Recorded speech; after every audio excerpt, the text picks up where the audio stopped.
able to see all the way to Stone here.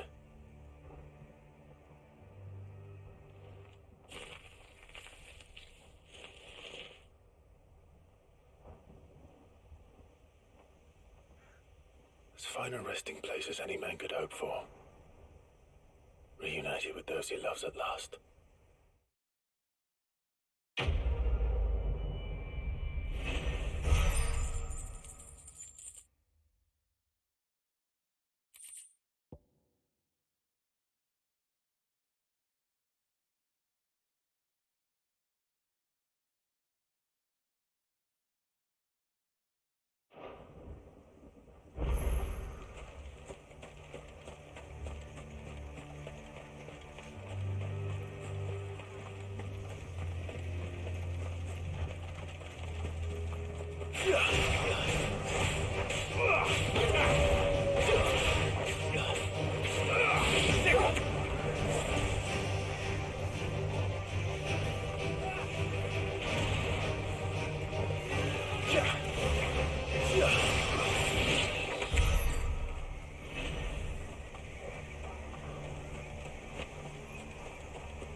Does it bother you that we haven't heard a single human sound? Everything about this place bothers me.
The calm before the storm. There's only one way into that city. Across the bridge. Through the main gate.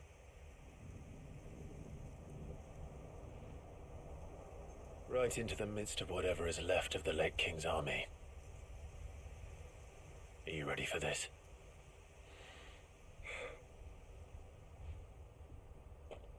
As ready as I'll ever be.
think a stroke of good fortune, perhaps?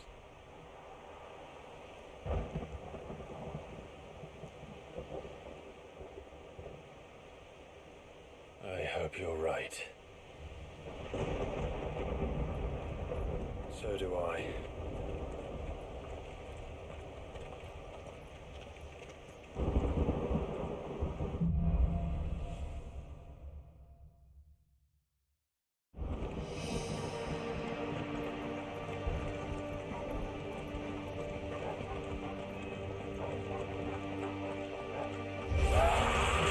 The ether has claimed the law. Let's see the way on next.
That's a behemoth.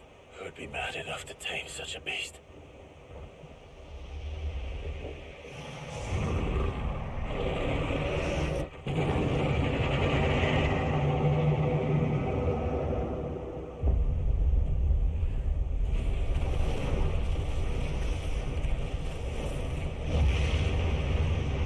Stand back.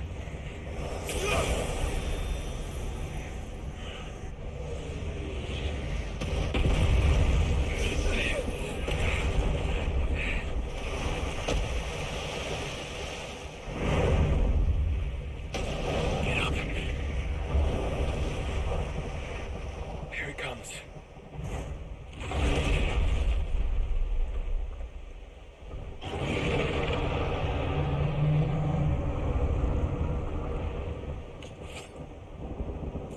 Well, what are we waiting for?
Stand back. I'll conjure a ward.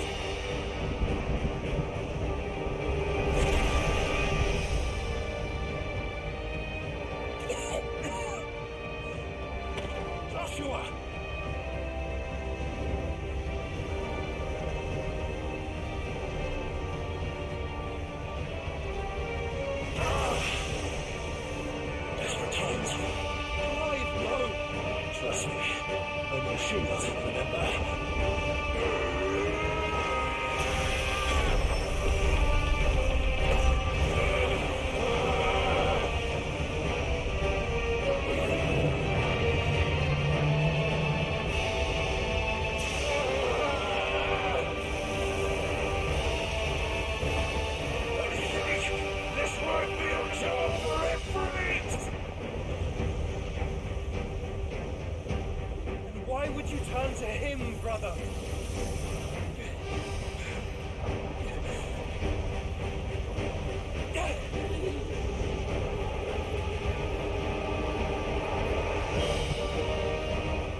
just the beginning.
Quickly, before we're cut off for good.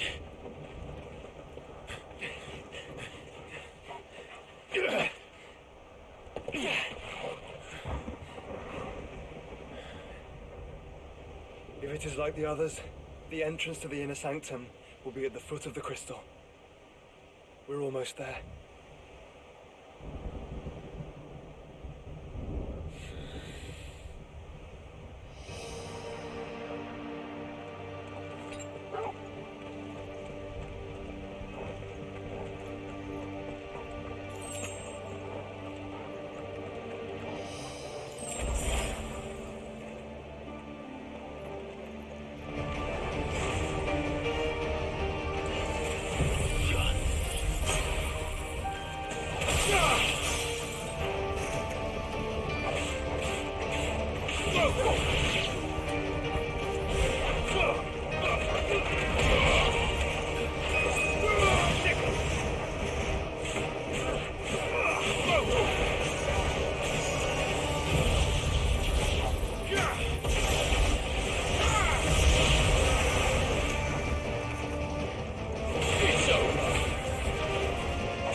Once we step onto that bridge, we'll be easy targets.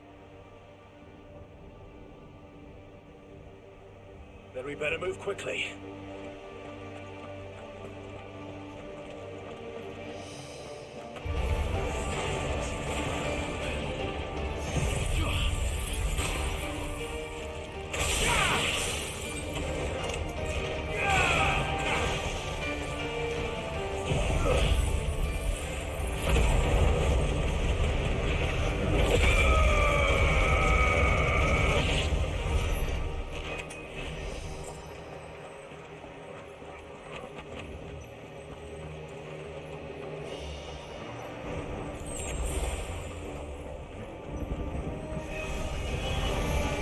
More Multimus tools. Come on then. What are you waiting for?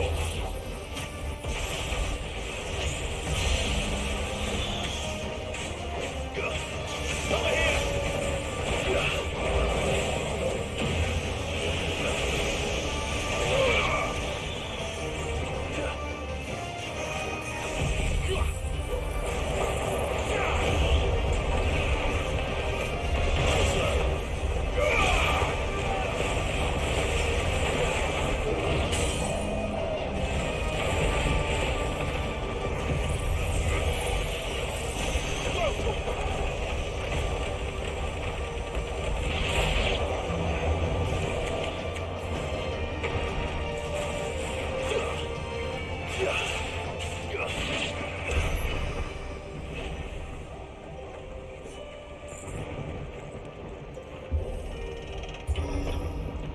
Through the castle then. I don't see any other way.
Corruption knows no bounds. We cannot allow it to spread any further.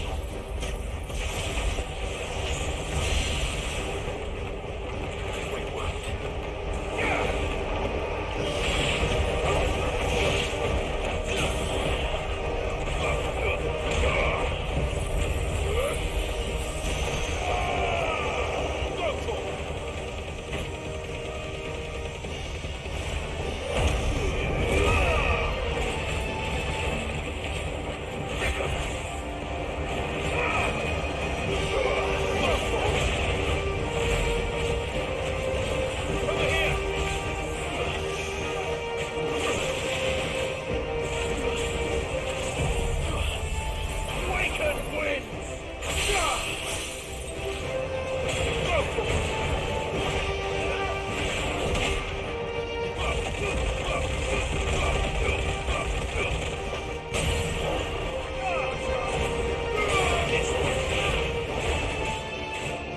finished.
There are so many.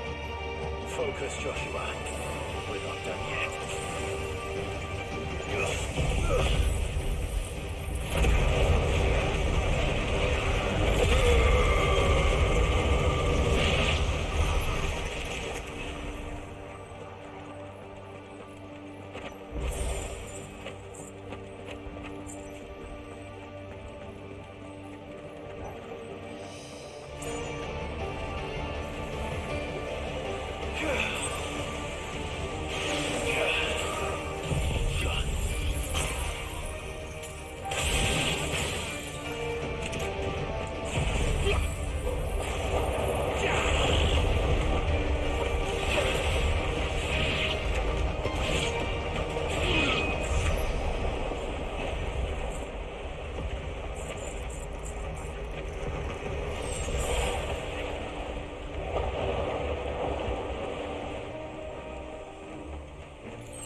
useful to you?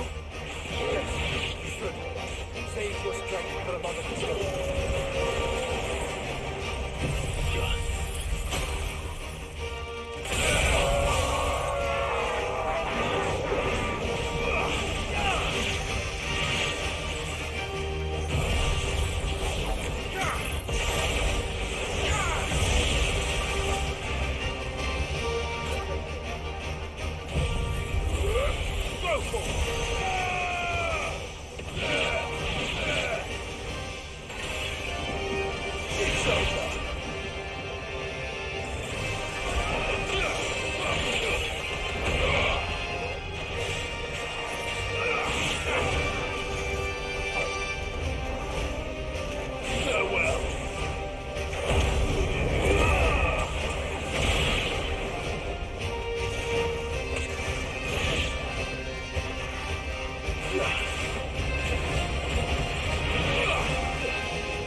There's no end to them. The whole bloody army's here. Stand back, Joshua. I'm summoning Ifrit. Stop, Clive. You mustn't. We still have a long way to go. If you tap your strength here, you'll have none left to destroy the heart. Then you'd rather die?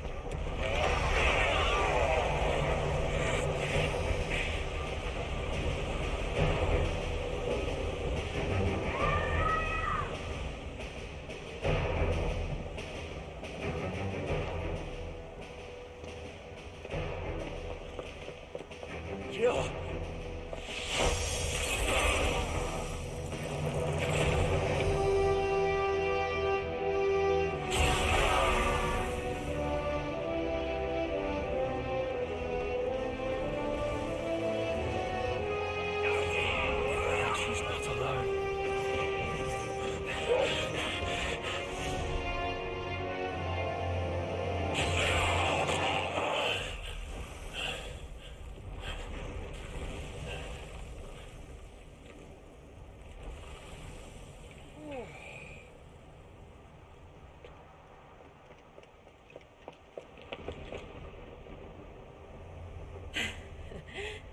surprised to see us. How did you? Gav. He told us exactly where you'd be. Even sniffed out a crack in the castle wall. And when we saw the heavens come crashing down, we had no choice but to believe him. It's been quite a day. To what do we owe this honor? A debt I would see repaid. Prince Dion. It's good to see you well. So, this must be Ifrit. Your uncle bade me give you a message. Listen to your heart, and guide your steel true. Your father would expect no less. That is all. Thank you. For everything, Your Highness. Dion, please. You do realize the only thing we've freed so far is this wall from its foundations, right? Now, if your lord and ladyship's quite finished. Well said, Gav. We have work to do.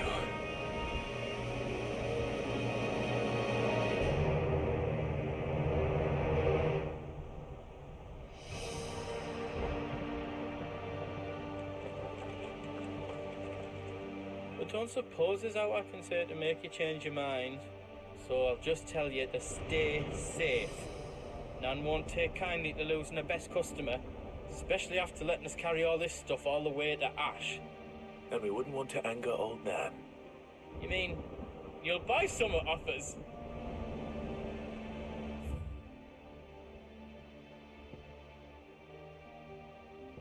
Let me show you me wares.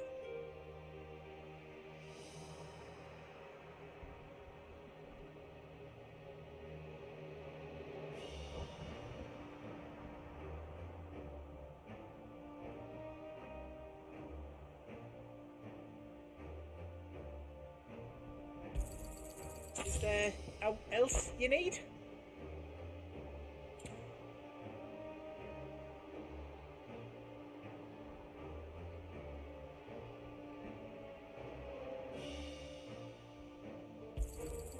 Righto, here you go.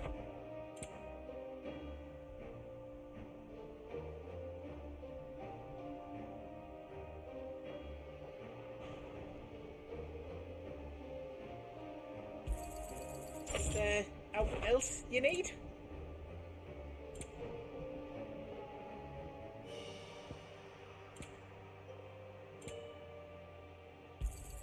Thank you.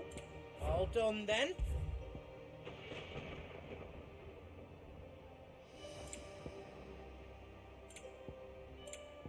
Anything else I can make for you?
couldn't have made it this far without you, Torgal.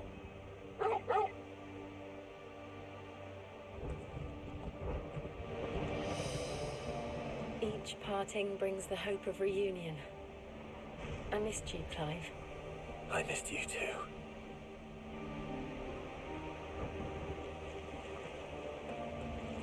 If Sid were here today, I reckon he'd be proud of you, Clive. He'd be proud of us all.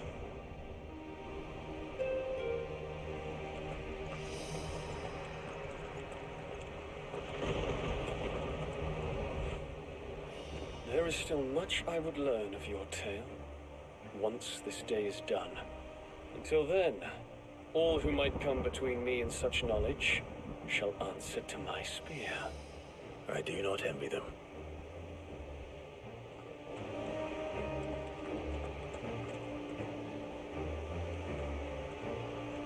You see, Clive, we're not alone. If we are to win the day, we must all play our part. And ours. Ours lies beyond those doors.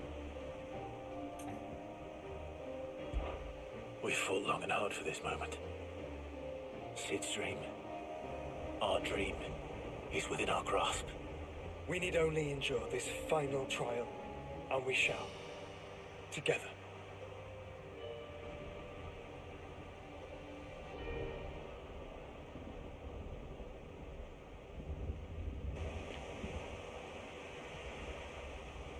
You all know what it is that awaits us beyond this gate. And we shall face it together. Aye.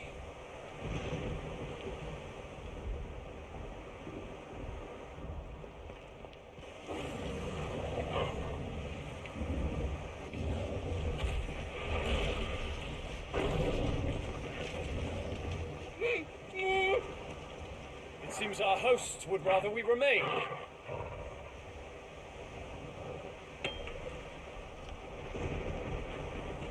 I will stay them. We will stay them. Go! Just don't keep us waiting. Thank you.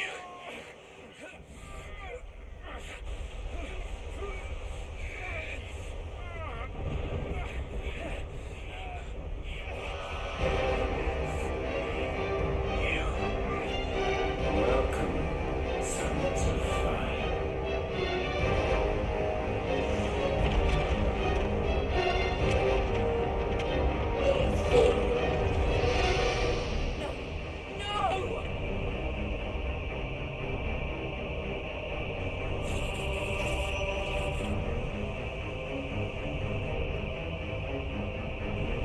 Come back.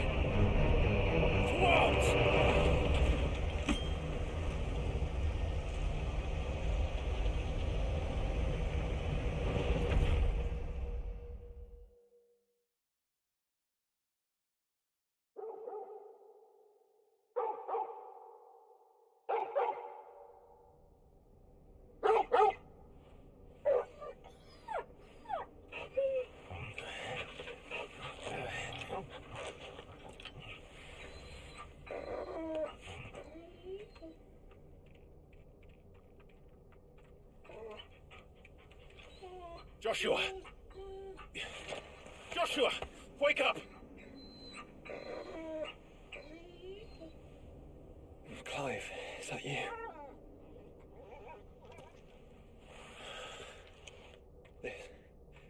This isn't stone here.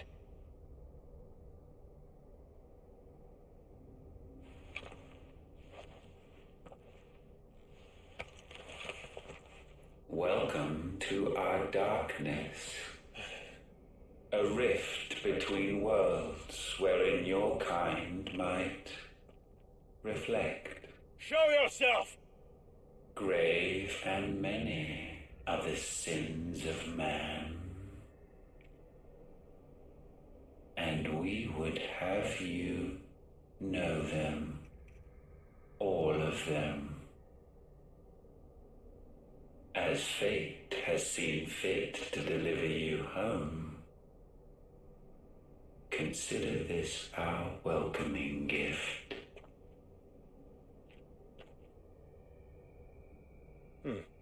It would seem we are trapped. And the only way out is through Ultima. We find him, and we leave.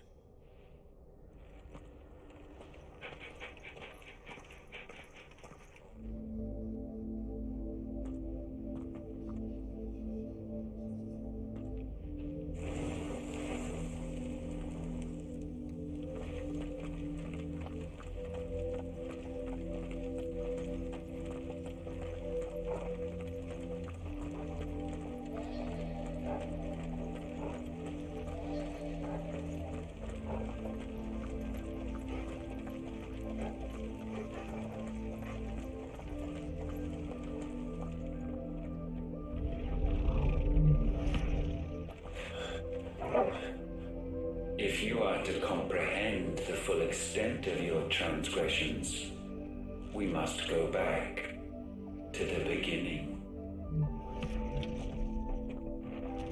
When the world was still young, we visited upon it a miracle, magic, and in its light did all life flourish.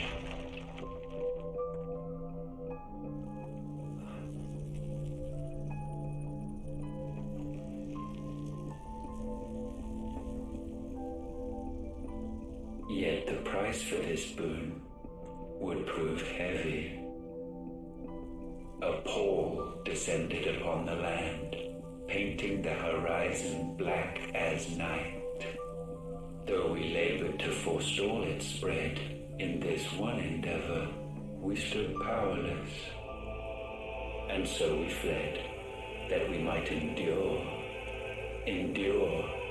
that we might discover a means of salvation.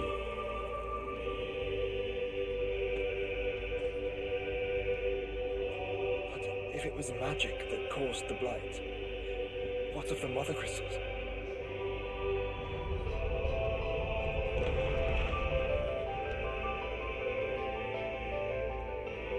I expect he'll tell us soon enough.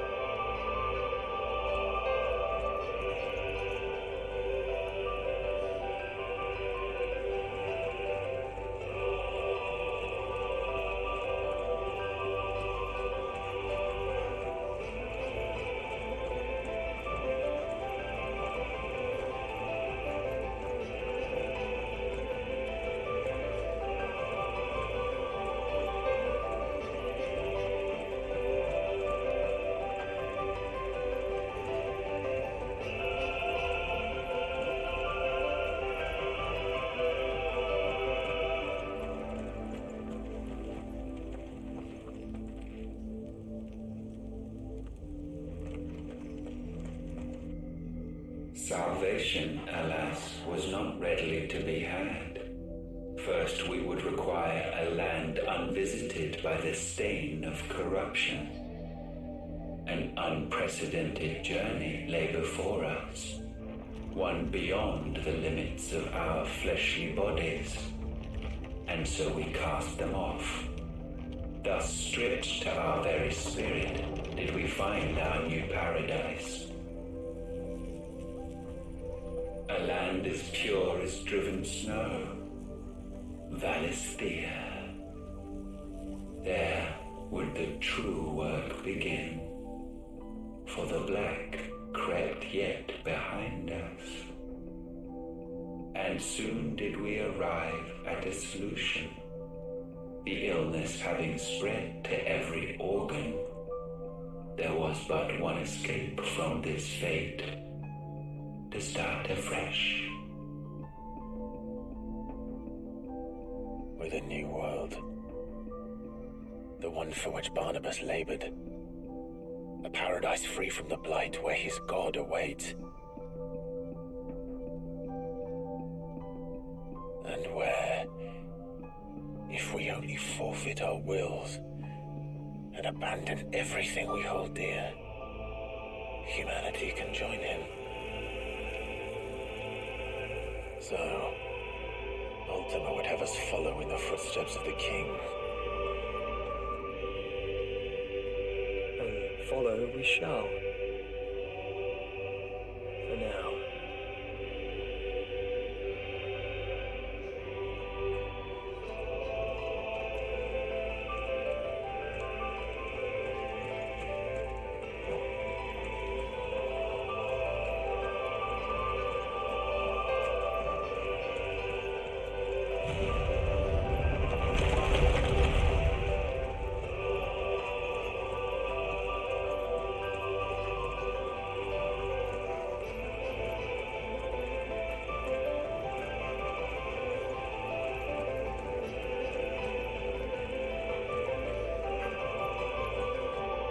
To forge a new world would require not only power, but a constitution strong enough to wield it.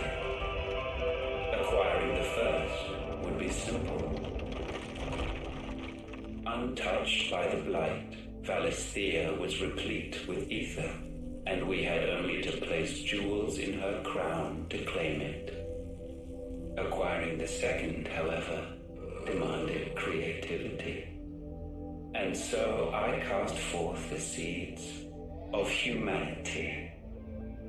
You created us. Is that not what gods do? We sowed the seeds for you, Muthos, all that you might one day blossom. And our future thus secured, we thought to slumber, though that would prove a grave mistake. For it was as we slept that man committed his greatest sin. He awoke. Alone in a world bereft of his god's radiance, he stumbled blindly, desperate for guidance. Finding no light, he sought to kindle his own. And from that single errant impulse was his will born. Having discovered himself at last, man turned his eyes inward and found he desired evermore that which only magic might afford. So wars were waged and brothers slain for custody over that dwindling resource. And the land, she wept tears of black.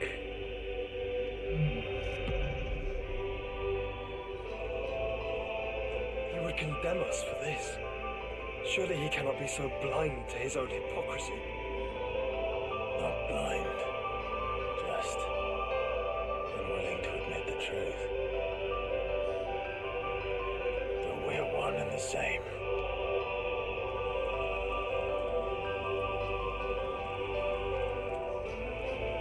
What's going on, man? Just, getting into the game. Well, getting all immersed and sucked in and stuff. Enjoying the classic, rift between dimension shits. They always got to throw in the late game stuff, storming the gate. It's been a pretty good time, pretty good session.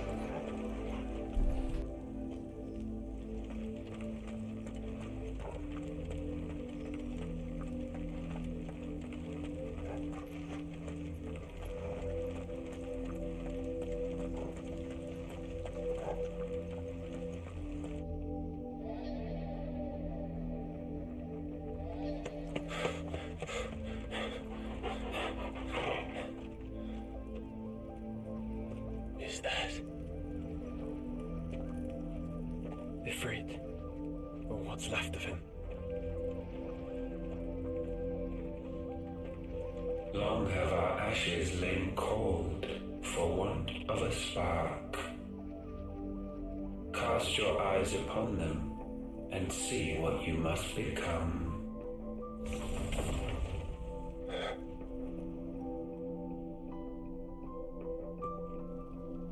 Valisthea cannot endure a second claim upon her being. The avarice of man drives her ever closer to destruction.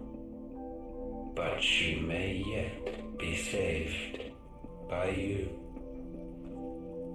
It is what you were born to do, why we nursed you and fed you, as your own mother should have. And now that you are fully grown, Amythos, it is time at last for you to serve your purpose. To right your wrongs. If our sin is wanting to survive, then you are as marked by it as we are. The fault is yours.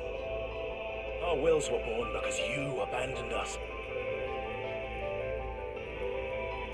And now, you would have us forfeit them. All for a place in your new paradise. Do you imagine yourselves worthy of one? Mankind has no place in our world. Is this truly so difficult to comprehend? We only ever require you, Nuthos, when the time comes to bid this wretched realm farewell. None shall follow, none shall remain. What do you mean, none? This is our world. Once the land's rebirth is complete, humanity will have served its purpose. Why would we continue to suffer that which has caused us so much vexation? Because the land doesn't belong to you. It belongs to us all!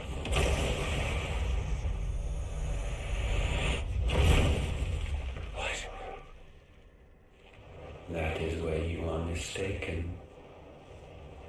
You own nothing but your precious will.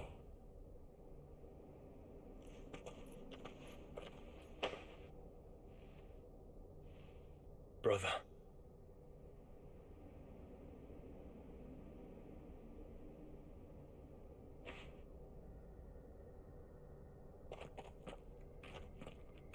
I can't do this alone. And you don't have to. I grow weary of your dissent. Now you must learn that this master will not tolerate disobedience.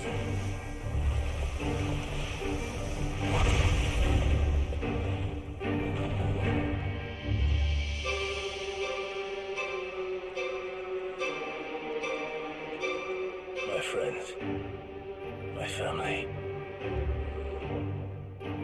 we have all suffered, all fought to survive. This world may be flawed, it may be broken, but it's all we have.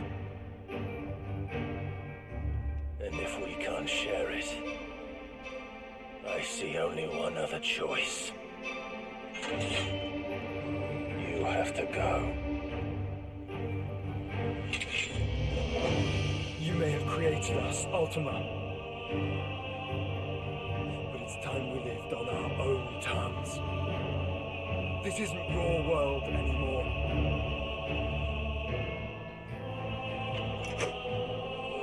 It's ours. Bow down, offenders, hearts disdain.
O wretched mortals incapable even of contrition.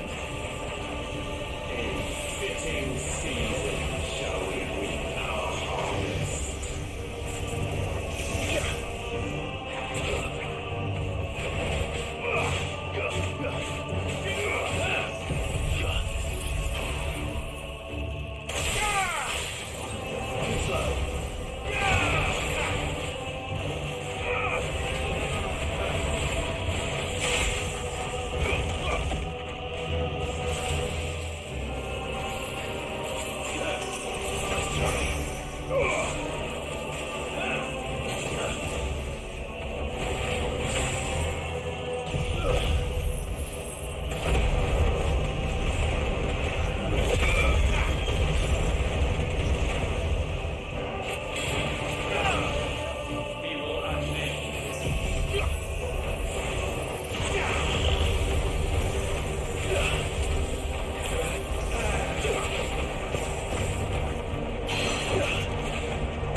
This chance, and still you would raise your hand against the Lord. What now? The darkness bends.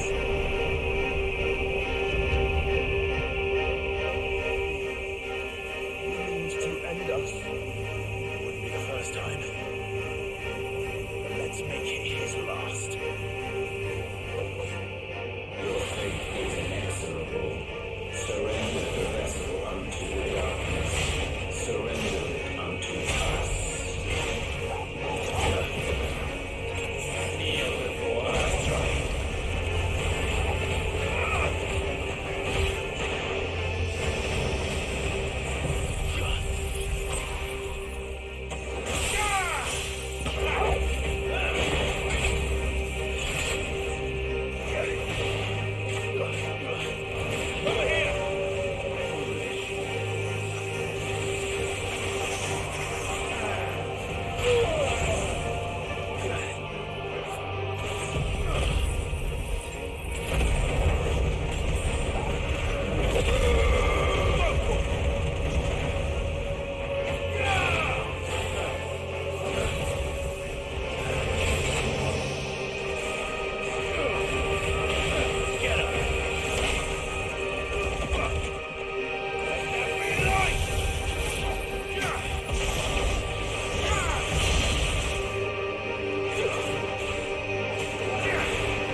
this moment.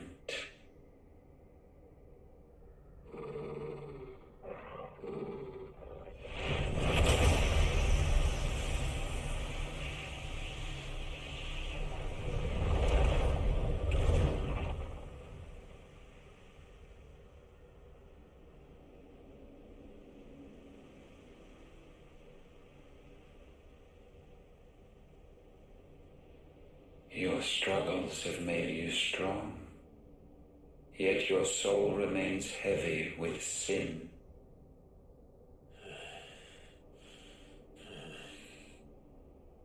Absolution is nigh. Repent, and all shall be forgiven.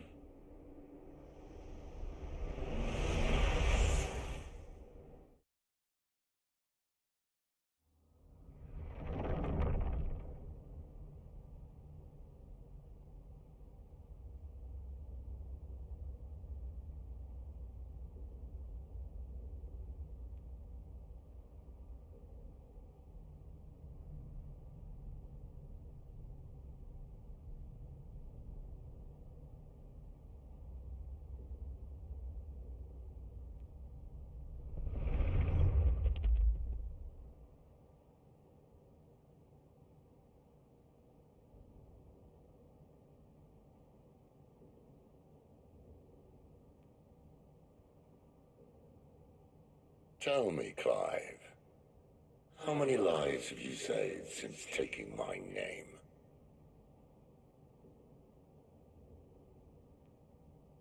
Fewer than we have ruined. Wherever we go, we leave a sea of tears in our wake. These are the wages of your will, son. What good are our choices when all they ever bring, all they will ever bring, is death? There's no atoning, Clive. No matter how hard you try. So why not leave it all behind? Leave it all behind.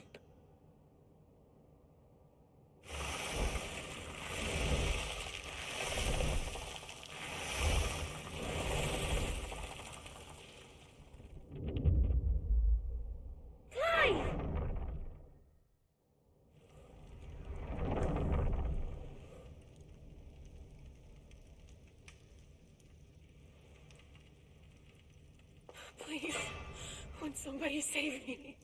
Won't anybody love me? My Joan, yet still she is not mine. Have I not given enough? From will is born desire, and it is this which consumes you, rendering you incomplete. Do you not see how the world bends and warps under the weight of your hungering hearts?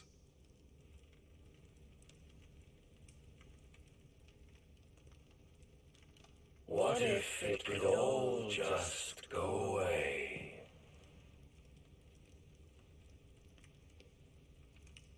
Just go away.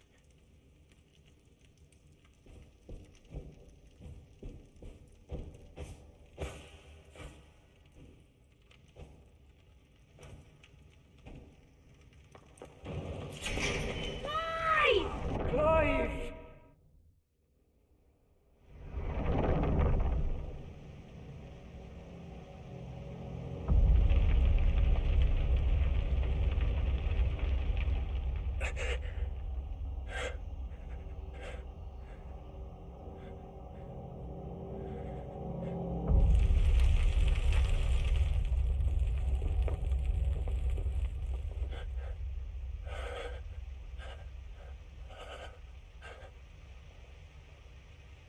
None of this is real. Wake up. It's time to go home, Clive.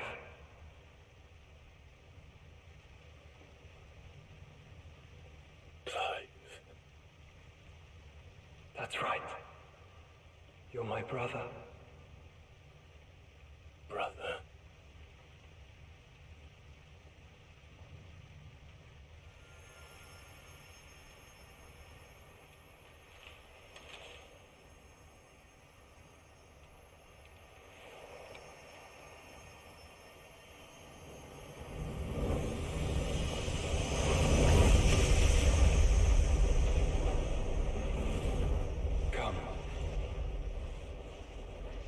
who you are.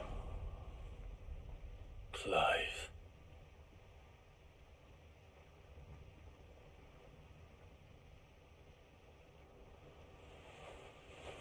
Once more, lest you forget.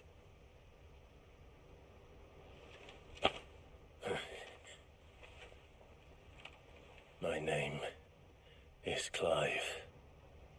Clive Rossfield. Look. Ultima.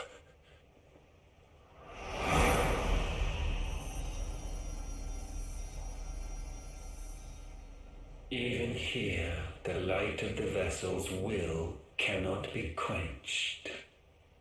And the Phoenix, his trespass should not have been possible. Not possible unless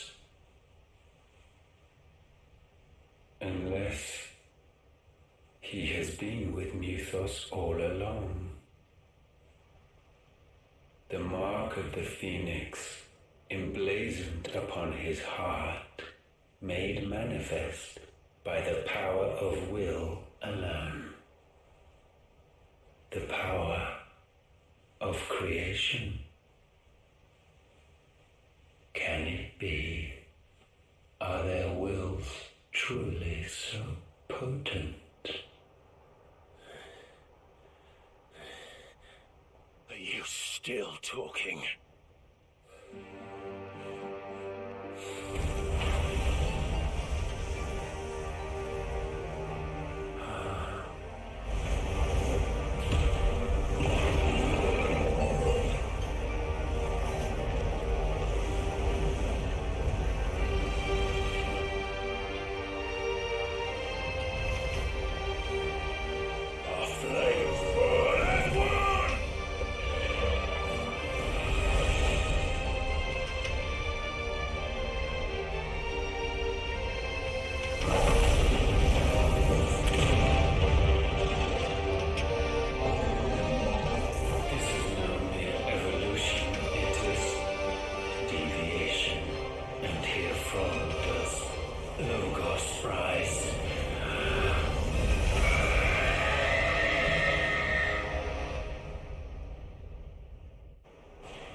Damn it, Clive. Wake up.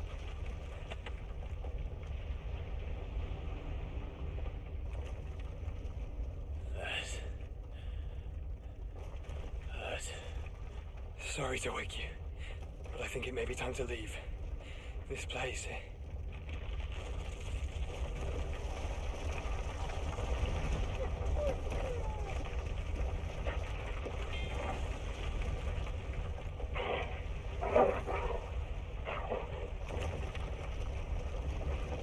And once again, does my creation stray from the path laid before it?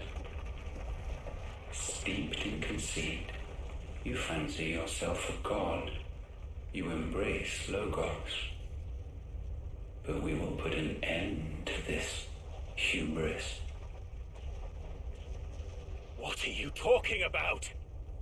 In the halls of origin, does our true power quicken? And there shall you be made complete. Soon, Muthos, soon you will discover how little you know of suffering.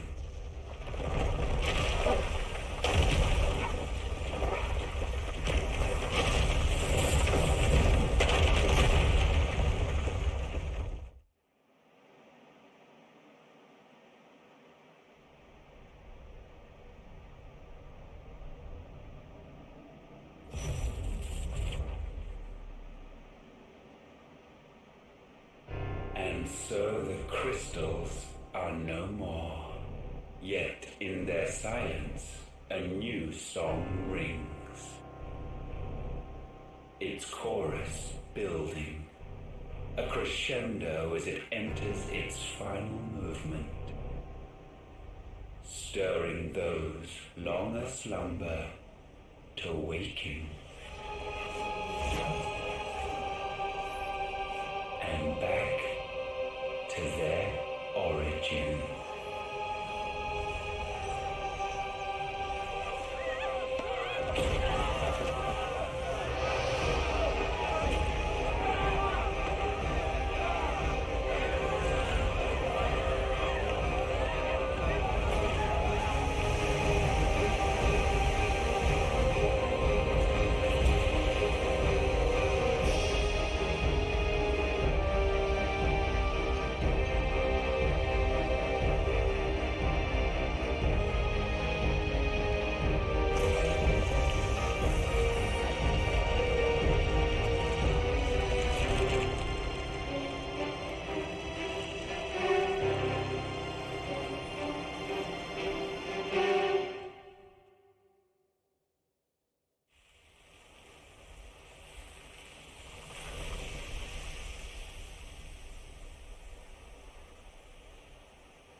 Bloody crystal's cracked.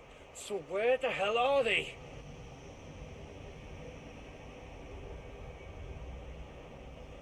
Oh, fuck me.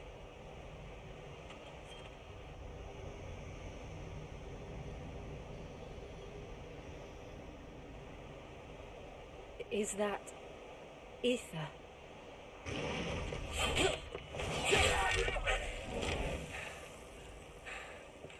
What in good Grieger's name is going on?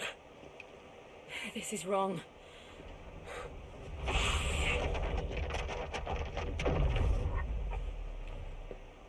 Are we back? Clive! Joshua! Jill!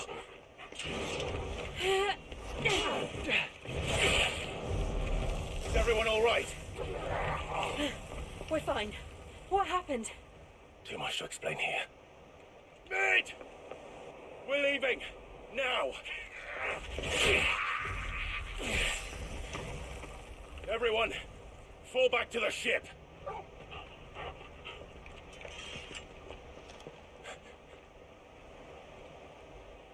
I will be with you anon. Thank you.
I need to tell everyone what happened at Drake's Spine.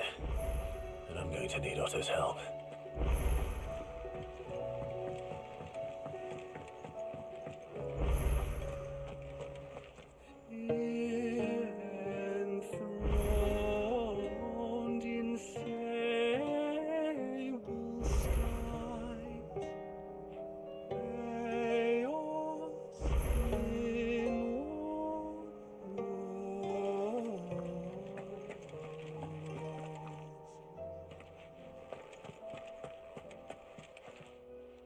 Still alive, are you? If you're gonna buy something, be quick about it. You're rubbing me blind, you know. It'd better I'll be here. Yep. So, what'll it be?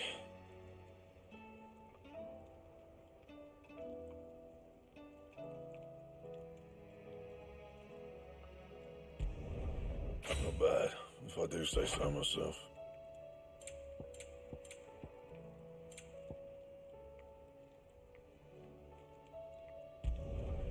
Should last you a good while. Anything else?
My Lord Marquis, I heard about Eastpool. That some of my fellow Guardians are to build a new home there, both for themselves and for Madame Martha's bearers. Is it true? It's true. The village is to be rebuilt. I have many fond memories of Eastpool. When I was a child, we would visit my aunt and uncle often. They would lavish attention upon me as if I were the son they never had. I went to see Aunt Hannah after my uncle passed away, but not nearly as often as I should have. Oscar, I'd like you to assist Sir Wade in the rebuilding efforts. But my lord, my training is not yet complete. I couldn't possibly.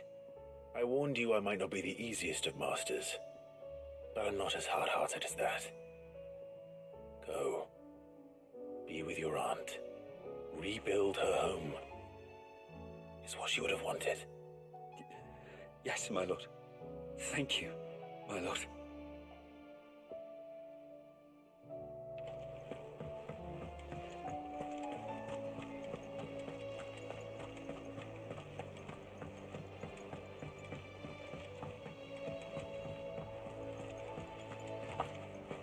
origin, he called it.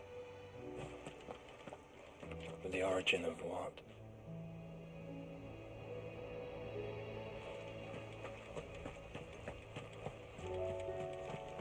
There's something about it.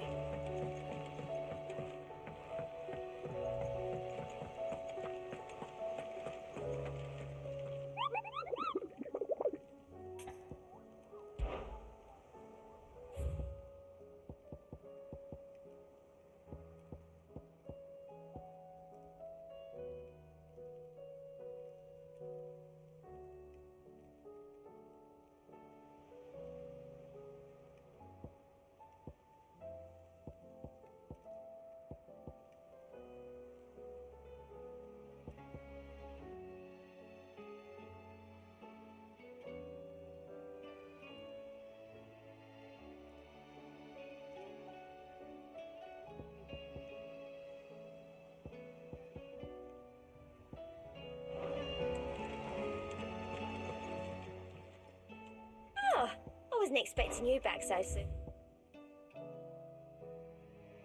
All done?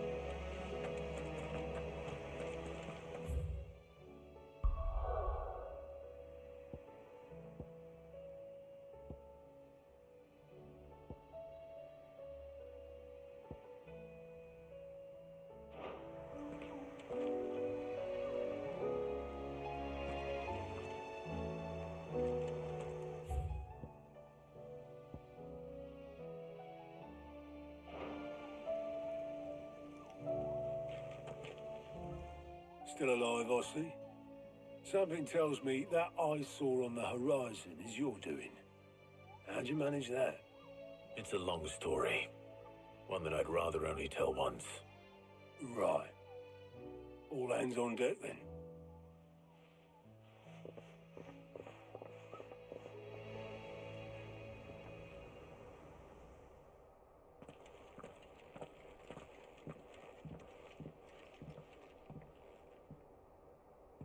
Is this everyone?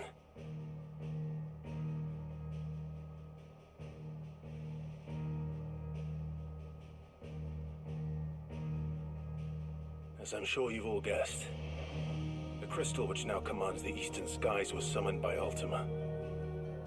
He called it Origin. Though the significance of that name is as yet unclear. What does it matter what it's called? Its emergence tore Twinside asunder and wiped my homeland from the map.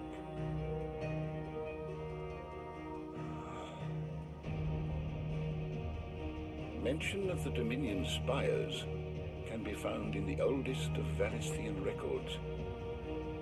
But to the best of my knowledge, none provide any hint as to their true nature, that they would prove the horns of some slumbering demon. Well, the Dominion's demise was at least quick. Elsewhere, the Republican army cannot hope to contain the chaos engulfing Randalar. Canberra is in flames, and the Empire. Our allies are crying out for answers.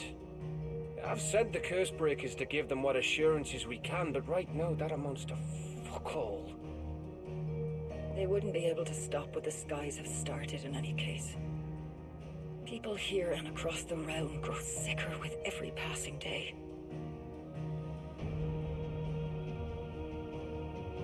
Could it be that this new Mother Crystal is like the others? That it draws upon the land's ether? It certainly looked that way from stone here. If that were true, it would explain the hastening spread of the Blight since the crystal's appearance. Would it not? And as the land's ether slowly rises to the surface, it pools, corrupting all who cannot channel its energies. Archay above, ether floods below, and in the middle, here we languish, hopelessly entrapped.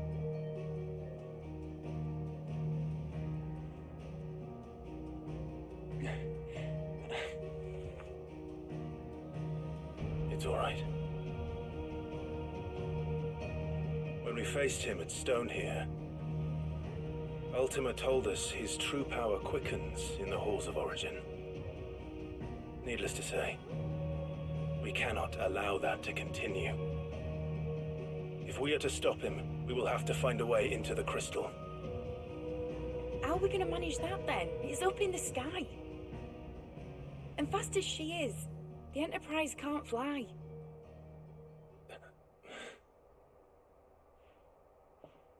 It's a lot to take in, and I reckon we'd all benefit from some time to clear our heads. The answer will come to us. Don't you worry. Ain't that right, Clive? Right. That's right. Well, go on then. Bugger off.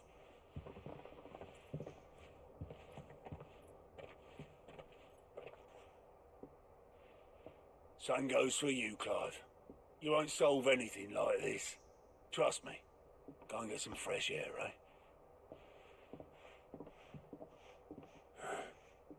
Thank you.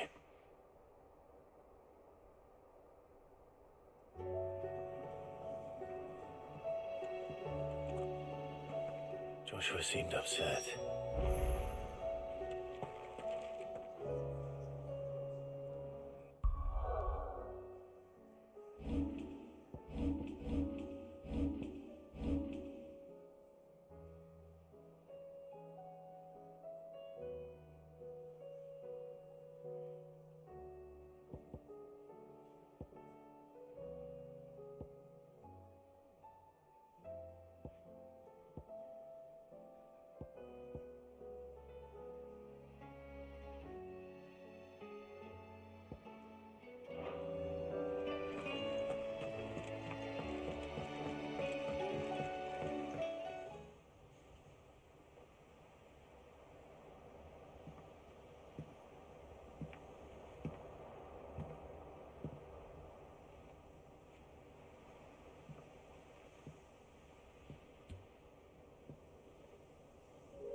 Ultima may have created us, but he doesn't make us who we are. Only we can do that. And if he would have us fight for our survival, so be it. It's what we've been doing all along. Much like Ultima himself, it would seem. His new world being naught but a means to survive. And so, we must contend to decide which of us shall inherit the land. Should Ultima prevail, it will mean death for us all. Of that, we can be certain. But even should he fail, what world awaits us? A withered, godless place, where our newfound freedom will most like prove a chain in itself. Well, that may be, but a chain can always be broken. As long as one has the will to break it, it won't be easy. It may take generations, centuries of suffering. And that is, if everyone plays their part. But it will happen. And when it does, it will be on our terms. That is the world that awaits us. Indeed. And what better world could one wish for?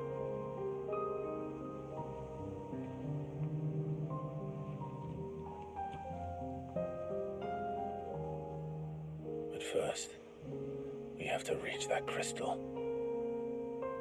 Then it's a good thing I have wings. You can barely stand, let alone fly. And only the Founder knows what horrors await in those skies. Are you certain about this? Am I certain? I am the Phoenix. I will do what I must. This is our fight. Remember?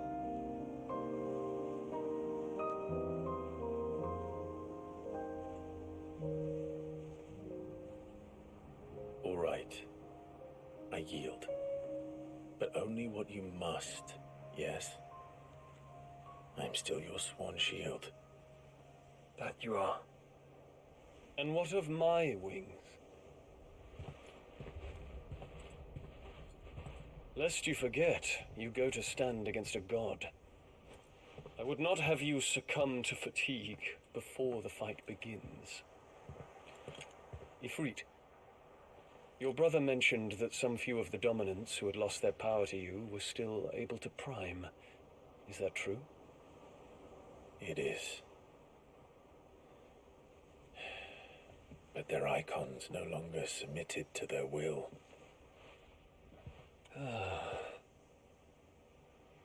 Then mine will have to be stronger. That you both might save your strength for the battle to come. You don't have to do this. If you do, there's a chance you might lose all you have left. And what have I but regret? My life ended in the Dominion. I fear death no more. Besides, I would have words with Ultima. He has much to answer for.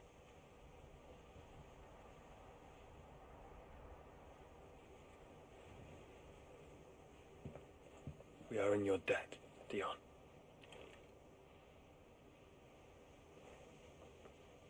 We can speak of debts when this is over.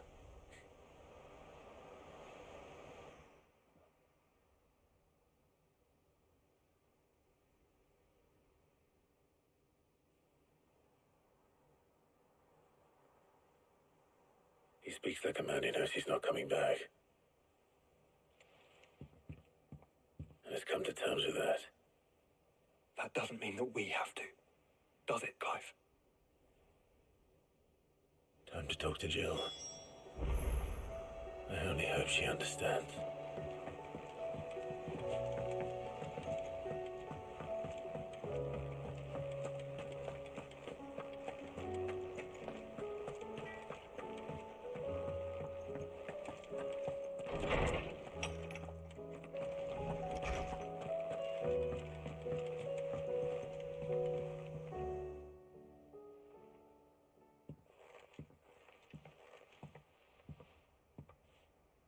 Come to wish on a star. That might not be such a bad idea.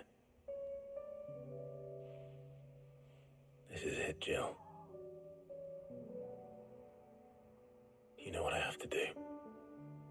Why I have to do it. There's no turning back now. This is where our journey was leading us. Where it will end, for better or worse. I could pray to Metia for you. But you'll be all right, won't you, Clive? You always are. I did promise we'd watch the moon together. I'll be waiting.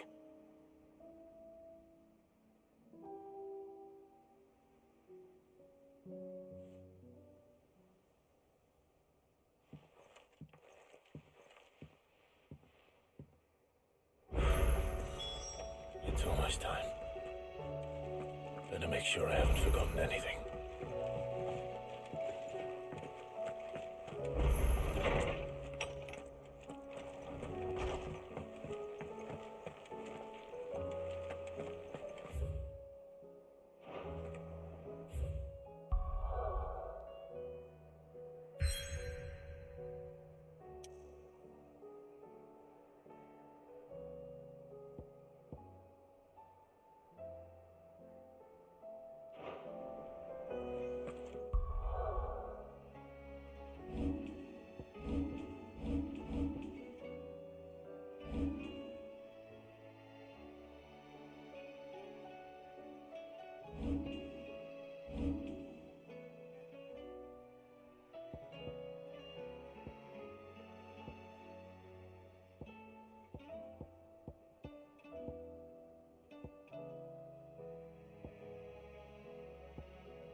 right?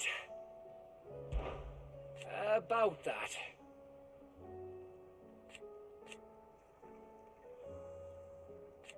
Aye.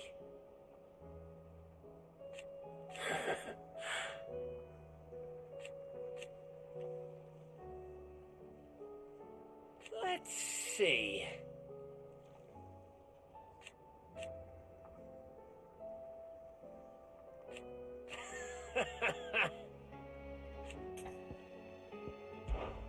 You off then? Oh, you alright? You off then? Always one more job to do, isn't there, Clive?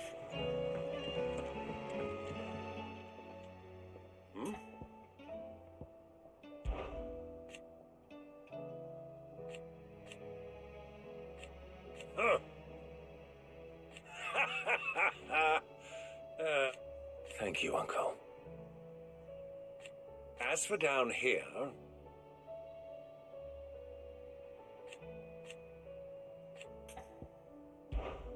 Clive, my boy! Rutherford informs me that we owe you our thanks. Hadn't intended for you to get involved, but such are the times we live in, huh? I would have done the same for anyone else. You're far too modest, Clive. You'd make a terrible nobleman.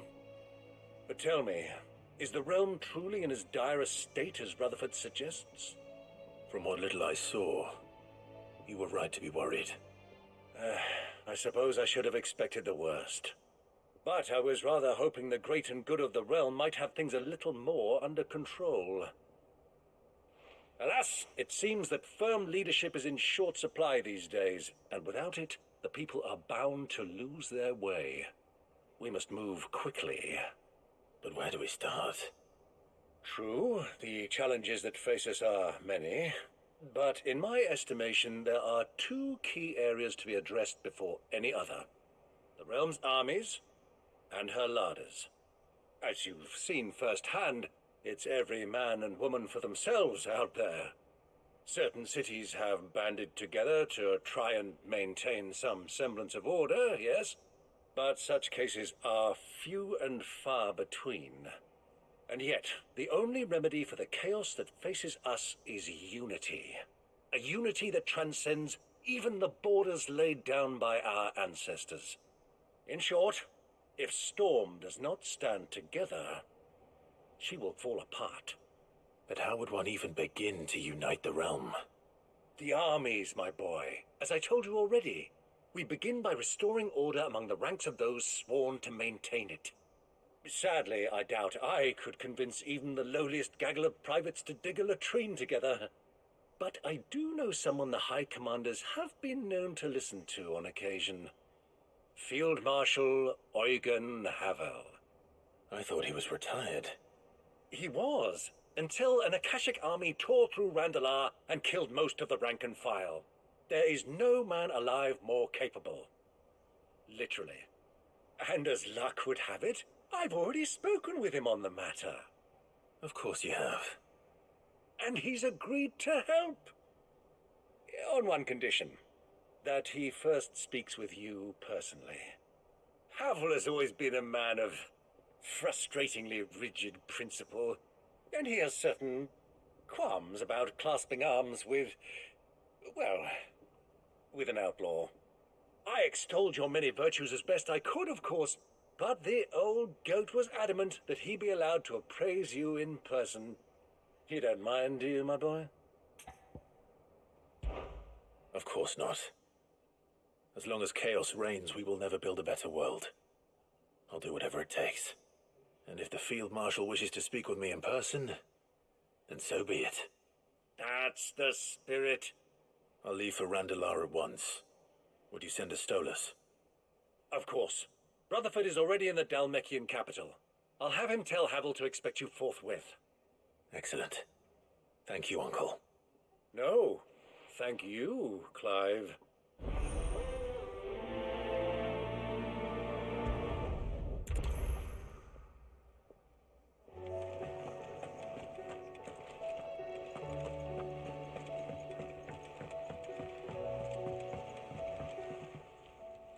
Oh, Clive.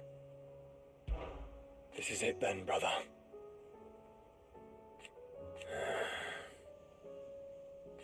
Indeed.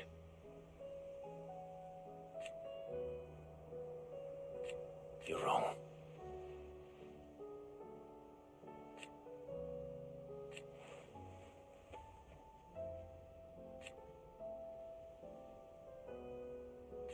Of course. Of course. Another time.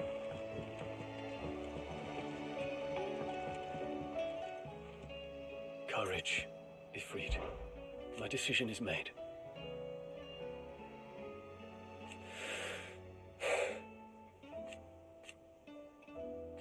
You said it yourself.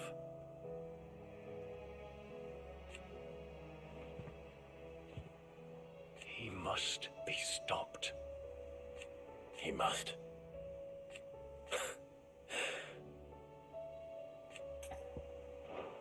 Make ready.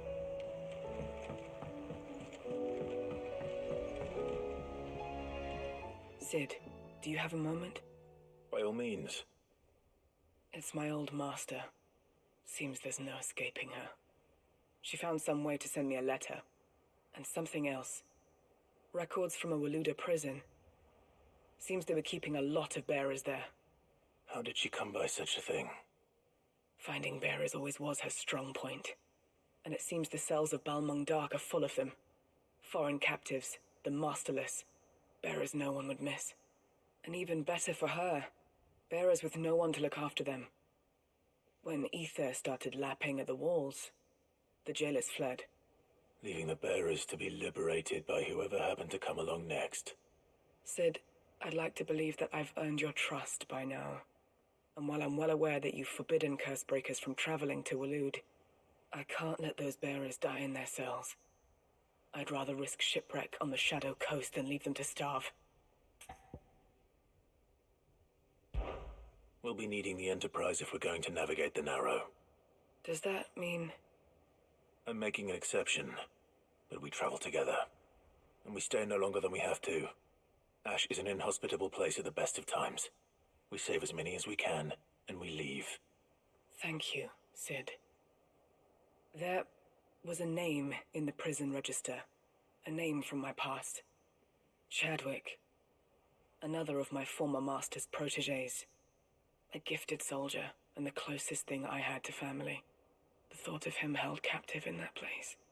He must be very important to you. He was. Is. Then we find him. The entrance to the prison lies in the shadow of Ravenwit Walls, just beyond the portcullis. We should head there as quickly as we can. I only pray there are still bearers alive to save. As do I, Doris.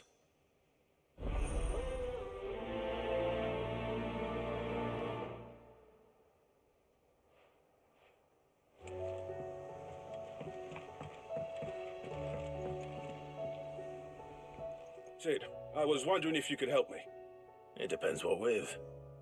A bearer, but recently freed from his bonds, is keen to join the Cursebreakers. As you know, the work we do is not easy, which is why we test every volunteer's suitability. I was hoping you could oversee this one's evaluation. I don't mind, but why this one?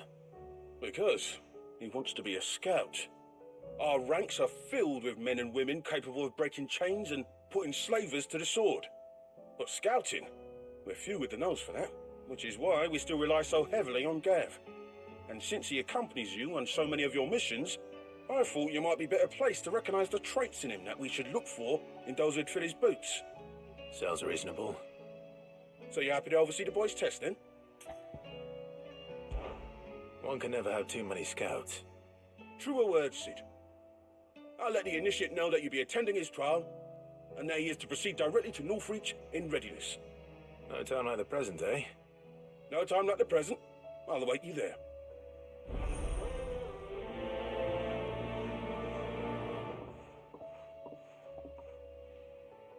Northreach. I don't suppose they could have chosen somewhere closer.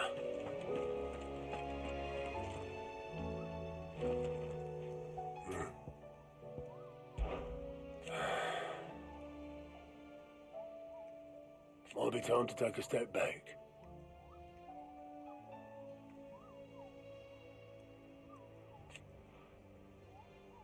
And if it weren't for Sid,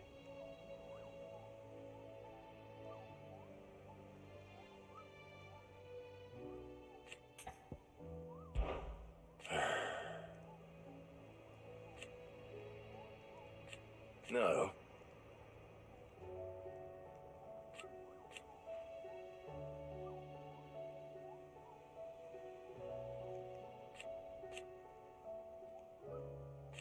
is that right? I know you'll do right by us, Clive.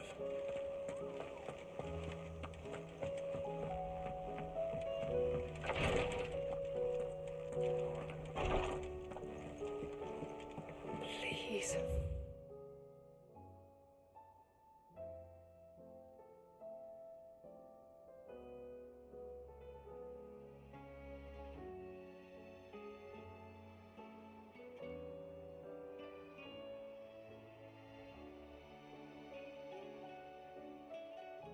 Grace, stay strong. Ah, my Lord Marquis. My lord.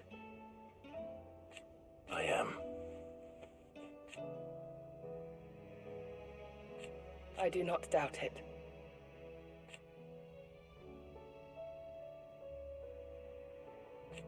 Thank you, Yode. May you return safely.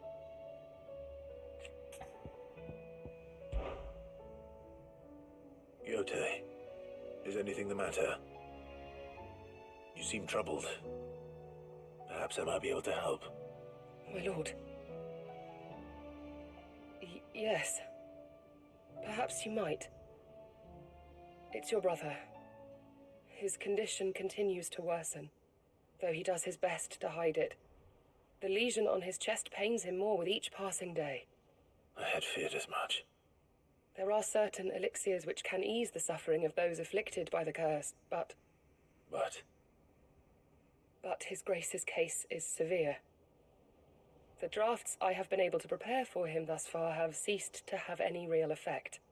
So I consulted with Talia and certain of my comrades among the Undying about the possibility of finding something stronger. And thankfully, a recipe was found. The only problem being that the critical ingredient is exceptionally hard to come by, and our supplies are almost exhausted. Unless we can secure more soon, your brother's anguish will likely become unbearable. My lord, I know that I have no right to make demands of you. But would you help? For Joshua's sake. For Joshua, anything. Thank you, my lord. So, what is this critical ingredient? A rare herb by the name of stonerwort. It grows only where the ether is densest. The vigor it stores in its stems helps to counteract the curse. We discovered a patch near the aqueduct in Rosaria. But alas, yet more ether has erupted from the earth there recently, leaving the whole area flooded. The search continues for a new source. One that we might reach without being turned. So it's only that you can't reach it.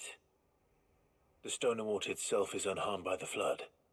Well, yes, but... Then I shall go in your stead. But, my lord...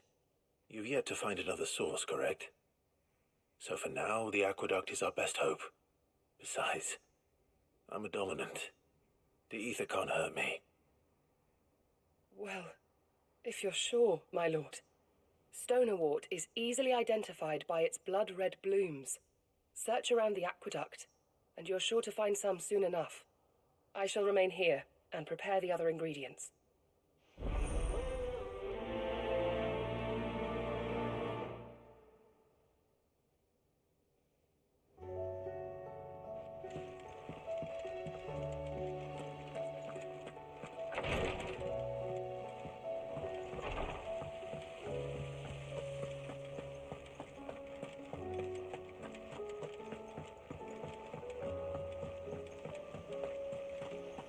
What do you think happened to...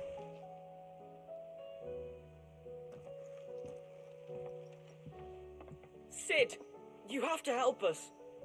With what? You didn't take apart another of Mid's contraptions, did you? No? Well, yes. But that's not what we want to talk to you about. It's Miss Mididol. She's been acting strange. Very strange. She's barely ever around.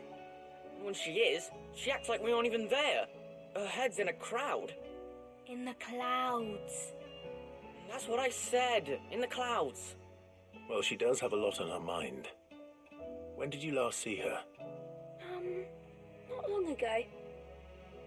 Right after she got back from saving you from Stoneir. Then it's probably just about the Enterprise. It did take quite a battering on the way there and back. You didn't break it, did you, Sid? You really should be more careful around Miss Mididol's inventions. Don't listen to her. Even if you did break the Enterprise, you could put it back together, couldn't you? But who's gonna put Miss Mididol back together? She seems really sad. Why don't I go and see if I can cheer her up? You do that?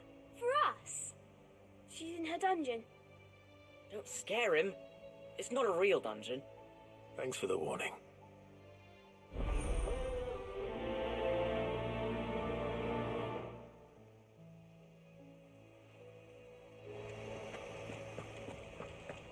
Miss Shirley says your books made quite an impression on them.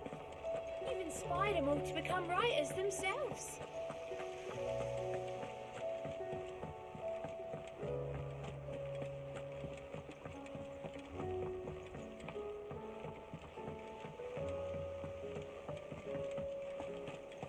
I will not let them be forgotten. Sid, may I have a moment? Of course. It is an honor to finally speak with you. My name is Herman. I've been with the Cursebreakers for some time now, and I wish to be deployed to Ash. Any assignment will do. No. The lands across the Narrow are too dangerous. I will not send good men and women to risk their lives needlessly. Why would you want to go back? I need to retrieve something. Something important. I was raised in an orphanage. The Badbach Conservatory. Or rather, I was held captive there. It was not a place of nurture. It existed solely to turn bearer children into mindless weapons. We were tortured until we feared no pain. Tormented until our hearts turned to stone, and few ever survived long enough to become tools of the last king. I can't imagine. I lost so many. I can't even remember all their names, but they must be remembered. They cannot fade away, faceless and forgotten. The Institute was run with military precision. Every child measured, every name recorded, every death logged with meticulous care. Sid, allow me to travel to Ash and recover the registry so that my brothers and sisters might live on. You are a good friend, Herman. But the fact remains that Ash is simply too dangerous. Sid, please. Even should it cost me my life. Too dangerous for you, Herman. But not for me. I'll go to Bad Bach and find the registry. You will? I won't let you risk your life. I don't know how to thank you. You can start by telling me where I'll find this orphanage. Vida Grace. Hidden in a forest, overlooking the plains. All right. I'll see what I can find there. May the mothers guide you.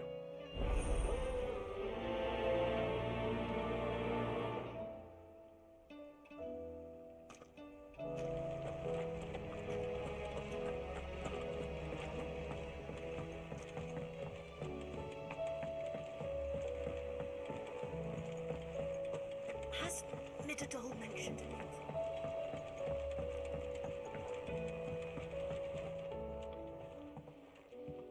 Mid, if you have a... That's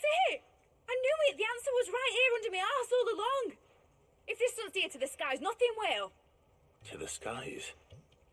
You aren't trying to give the Enterprise wings, are you? What else would I be doing? The children seem to think you're avoiding them. They're worried about you. Is this really so important that you need to shut yourself away from everyone? The Enterprise is already the fastest ship in the realm, and that's with the sea beneath her. But what if she weren't bound to the waves? What if she weren't bound to anything at all? It's not fair. The gods get the skies all to themselves, so I'm going to do something about it. The Fallen had their chance, but they relied too much on magic. And see where that got them? But not me. I've discovered how to do it without. Well, almost. First I need to make a prototype. And is that a one-woman job? Are you volunteering? I'll have you know the Enterprise is my baby. But if her godfather's offering to lend a hand, I'd be happy to take it. First, I'll need oil, and not just some old drippings from Miss Molly's spits in the Tub and Crown. Refined stuff, like they make in Ordil. Then I'll need some bone, or shell. Light, strong, preferably no longer attached to the beast it belongs to. If it's beast bones you're after, I'm sure the Curse Breakers will know where you might find some. No, they'll know where you might find some. You're the one who offered to help, remember? I should speak with one of the Curse Breakers before I set off for Old Hill. See if I can't find this bone while I'm there as well.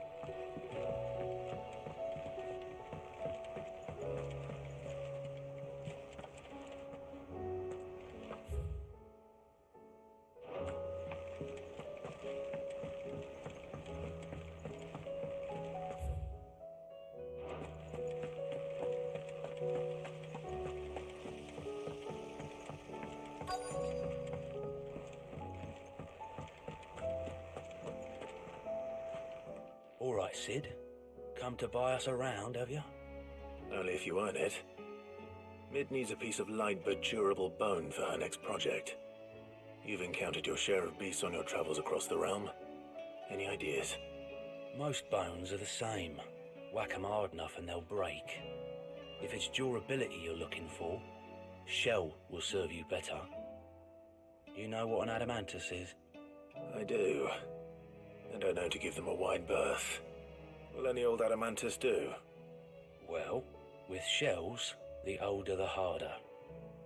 There's a rumour of an ancient adamantus down in Karava, near Ul Bidza, or what's left of the village anyway.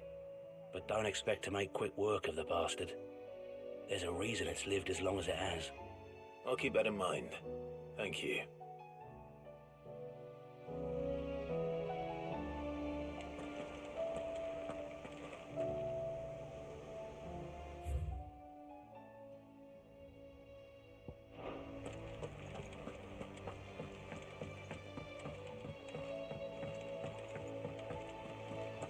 There's something about it.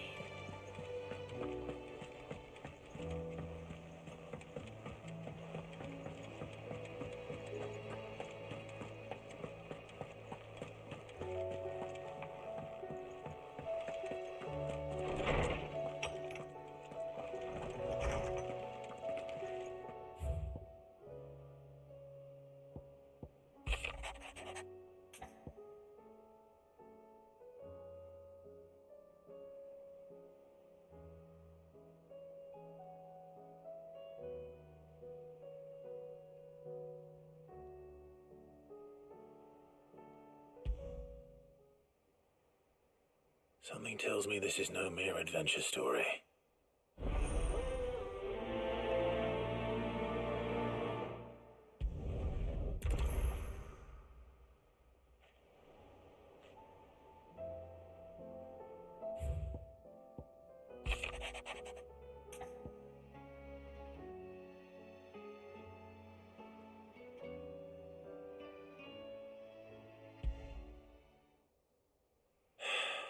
What is it this time, Torgal?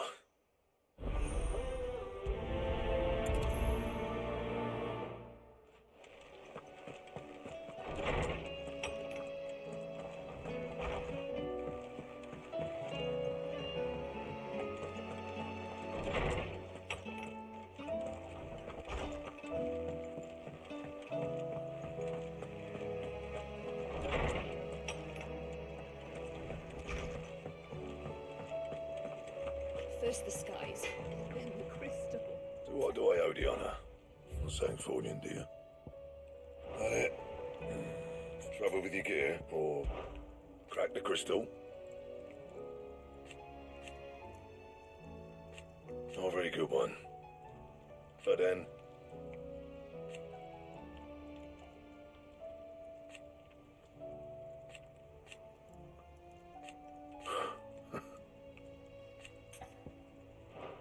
You do what you need to do, Clive.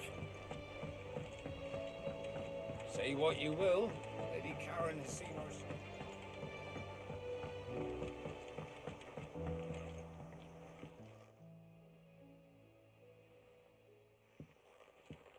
Pining for something, boy.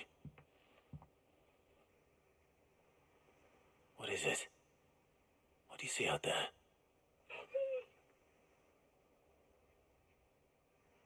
I never did ask where you got that anklet of yours. From Sid, that's why. On the day he brought him home. That long ago? And you're only thinking to ask this now? Sid saw that the pup had a habit of gnawing on his leg, since you ask. Clap that there iron on him to keep him from doing it. What was wrong, boy? I'll take like as not. Must have been hard on the poor whelp losing his loving masters at such a young age. Doubly hard in being a frost wolf, torn away from his icons and all. Sid would always tell him, you want that iron gone, you find what it is you're looking for. I reckon what he was looking for was you. I'm sorry, Torgal. Sorry for making you wait so long. Let's get that thing off you.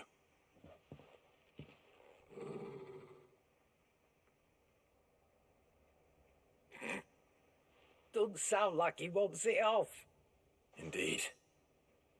You miss Sid as much as the rest of us, don't you?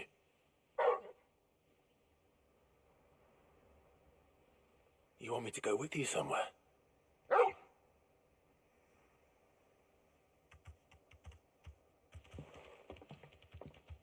Quick, aren't you? Glad you've been paying attention. Not nearly as much as you have, Lady Karen. Aye, good thing and all. It's not like Gav would have kept him in nuts and rubbed his belly these past 10 summers. Your kindness is appreciated. You've been a good friend to him. Only because he doesn't talk back like the rest of you. Go on now.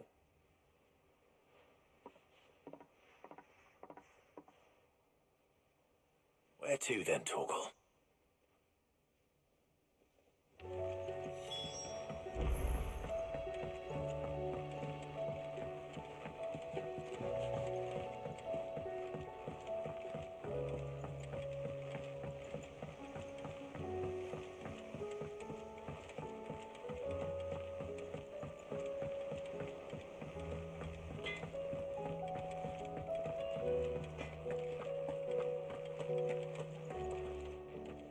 All right, Torgal. Where are you taking me? I'm going to need a little bit more than that, boy. Do you have a better hint for me? Unless... you've already given me one. Back on the rear deck, you were looking west, toward Rosaria.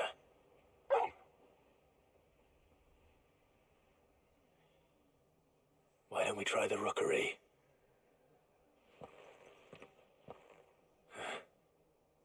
I haven't been to the island in almost 20 years. To Port Isolde, then. Fingers crossed the old mooring is still there.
still here. After all these years. Lots more than I remember. And you were a lot bigger. You might have to swim, boy.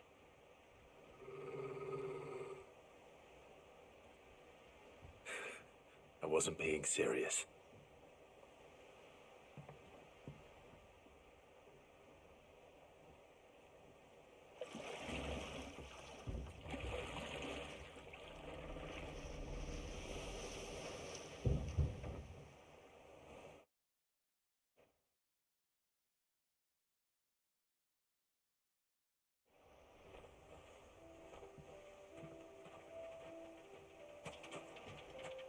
This place hasn't changed at all. The rookery's right through those trees. Come on.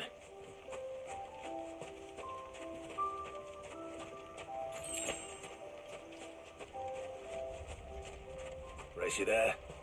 I bet I could still beat you.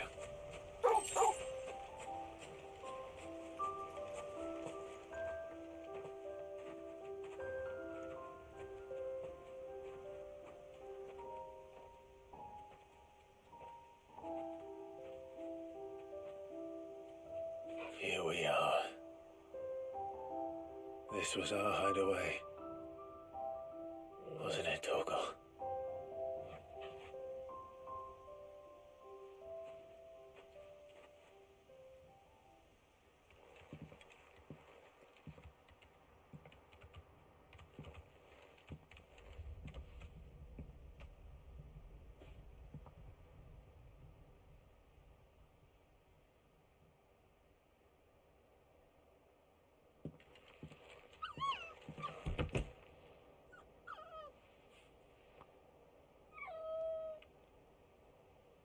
Coming here helped me to forget who I was. Or wasn't. Prince, shield. Son his mother could love. Had I been any one of those things? Perhaps.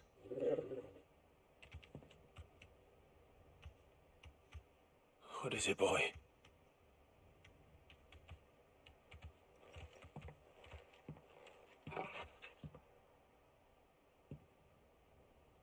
This is all from the castle. And Phoenix Gate. Did you bring these here?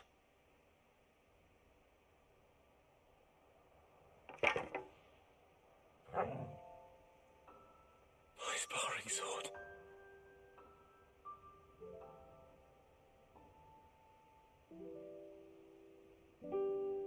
Well. You never stopped looking for me, did you, boy?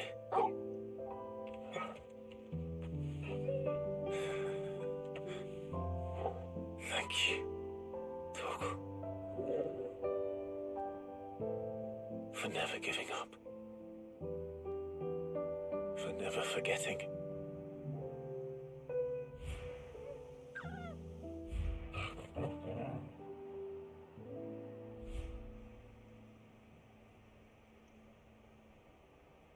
Let's take this with us, shall we? So I don't forget either.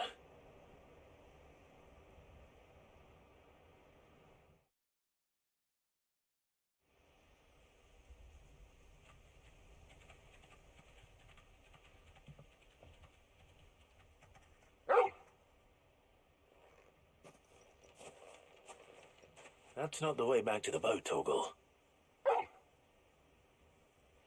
All right. I'm coming. I think I know where we're going.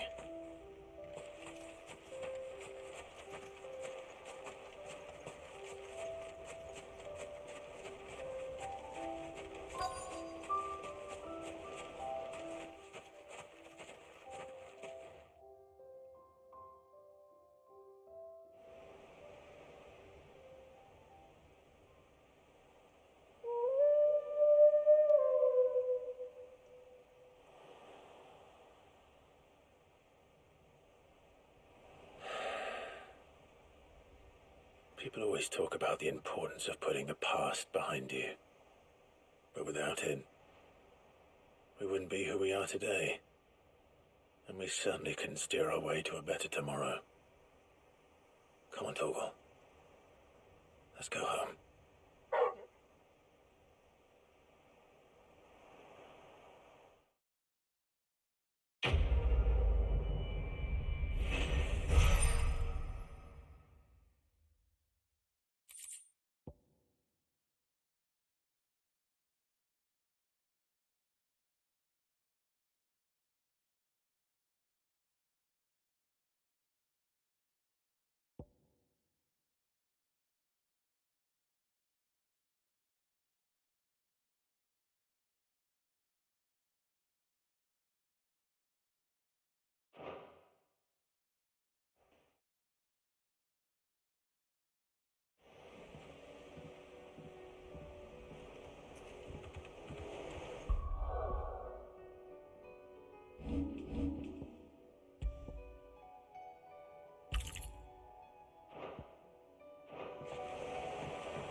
Midsoil. After what happened here, it's a miracle there was any left at all.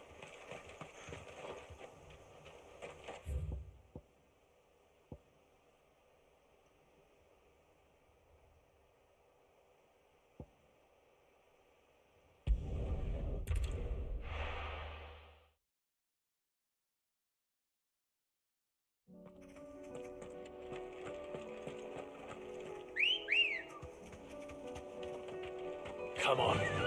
Yeah!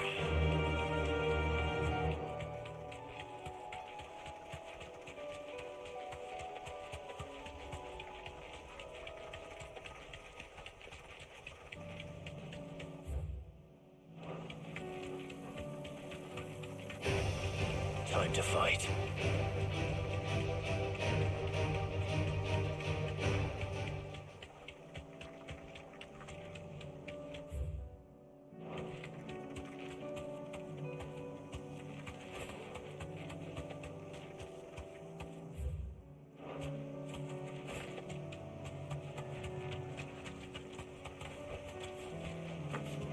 Here's the aqueduct.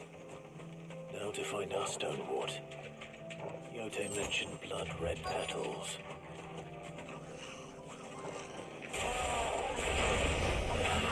Just my luck. Well, I won't be picking anything till they're gone. There's only one thing for it.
Better collect as much as I can before reinforcements arrive.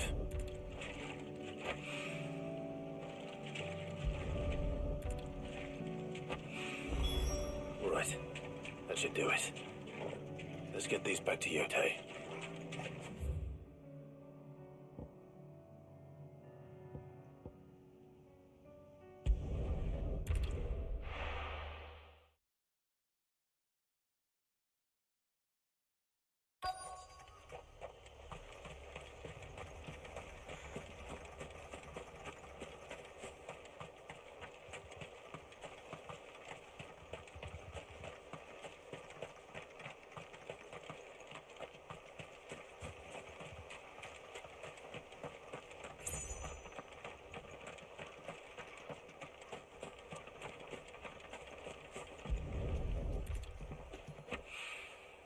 This should be enough.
Vivian, I read your note, and I'd be happy to help you find the book you're looking for.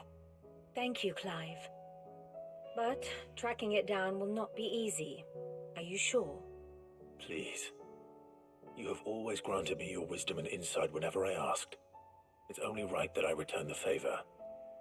Or at least attempt to. You are too kind.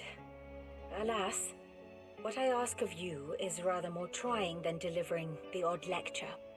I spoke with Harpocrates to see if he had any inkling as to where another copy might be found, but perhaps it is best that you hear the details from him.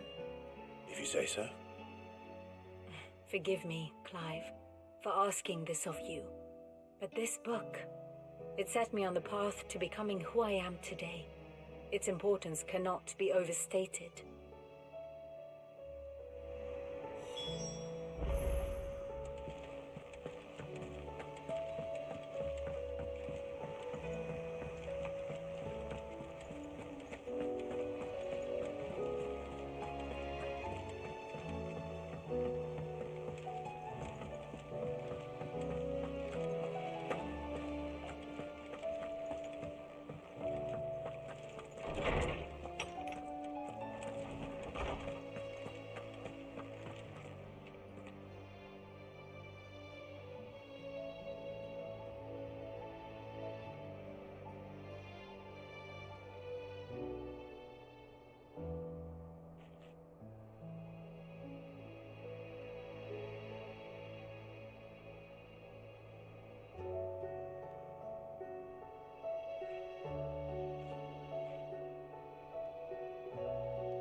Clive, my boy. What a pleasure it is to see you. Harpocrates, there's something I need to ask you. I've been charged with locating a book called From a Distance. Then you seek a rare gem indeed. One whose name I had not thought to hear from your lips. You've been talking to Vivian. Right as always. But she didn't seem keen to tell me very much. I take it she didn't like what you had to say. And yet I gather it did naught to dissuade her. Clive, if the young professor has tasked you with obtaining a copy, I fear she asks the impossible. The executors would not allow it. The executors? Coveters of Secrets. A clandestine organization committed to the collection and intenebration of forbidden texts and technologies. One such text being the tome Vivian seeks, chronicling as it does the true history of the enslavement of bearers. A tale which could overturn the established order were it ever to become widely known. Or, so rumor has it.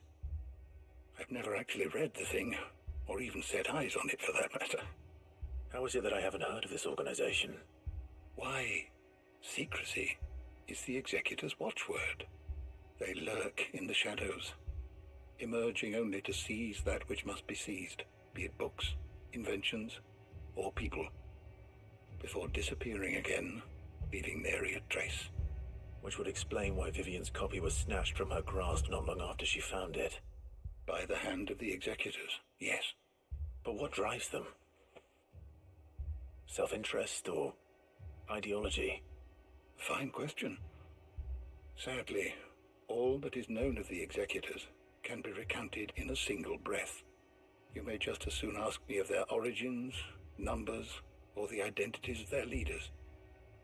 Any answer I give would be pure speculation. Then my hunt was doomed from the first. What was Vivian expecting? That I'd pluck it from thin air? Not from thin air, no. From ash. Rumors of the executors are rife among the scholars of Storm, but rather less so across the strait. I have a friend. Well, I had a friend in the village of Garnick, a collector of rare tomes, upon which subject we would oft correspond. Alas, I have heard naught from him since the skies fell dark. And no doubt he too has turned. But though he did not mention it by name, it is possible that a surviving copy of From a Distance yet rests upon one of his many shelves, quietly awaiting discovery. If you were, by some chance, able to save even a single book from the poor man's library, I know his soul would rest easier. Very well. When I next find myself in Waloed, I'll be sure to pay Garnick a visit.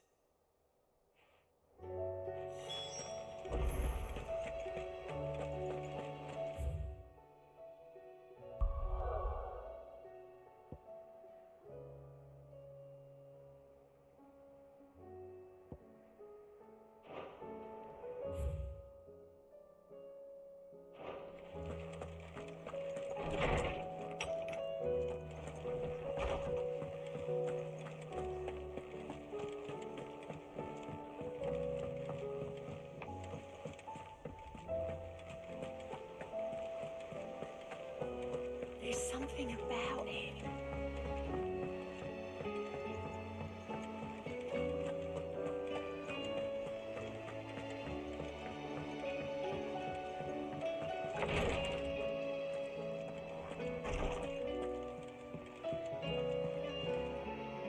Yotei, I brought back all the stone and water I could find. Will this be enough?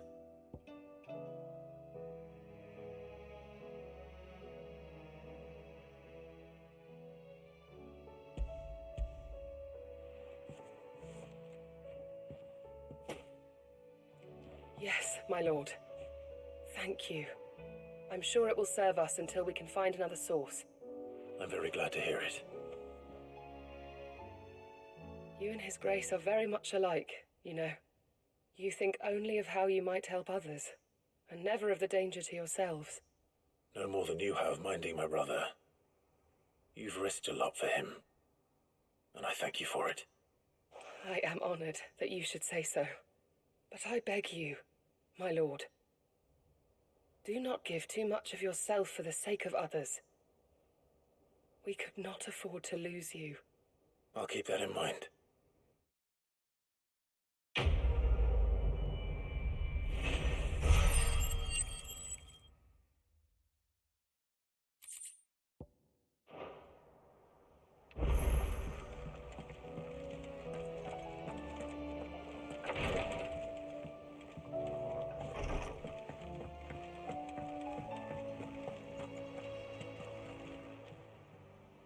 Welcome to the Patron's Whisper.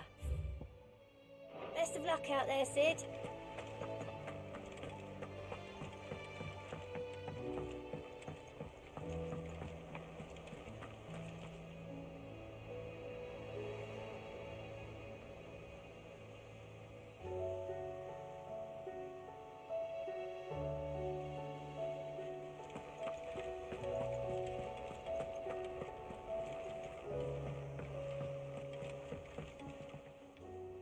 Oh, Clive. Joshua, what's wrong? And don't say nothing.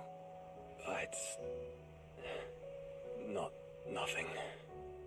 I've received word from Cyril. The Undying have found Father's will, or something akin to it. His will? How? Where? In the crypt beneath Rosalith Castle.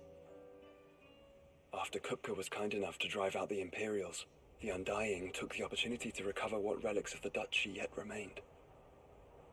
And in the process of doing so, they found a letter from Father. I'm surprised anything survived down there. Cyril asked that I join him in Tabor at my convenience. I have been meaning to go, but would you join me? Of course. I want to know what's in that letter as much as you do. Very well. I'm ready to leave when you are.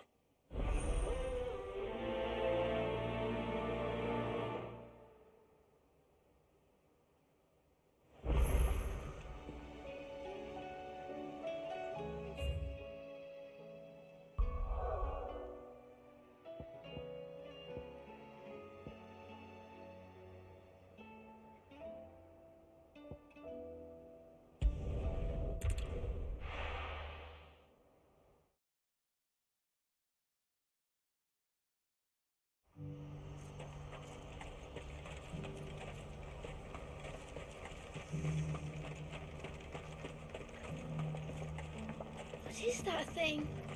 I don't like it. I hear the brothers found another victim. Can you believe it? I believe it, all right. What's that? If we're going to do this, we'll need help. Clive, your timing is impeccable. It just so happens that right at this very moment, we're in need of someone with your talents. And what talents would those be?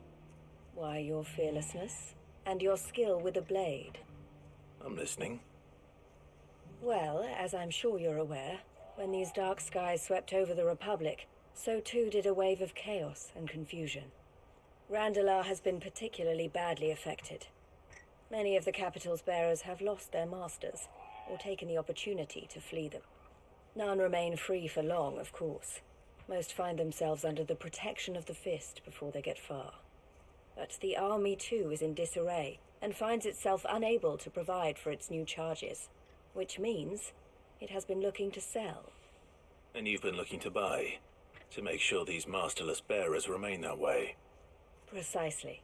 It's the perfect opportunity to free dozens more, and for an attractive price, no less. So where does my skill with a blade come in? Though we may have the funds to buy these bearers, we have nowhere to house them. So we've been searching for a place where they can be resettled. Somewhere far from the prying eyes of those who would see them enslaved once more. And we believe we have found one. Cashlock. A small hamlet hidden in a canyon. The place was abandoned a long time ago, but when the men moved out, the beasts moved in. And so we seek the aid of a fearless swordsman to encourage them to look elsewhere. You'll help, won't you? How could I refuse? Excellent. Theo, if you wouldn't mind making arrangements for the transportation of our guests, as we discussed. Of course. Leave everything with me. Sounds like you'll have your work cut out for you. I will. We have an entire village to stock and furnish. Residents and all. Even if I begin right now, I'll be working day and night. So I'd better get started. Try to clear the place out before the wagons roll in, won't you? I'll do my best. You will find a village in Chairdreth Thread, past Lateney's Cleft. My man there will open the gate for you. All right. Wish me luck. I'm sure you won't need it.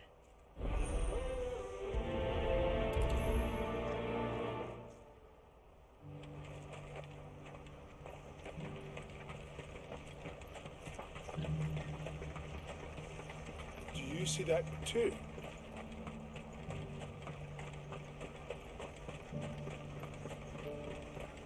Papa? What is it?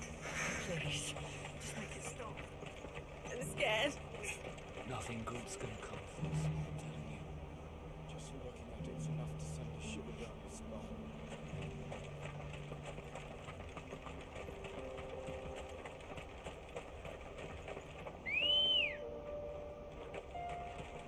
Ready, go?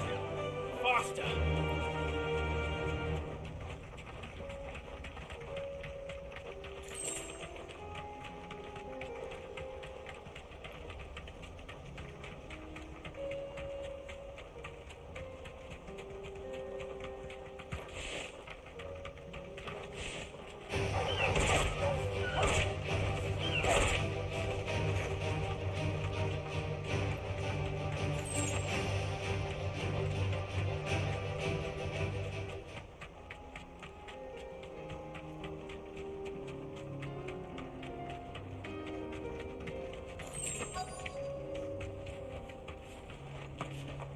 Can't be Rutherford, can it?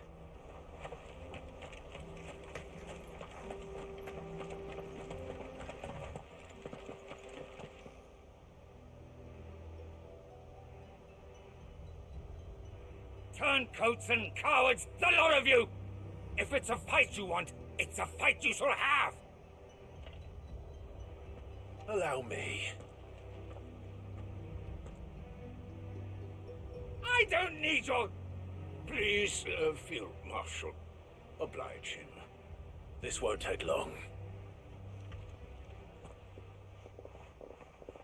You're right. It won't. Men, finish him.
A little longer than I'd have liked.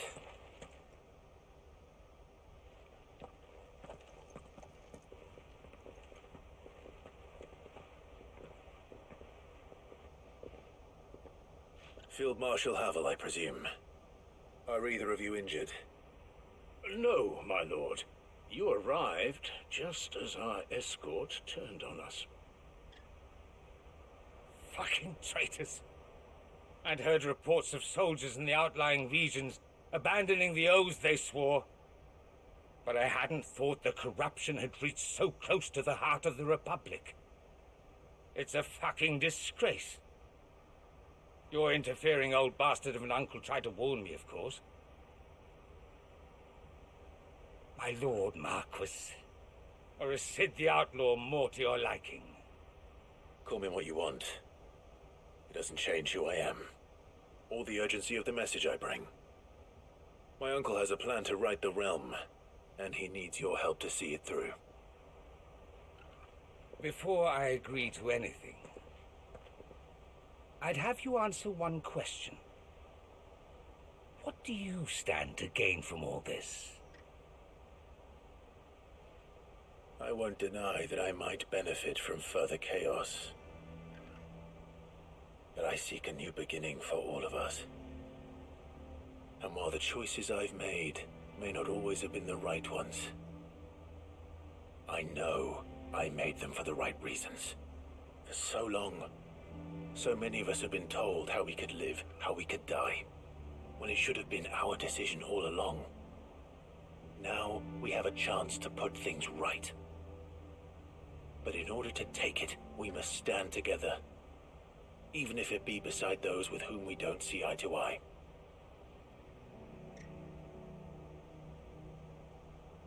Certainly not the words I expected from an outlaw. But perhaps your uncle was right. You are no ordinary outlaw. I'll never hear the end of this. All right. I'll start by ordering my most trusted guard to bring the Dhalmekian fringes under control. Next, I'll make contact with my counterparts in the Imperial Army and see if I can't convince them to try and restore order in their own territory. Thank you, Field Marshal. But they are not the only ones we will need to convince. What do you mean? I don't doubt that I can bully some sense into a few generals, but those they answer to require a different kind of persuasion. And when it comes to honeyed words, well, we will need an envoy. One who can court even the most stubborn of statesmen. You, perhaps. I'm flattered. But I'm no diplomat either. And I have other problems to attend to. What we need is a skilled arbitrator. And I may know just the person. Is that so? And would he happen to be an outlaw too? Of a different kind, perhaps. Well, beggars can't be choosers. I suppose we'll all have to find a little of the outlaw in ourselves if we're to make it through this. Very well. Send your man to me right away. I shall.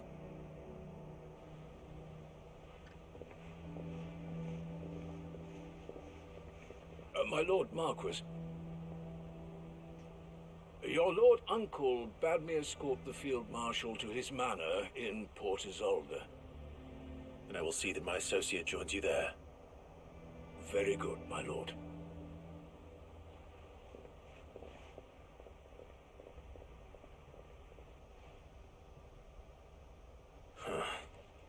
An envoy. I'm not sure I'm the man to talk anyone round. I can barely convince my brother to take his medicine. No. This is a job for someone with experience. Someone like Quinton. I hope I can convince him at least.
This must have been a nice place once. It will be again.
Farewell.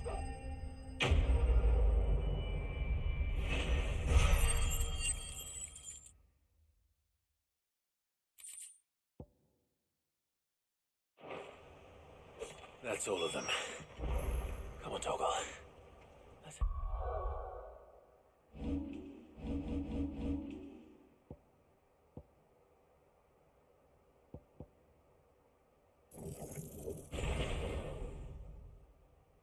Back to Boklad.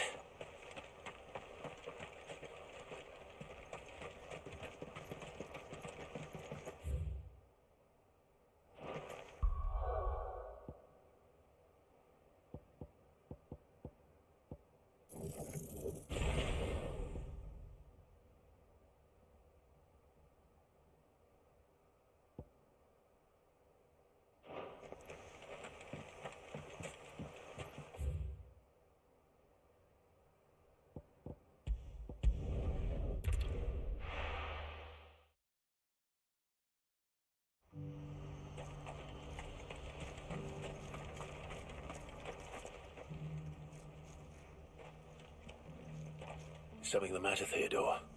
Quiet. Those are our terms. I trust that you'll give them your full consideration.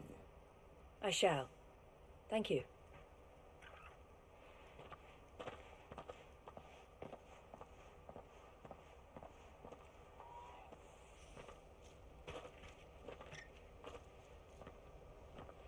Him again. Someone you know? Yes. And, no. But enough about him. How did you fare down in Cashlock? It's done. The village is safe now. You made quick work of it, as always. I should go and let Eloise know. Don't let me keep you. But Clive, don't tell her I was watching her, will you? She'll only get upset. I'll explain everything once you've finished with your report. All right. We'll speak then.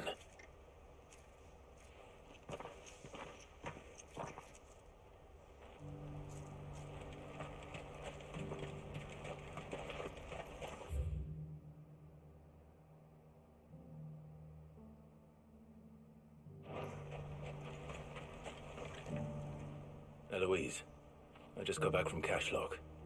The village should be safe now. Thank you, Clive. Here, something for your trouble. Well then, now that you have laid the groundwork for our little project, I suppose we'd better finish the job. The first thing we'll need to do is make sure our offer for the bearers is accepted. You're still in negotiations? We are. A trusted colleague has been dealing with the Fist on our behalf, but things have been trickier than we anticipated. I suppose it's to be expected. This is the army we're dealing with. Fighting's what they do. But we shall emerge victorious in the end. Well, if you need any help, you know where to find me. I'm not sure I do, but thank you all the same.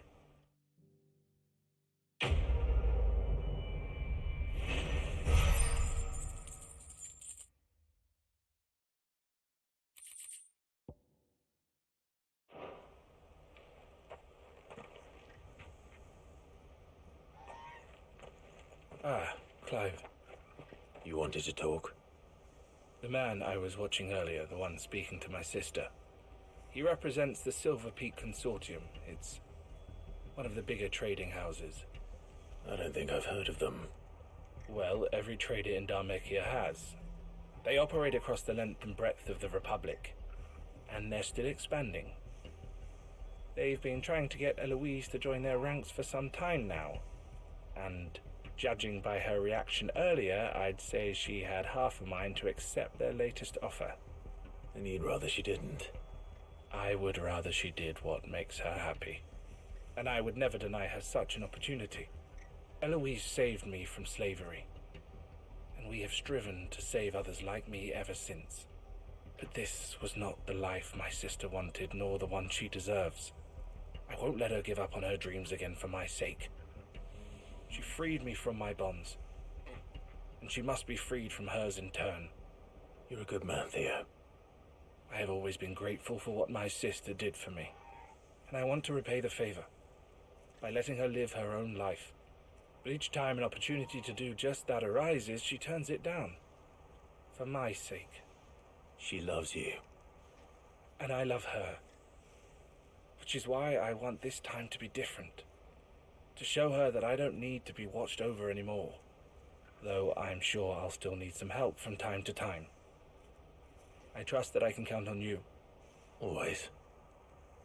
Thank you, Clive. Well then, I had better get back to work.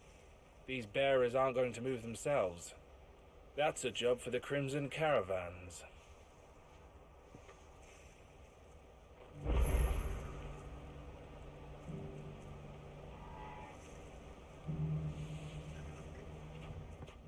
Clive, you'll be pleased to know that the negotiations are progressing well. That is good news. Yes. Our comrade in Randala has just sent word that the contract should be signed very soon. But I still have much and more to prepare. It's a huge undertaking moving this many bearers at once. You couldn't do me a quick favor, could you? What is it this time? More wild beasts? Nothing like that. I just need you to go over to the caravans and ask El how long we have until the bearers arrive. Find out exactly how much faster I need to get all these supplies moved. All right. I'll go and ask. Thanks, Clive. I owe you one.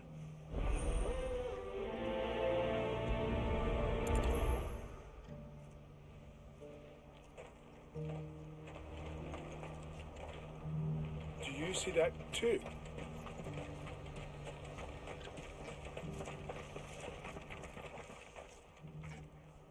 Don't blame yourself, El. This is their fault, not yours. I know, but no buts about it, all right?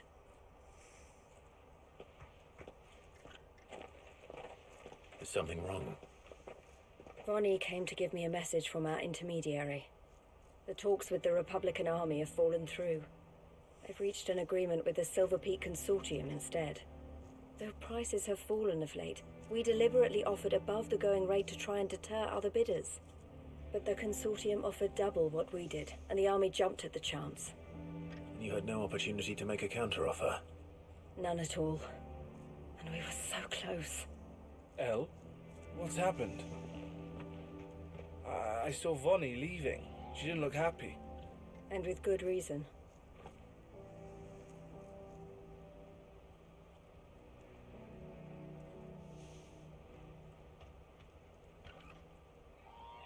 But I thought we were the only ones the Fist was speaking to about the bearers. How did the Consortium even find out about this? It's not so surprising. They have ears all over the Republic. This isn't over. The Consortium will have to sell these bearers eventually, and at the price they paid, buyers will be few and far between. I'm going to Randalar myself. Alone? You sure that's wise? Are you offering to be my bodyguard? How kind. Meet me at the checkpoint near the capital gates. I'll send an owl ahead and request a meeting.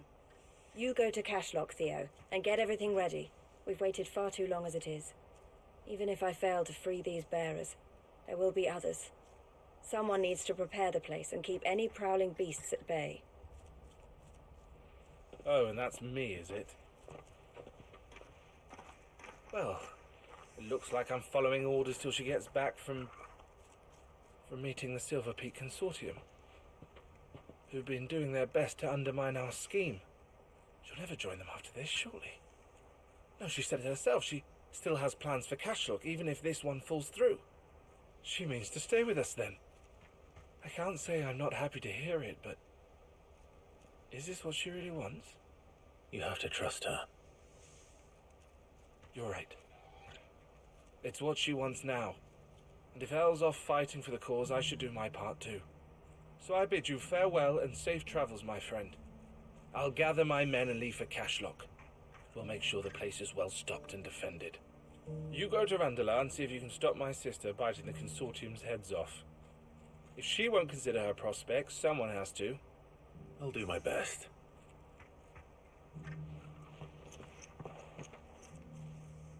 All right.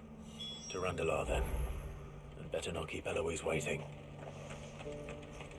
Do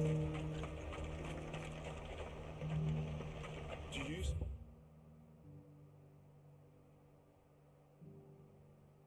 that too?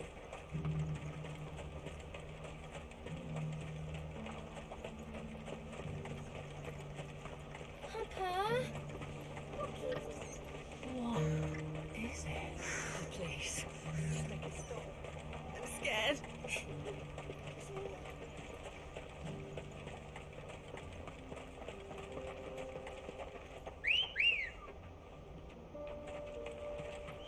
Let's go.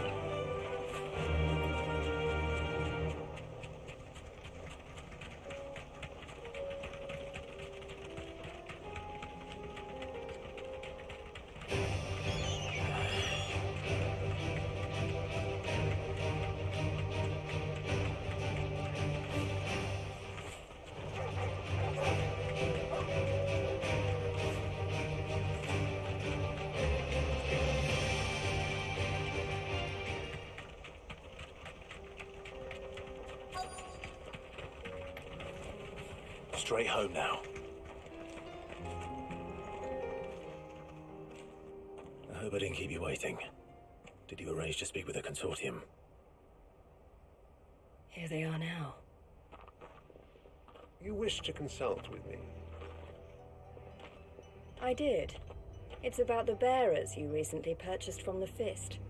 We had all but finished making arrangements to buy them ourselves, and then you stepped into the fray. You misunderstand. The Consortium had an interest in purchasing them from the very first. It was only our regard for you that kept us from bidding. But your hesitancy in accepting our offer to you suggested that the regard was not mutual. And so we resumed our business. I did not hesitate. I am simply not inclined to make such decisions without first giving them due consideration. But what is done is done. Come then. How much do you want for them? Alas, you are too late yet again. We rarely take on such unconventional merchandise without a purchaser in mind. The bearers belong to him now. Who is your buyer? A trader from across the water. A most demanding fellow, if it's any consolation. He insisted the bearers be fed, dressed, even given their own bunks for the voyage over. That's what you get when you deal with continental types. I wouldn't know. Oh yes, the culture on the continent is quite different to ours. They pay good money for bearers not fit for the knacker's yard, and treat them like kings. But as long as they pay... That does sound unusual. No matter then. If they've already left our shores, there's little that can be done. Allow me to withdraw my interest. And with it, my interest in joining your organization. My associates will be sorry to hear that.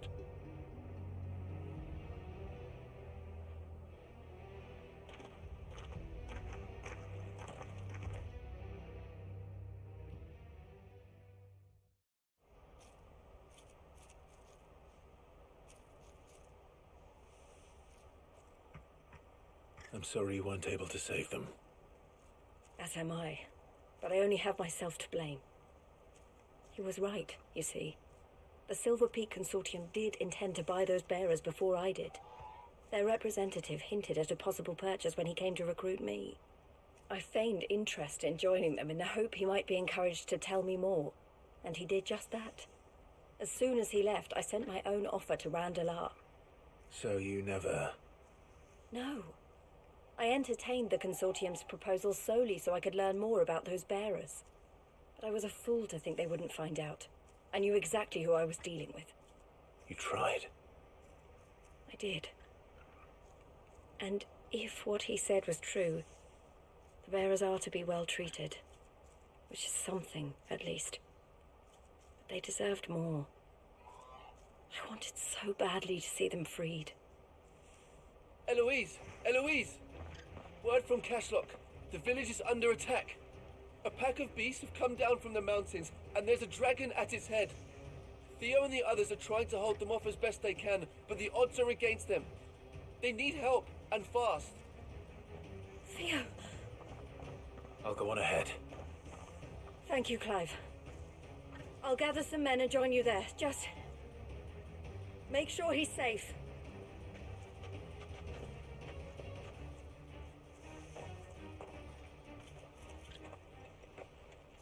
Hold on, Theo. I'm coming. Did you see that too?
Where's Theodore? Upriver! He led the dragon that way to keep it from the village, but the whole area's flooded with ether. We just have to pray he makes it out in one piece. I can do better than that. Torgal, with me.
These creatures have already turned.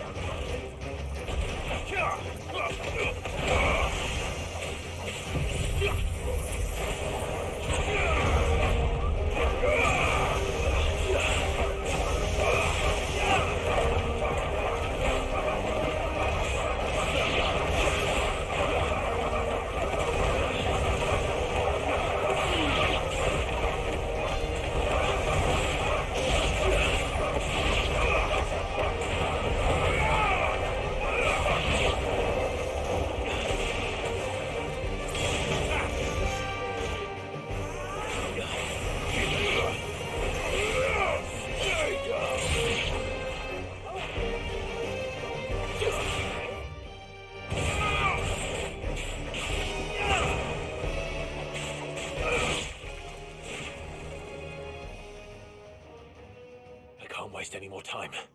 I need to find Theodore before that dragon does.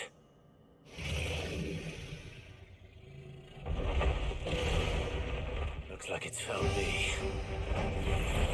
This thing's turned as well. This isn't going to be easy.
Theodore, you had me worried for...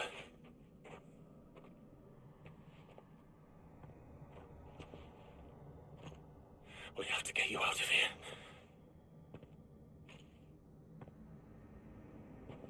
I think it might be a little too late for that. Bearer or no, there's only so much ether a man can take, and that Drake just wouldn't let me leave. You have my thanks, Cid. For finishing what I could not. For keeping Elle's dream. Theodore!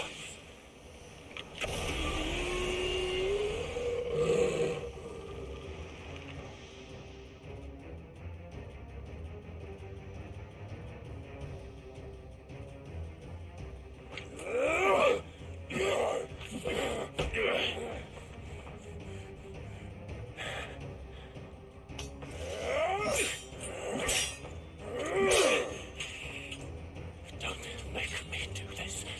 Stop it, Theo! Stop! Stay back, Eloise! He's turned. And so will you!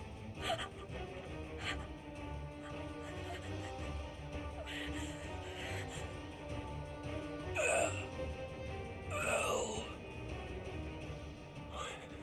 Theodore.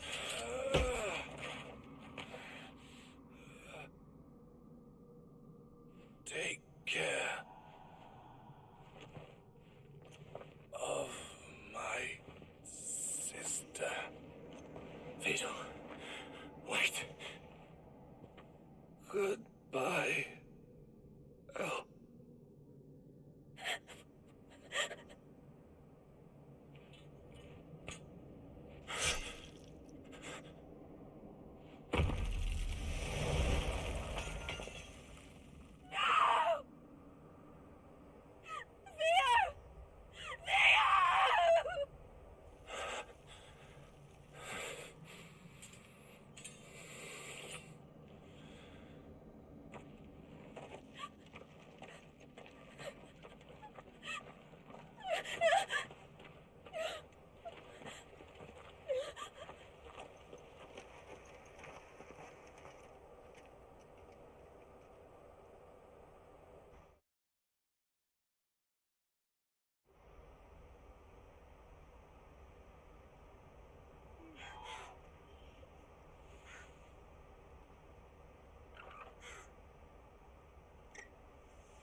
Thank you, Clive.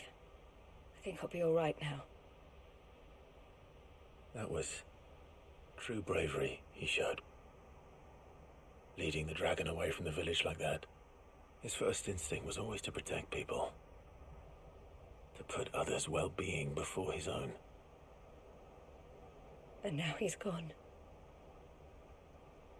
Because I sent him to that place, against his will. It wasn't against his will. He was ready to do whatever it took to show you he could stand on his own. So that you would finally be free to live your own life. To live my own life? He never could come to terms with the choice I made. What exactly happened? You once told me Theo was the first bearer you ever helped.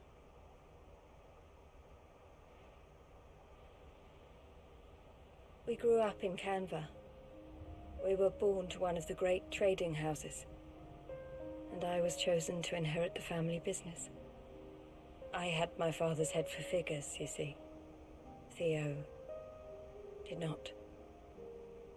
While I studied the art of commerce, he played at soldiers instead. A late bloomer, in more ways than one. For unlike most bearers, it wasn't until his 15th summer that his powers awakened. My parents tried to drive him out of the house and into the care of the constables. But before they could, I took him into mine. Theo told me something else. He clearly admired your devotion to the cause of freeing others like him from slavery. But he said you deserved a better life than this. He wanted to free you from what he called your bonds, just as you freed him from his. I would be lying if I said I had not wondered from time to time how much easier my life might have been if I had allowed Theo to be taken and devoted myself to the family business instead.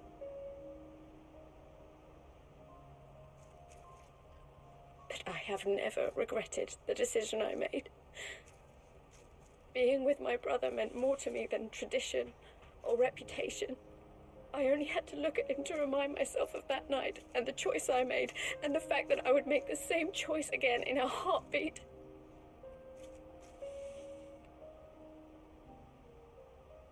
He was never a burden. How could he even think that? If anything, I was the one who weighed him down. You weren't, Eloise. He said it himself, that he had always been grateful to you for saving him, and that he wanted to repay you by letting you live the life you were denied. Neither you nor Theo weighed each other down. You loved one another. You did whatever was necessary to continue living your lives together, and you always would have. You're right. All I ever wanted, all I ever did, it was so we could be together. Oh, Theo, why did you have to...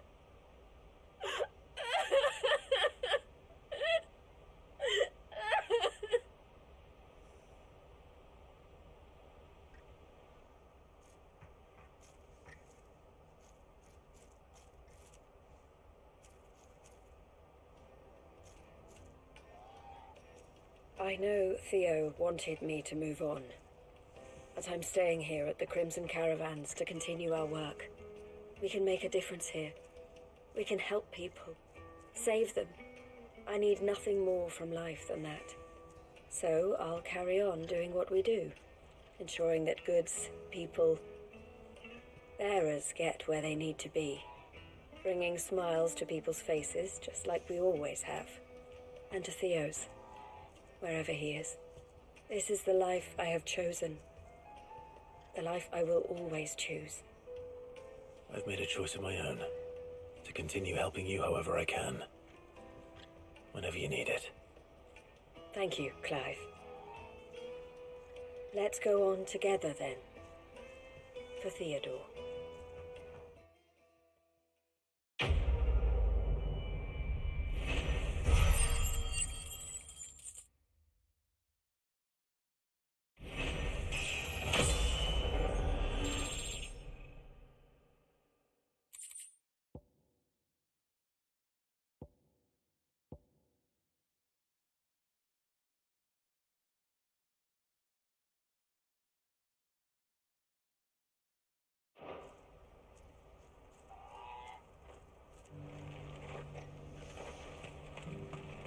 Eloise isn't the type to give up. Maybe not. But she'll still need...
Quentin, I have a proposal for you.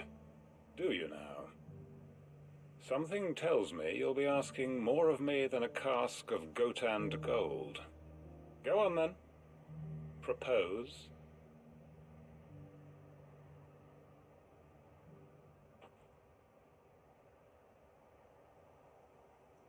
You'd have me convince the chiefs and chamberlains of the realm that they should simply swallow their pride and do the one thing that has proved impossible for thousands of years.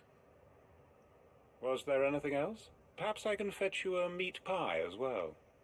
I know it's a lot to ask, but I can think of none better suited to the role. And you'd have me give up what little I have left to do it. I told you, Clive. The people of Lostwing are my family, and I cannot abandon them. You'll have to find someone else. I'm sorry to hear that. So am I. And why might that be? What he's asking. How's it any different to what you've done so far? They want you to speak for those who can't speak for themselves. That's what you do best. If it's the vineyard you're worried about, we'll see that the grapes are picked and the tons filled. You know we will. It's not that. Then what is it? You said yourself we're family. Don't you trust us? You know that's not what I'm... Then what are you saying? That only we are worth saving? Why turn your back on everyone else? You convinced us we could build new lives for ourselves, and if you can do that, who's to say you couldn't convince the entire realm? A stirring argument. I fear that any rejoinder I make might fall somewhat flat by comparison. So you'll join us? Where do you need me? Field Marshal Havel will want to speak with you in person. He's currently in Port Isolde. I can arrange for a party of Cursebreakers to accompany you there. That would be very much appreciated. I hear the roads are far from safe these days. Hopefully not for long. My uncle will want to know that his plan is taking shape.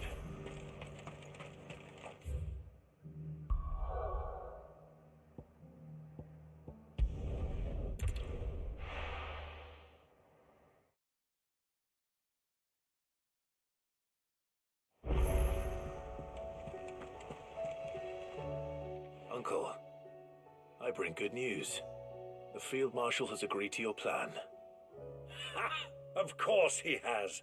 I didn't doubt you for a moment, dear boy. Rutherford is accompanying him back to your manor in Port Isolde as we speak. They will await your return there. As will one other. One other? Who, exactly? Lord Havel was concerned that even if he could get the realm's armies to agree to an accord, he might not be as successful in convincing those with political power. He asked if I might have a solution, and I suggested a certain Imperial Lord Magistrate turned Liberator. One of your co-conspirators? Master Quinton would probably call me one of his, but yes. Another outlaw, then. Just the thing we need to put these rotten politicos in their places. Good thinking, Clive. I'm glad you approve. The more the merrier, eh? Uncle, assuming Havel and Quinton can solve our problem with the armies, you still haven't mentioned how we might manage the grain shortages. Oh, don't you worry, my boy. The 7 high houses will be seeing to that. They have all agreed to make the most generous of donations. Oh, of course, it did take a little persuasion, but luckily I had some unexpected help. From who? Why, you, my boy. Rumor has it that you rescued the Lady Ariane's head steward Rockford from a horde of bloodthirsty bandits. It was more of a handful. Well, the old battle-axe was so pleased. She had a shipload of talents delivered to my private docks by the next new moon. And when the other houses saw the parsimonious old crone's purse strings finally loosen, they as good as tripped over themselves in the rush to follow suit. I'm happy to hear it. Now, I must be getting back to the manor. Join us there at your earliest convenience, would you? Of course, Uncle.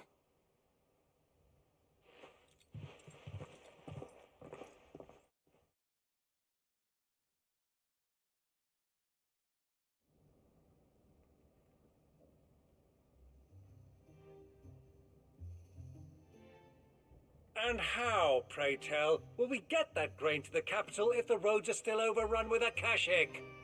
You'll find another bloody road. I only have so many men, and I'm not about to send them headlong into an ether flood. That is, unless you'd have them turn as well. Well, I'd certainly eat less. Says the man with a belly bigger than a band of curls. My soldiers actually need their rations. Without any food to keep them going, they'll be dead even before you've sent them on your fool's errand. If I may, gentlemen, perhaps I might suggest an alternative approach. Though supply routes are indeed disrupted, there is no shortage of ships. Indeed, they bob away in every bay from here to Randalar, awaiting a safe haven. Allow them to make port and fill their bellies full of grain. And once those who crowd the cities are fed, ferry the displaced back to the countryside to work the fallow fields. But I'm sure that you wish to continue your discussion. Forgive the interruption. Two such firm friends as yourselves need no help from the likes of me. Rutherford spoke fondly of the great bond between you. Us? Friends? I can't stand the man! Clive, I'm beginning to question the quality of the company you keep. And what kind of company were you expecting him to keep? The man's a criminal! Criminal? How dare you? You are not fit to breathe the same air as this fine, upstanding young gentleman. Upstanding? He calls himself Sid the Bloody Outlaw! Once more onto the breach.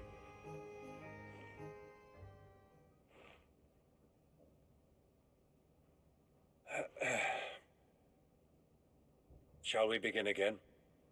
What we seek here is not to create a new nation, nor to claim the thrones of those that already exist. We wish simply to bring stability to the realm that mankind might weather the current storm.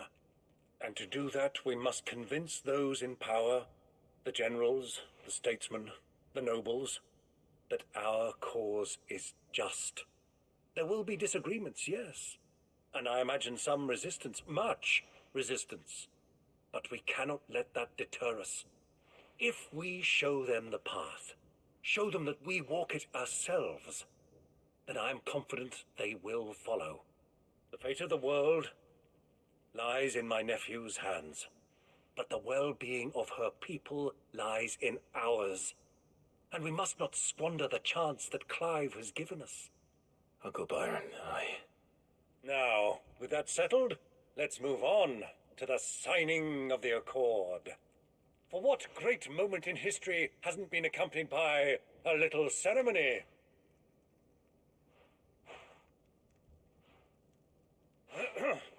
Citizens of Valisthea, I present to you the Tri-Unity. Rutherford, Mike Will.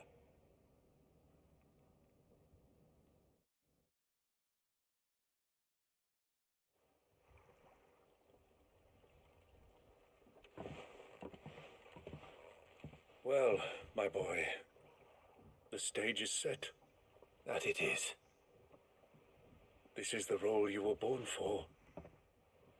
Now I ask only that you trust in the talents of your supporting cast. We shall play our parts to the best of our abilities, that you might have the opportunity to shine.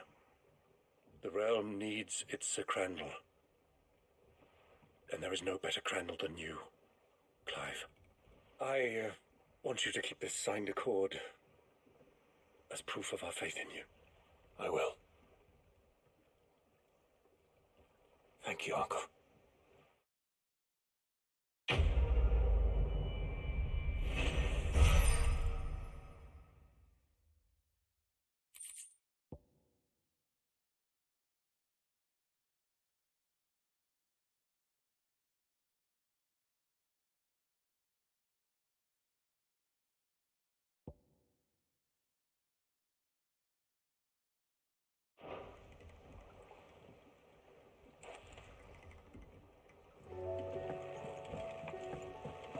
What do you think that thing is? And how the hell is Sid gonna deal with it?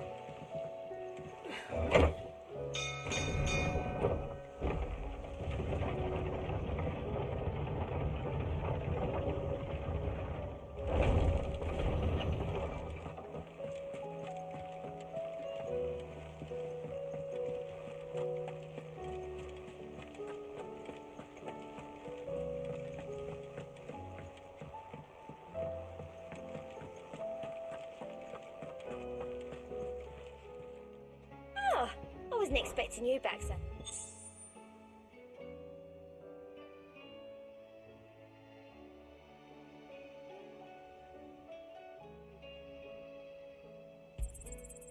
all yours.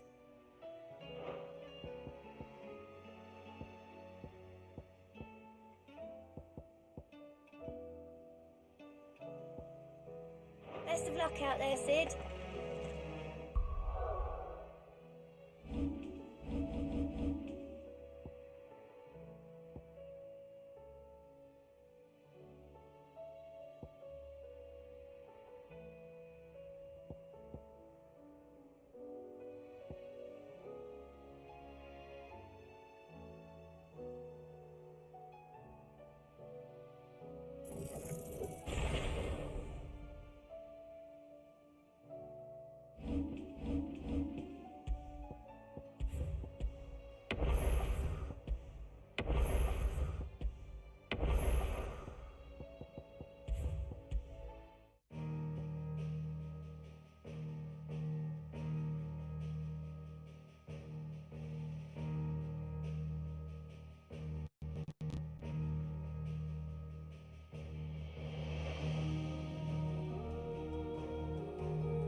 Hey, what's going on, Camilla?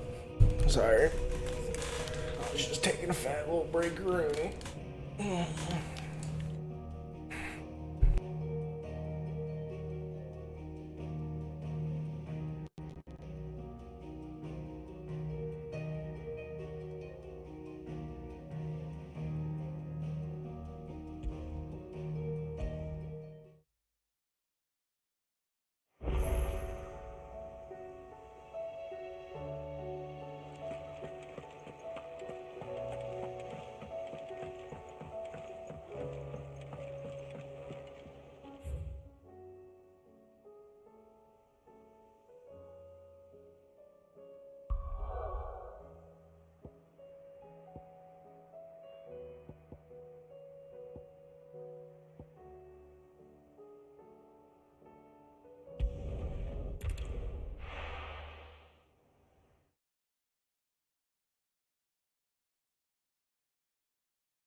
Nazaire might at least have mentioned where in Northreach he'd be testing this recruit.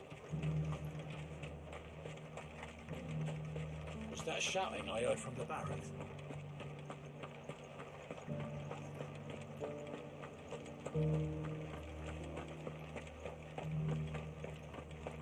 And you're just gonna fall in tonight? I don't trust this Duke. Oh, Clive. What am I to do? My wards and I may soon be without a home. What's happened? The High Cardinal has descended from his lofty throne and taken up residence here in Northreach. The High Cardinal? Leader of the Council of Elders, second only to his Radiance at the head of the Imperial government. Not that any of those things still exist. Now he goes by his noble title, the Duke of Oriflamme. And what does he want with Northreach? He wants to transform it into a military stronghold, a foundation upon which to build a new Sambrec. He's already secured the support of the various army remnants, with promises that they shall be afforded the respect they deserve in his empire. One built on the confiscated property of the people. He would rob the populace to pay for it. Believe me, I have used every means of persuasion to discourage him from this folly. But for whatever reason, he will not listen to me. What does Captain Philippe make of this? When the town was under attack, it was him the soldiers rallied around. Couldn't he use that influence again? How? By speaking out against one of the most powerful men in Sambrec. A man whose stated aim is to revive the empire Philippe's comrades swore to serve, and to improve the soldiers' lot within it. The captain can offer them a regular supply of gruel, and an occasional trip to the Vale to help them forget the terrors they face each day. The Duke offers them a vision of strength and safety. No. Any attempt to incite mutiny would cost Philippe the support of his men, if it did not cost him his life. But given the mood around town, mutiny may yet be unavoidable. The people have little appetite for further deprivation, least of all when it serves only to elevate others. Who could blame them? Clive, would you appeal to the Duke on my behalf? For your services to Northreach, you have the respect of the soldiers, and they will take you to His Eminence if you ask them. And unlike Philippe, no bonds of loyalty prevent you from speaking your mind to the man. Well, will you try? You could hardly fare any worse than I did. I'll see what I can do. Thank you, Clive. Tell me then, where will I find this Duke of Oriflamme? In the garrison? Overseeing the troops, yes. All right. Wish me luck.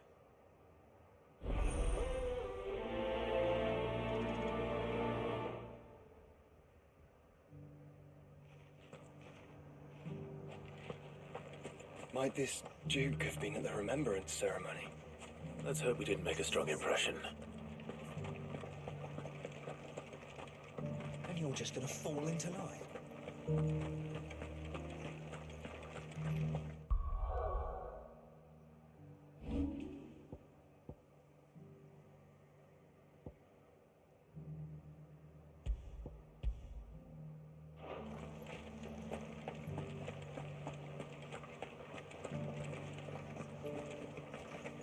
Was that shouting I heard from the barrack? The Dominion's all but done for. The High Cardinal. I'm nervous. Well met, Sid. This is the Initiate. Ember, present yourself. At your service, Master. Please, just Sid. There are no masters here. Your life is your own. Oh, of course. Thank you, Sid. The sergeant says you'll be evaluating me at my trial. To become a scout, yes. You are aware of the dangers inherent in that role. I am. But I swore I'd face them. Just like the man who saved my life. And who would that be? Gav. It was him who found me and freed me. No magic, no support, just one man and his nose. Came and sniffed me out. It taught me what one man can do if he puts his mind to it. And I've been training ever since, so that one day I can be someone's saviour, just like Gav was mine. I'm sure he'd be flattered. You clearly have good intentions, Ember. And it sounds like you're under no illusions. Stick to this path and you'll make a fine Cursebreaker. So, what? Have I passed? You haven't even started yet. Now listen.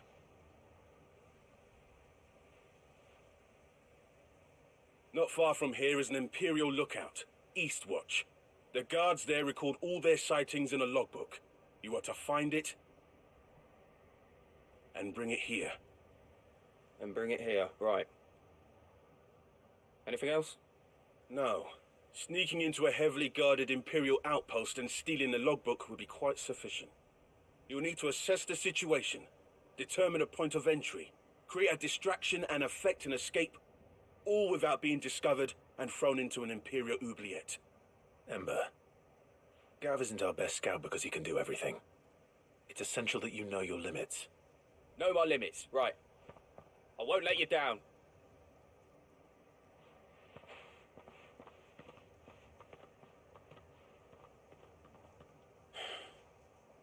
It shouldn't be as dangerous as I made out. But keep a weather eye on him all the same, would you? On my way. All right, Ember. Impress me.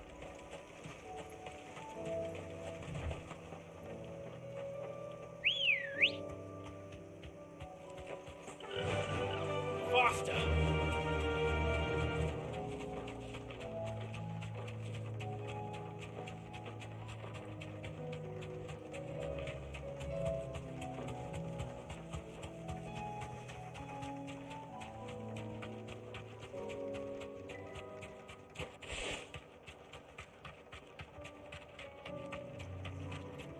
These are clean kills. Perhaps young Ember really is ready. Or maybe not.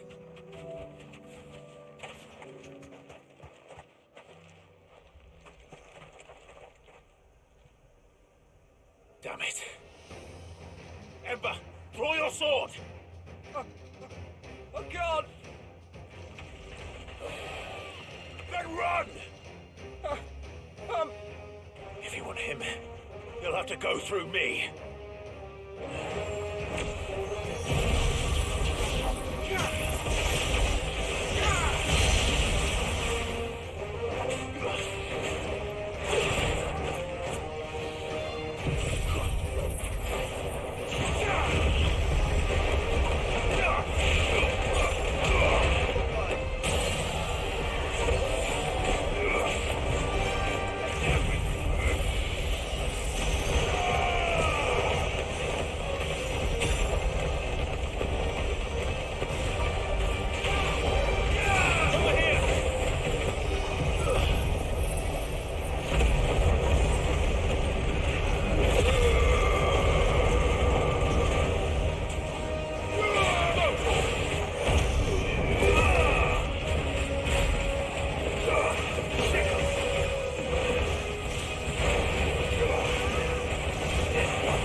Ember, are you...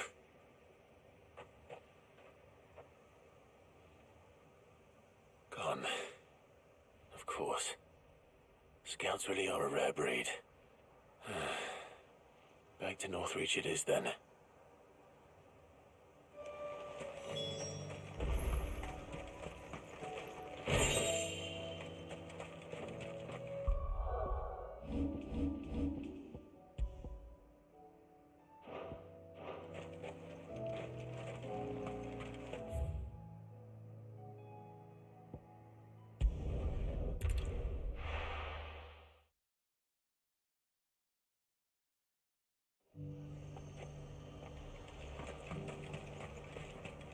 Sell anything today?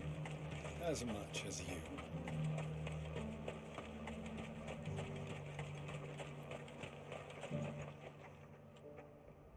I didn't expect you back so soon. Where is Ember? How did he fare? I thought I'd find him with you. He must have fled. I followed him to Eastwatch, where I found him being set upon by a wild Avis. He was just standing there. Didn't even draw his sword. I had to step in and take care of things. But by the time I had, he was nowhere to be seen. I assumed he'd set off in your direction, but apparently not. I'm sorry, Sid. I knew the boy had a nervous streak, but he seemed like... The right man for the job? I believe this is the logbook you tasked me with retrieving. How did you... Don't you tell me you breached the tower while Sid was busy saving your skin. What? Wasn't that what you asked me to do? To bring the thing back without getting caught? He has you there, Nazaire. And he did it all on his own. But Sid, he did what he thought was best. And now I have to decide whether I agree. Of course. We'll await your evaluation back at the hideaway. Don't you leave my sight. Yes, Sergeant.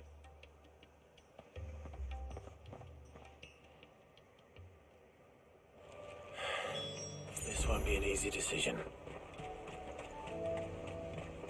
The High Cardinal. The Dominion's all but done for. Was that shouting I heard from the barracks?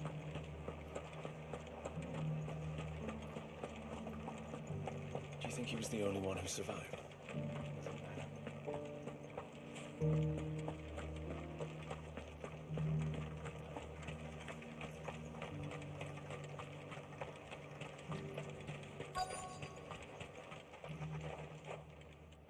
Halt!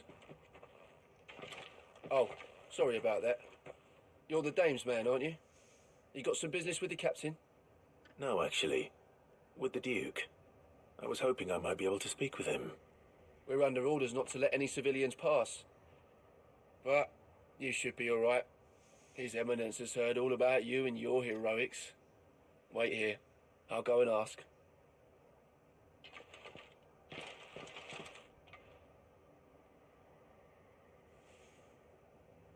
So, you are the sellsword who lent his aid to the garrison. The Empire owes you a debt, and I shall see it repaid. But tell me, is it wealth that you seek, or favor? Neither, Your Eminence. I thought only to inquire about your plan to turn Northreach into a stronghold. Ah, I see. You are worried the expanded garrison will render your services redundant. Yet you needn't be. A proud fighting man like yourself shall always have a place here. Pride of place, in fact. For too long has the contribution of the noble soldier been under-reckoned. But no more. For it is they who shall see the Holy Empire rebuilt, beginning right here in Northreach. Why here, Your Eminence? The town has been fortunate enough to escape largely unscathed from the recent troubles. Her defenses are sound, and her garrison well prepared. Which is more than can be said for Oriflamme or Twinside. The Empire wants for a capital, and I believe Northreach to be the perfect place. with Caer Norvent as her citadel. Once we have seen to the refortification of both the town and the castle, we need only build a wall around both to create a city that would be the envy of the twins. Plans are already underway for the construction. Soon enough, these thralls shall learn that they are no match for the might of Sanbreque. I fear you underestimate how dangerous these creatures are, Your Eminence. Should they return in force, you will need all the people of Northreach to come together in defense of the town. Something they may be loath to do if they've been deprived of their worldly goods. The people will do as their leaders command. If Sanbreque is to be rebuilt, she will require a functioning government. One whose authority is beyond question. That is why this levy is necessary. So that any man who wishes to join the army might do so and be fed, outfitted, and paid as befits a defender of the Empire. And yet there are those who persist in peddling the treasonous lie that I seek to steal from the people and drive them from their homes. I suspect they're afraid of losing what little they have left. Precisely. The common folk have little and less, and you mean to deprive them of even that. You would sow the seeds of your new empire in your own salted earth. Sabine, we have discussed this. Yes, and I told you then how putting the empire before her citizens would lead only to revolt. Without an empire, there are no citizens. And in yours, there will be only beggars. Is that what Griga wills for her people? Do not take her name in vain, Sabine. I'll come back later. The citizens revolt. I wonder what the people really think of the Duke's plan. It wouldn't hurt to ask them, I suppose. Let's begin with those on the other side of the wall.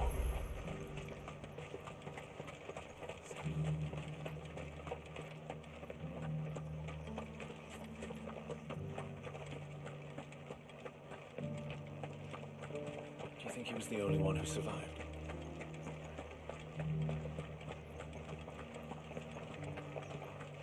That shouting I heard from the barracks. Could be trouble. All right there. What is it you're after, sir? Just your opinion, actually. I wondered what you thought of the Duke of Oriflamme. Oh, him. Not much. None of us traders do. It's thanks to nobles like him that we had to set up shop this side of the wall in the first place. Couldn't have the rabble getting any closer to the holy capital, could they? And now he's trying to drive us out completely. Threatening to take everything we got from us if we don't clear off. If the dame said she wanted him run out of town, I'd be straight through that checkpoint, tar bucket in hand.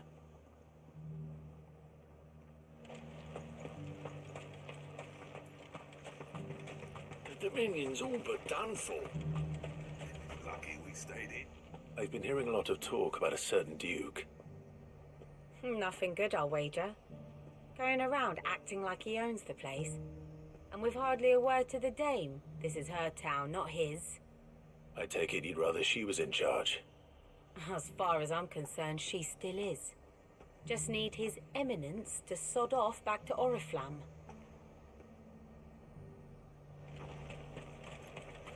Sell anything today? As much as... The garrison salvaged what they could from... A question, if you don't mind. What do you think of the Duke of Oriflamme? Don't get me started. You build a life for yourself somewhere, only for some noble to turn up and tell you you've got to hand it all over to him. If he thinks his name and his chains give him the right to empty our purses, he's in for a rude awakening. We'll do whatever it takes to keep what's ours. Whatever it takes. Well, the people seem united enough. What about the soldiers? What do you think?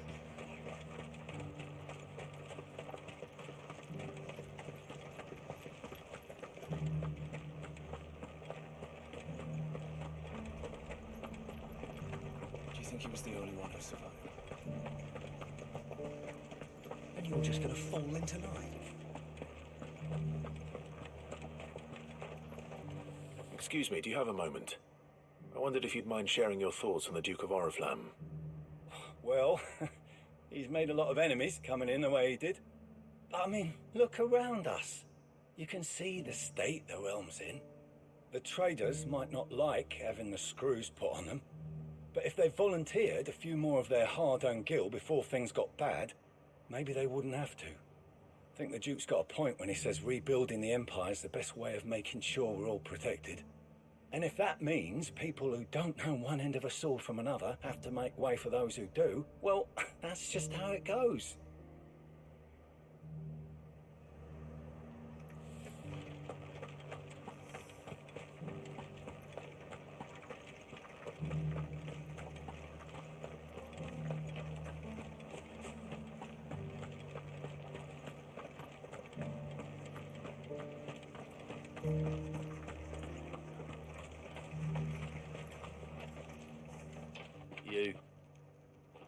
You're the one who was talking to His Eminence. On the Dame's behalf, yes. I was trying to persuade him not to take the people's goodwill for granted, but it seems my words fell on deaf ears. What do you think of his plans? I'm a soldier, mate. He tells me what to do, not the other way round. Listen, I've got nothing but respect for the Dame, but I've got a family to look after. That's where my loyalties lie, not with the town or the Empire, but with my wife and children. If the Duke can get us the men and the equipment we need to fight off those blue-skinned bastards, I don't care how he does it.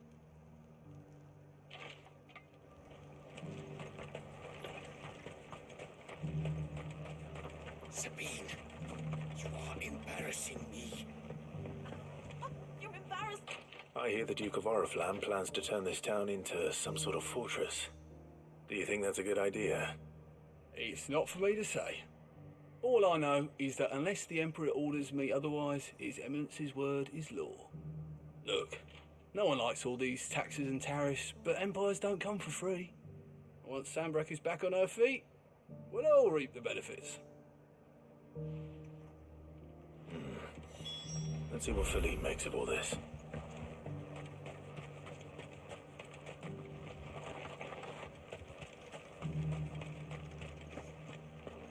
We already have a leader in the Dame.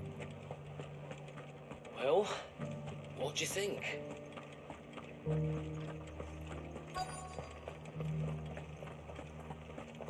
Welcome back. Great Skippery. Captain, do you have a moment? For you? Certainly. Clive, wasn't it? Thank you for last time. How can I help you? I wanted to ask you about the Duke of Oriflamme. Do you intend to go along with his plan? But to tell you the truth, I'm in two minds. It's my sworn duty as a captain of the Imperial Army to obey his orders. But I can't say I agree with him. Philippe, I remember you saying that you became a soldier to protect the people you loved. The Dame included. That's right, I did. Well, she doesn't agree with the Duke's orders either. She thinks they could tear Northreach apart.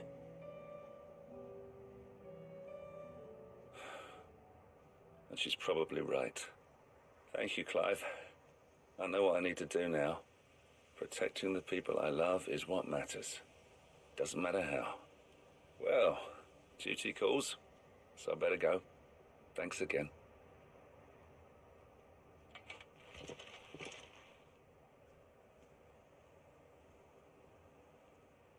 It seems Philippe wants to do the right thing at least.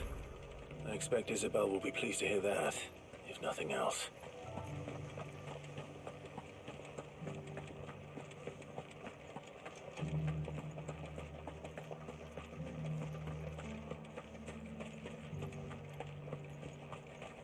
It's not only control of the garrison he wants.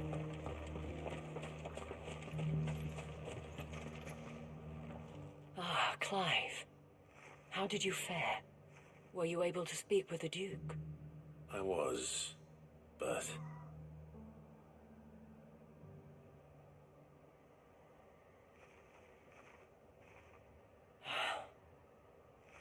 So Northreach is to be a fortress after all. Well, it will certainly help to hold back the thralls. There's no denying that. Though I doubt it will come as much consolation to the townspeople whose worldly goods are confiscated to pay for it. They deserve to be heard, Clive. To have a say in this new empire the Duke means to build. Sadly, His Eminence values their obedience more than their opinions, and hopes to reassert the authority of the state. I fear he sees the people as mere pawns on his chessboard to be sacrificed for the greater good. Needless to say, they themselves are of a different opinion, and would rather their destinies were in your hands. The soldiers, meanwhile, are content to follow their orders. And not just because of the Duke's rank, but because of his vision. I thought as much. Had I sworn to protect Sanbreque, I dare say I too would want nothing more than to see it rise from the ashes. Thank you for trying. But the battle is lost. I don't know about that. What happened to your uniform? I handed it in, along with my resignation. Told the lads I wished them well, but that I owe it to those I love to call it a day. But why? Because I realize what really matters to me. Not following some nobleman's orders for the sake of it, but protecting what I care about. Protecting Northreach. I honestly don't know when those monsters will return, but I'm certain they're not finished with us yet.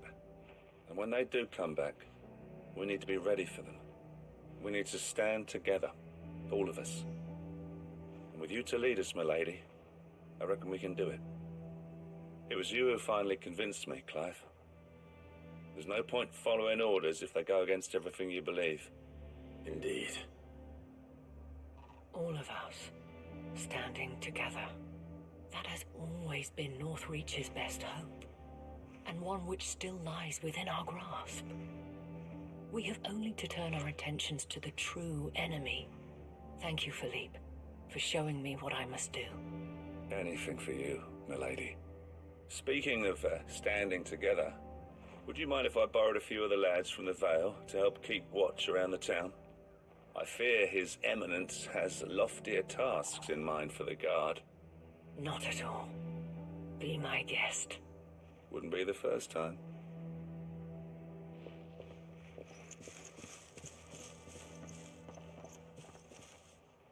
There may be hope for Northreach yet. Especially with men like you and Philippe to champion our cause. I, for my part, shall continue to work upon the Duke, in the stubborn belief that I might still tempt him into joining hands. But I suspect I shall have to call upon your aid again. Until then, Clive. Until then.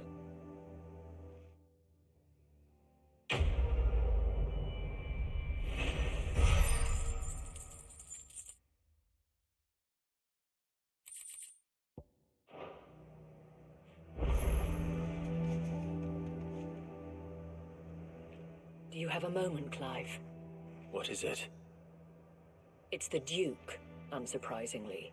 His Eminence has assumed full control of the garrison and put every able-bodied man to work on the fortifications. The town was left all but unguarded, so Philippe was compelled to form a citizens' watch to fill the void. And though my dear boys have been characteristically willing to assist him in this, they want for bodies. So I was wondering if you would lend them your strength, that the people of Northreach might sleep easier, if only for a few nights. Of course. Whatever you need. Thank you, Clive. What would I do without you? Philippe told me he had men stationed at... Where can I find the mistress of this establishment? Here, my lady. To whom do I have the pleasure of speaking? My name is Sabine, and it is my displeasure to be the daughter of the Duke of Oriflamme, who I understand is causing you and your town no small amount of trouble. I wish to speak to you about what might be done. Very well. Let us speak. I trust you'll forgive me, Clive. Absolutely. Our conversation can wait. Please, proceed. As you know, my father is a most overbearing and supercilious man, and I join you in objecting to his every action. Indeed, I owe you my thanks for continuing to argue against his reckless plans. Yet I fear he is not one to be swayed by reason. No. He must be made to face the consequences of his actions. And who would make him do this? I would. Myself and several other like-minded individuals. Were you to join us, we would surely have the strength to drive him from Northreach for good. Does that not seem a trifle drastic? Drastic action is precisely what is called for. Unless you are content to see your people downtrodden and dispossessed. My father would have it that citizens exist only to serve the Empire. That they should be forced to make every sacrifice to ensure her revival. But he is wrong. It is not the people who must serve the Empire, but the Empire who must serve her people. He's always been like this. Scornful of the opinions of anyone he judged beneath him. But he cannot be allowed to ride roughshod over the common folk any longer. We must fight him by all possible means. Fight him? No. My purpose is to quell the tension in Northreach, not to stoke it. Respectfully, my lady.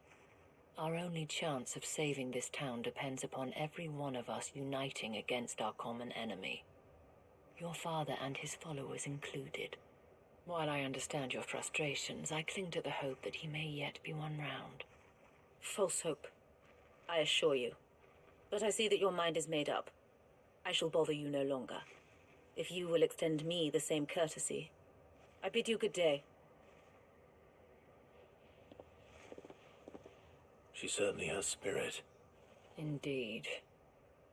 But unfortunately for us, that spirit is only likely to harden the Duke's resolve, which may be enough to seal the fate of this town. Not that she cares. This is all about her and her father. Families. I'm sorry, where were we? Ah, yes.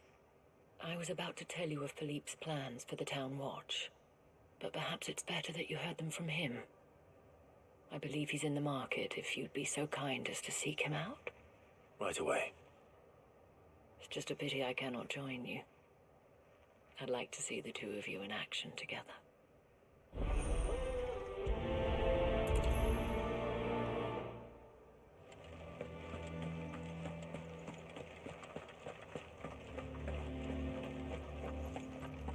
Your town needs you. Saw the captain just now. I would speak with this Duke. What does the dame have to say about all this? So you are content to abandon... Please, I beseech you. If you are a true son of Northreach, you must fight to defend your home. That's exactly what I am doing, milady. Or trying to, at least. The land is crawling with fiends, and someone has to keep watch. Even when our true enemy is hiding in the garrison? Fine. You're not the only able-bodied man in Northreach. Thank you so much for your help.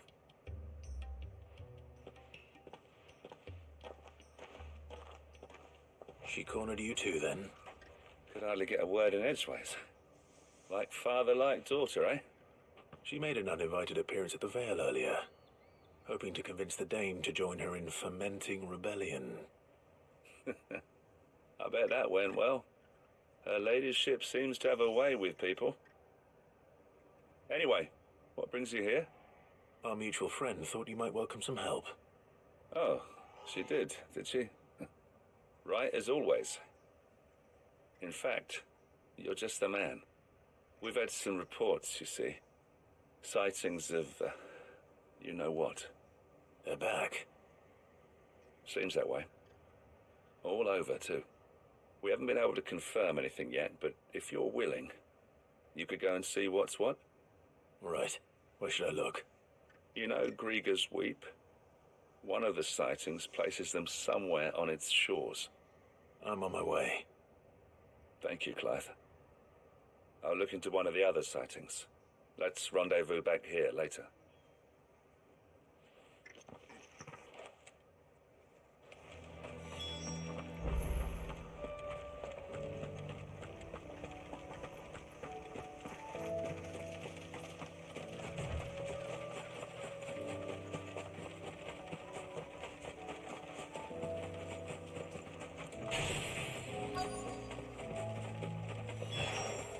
Damn it. The reports were true. I need to stop them before they get to the town.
It's over.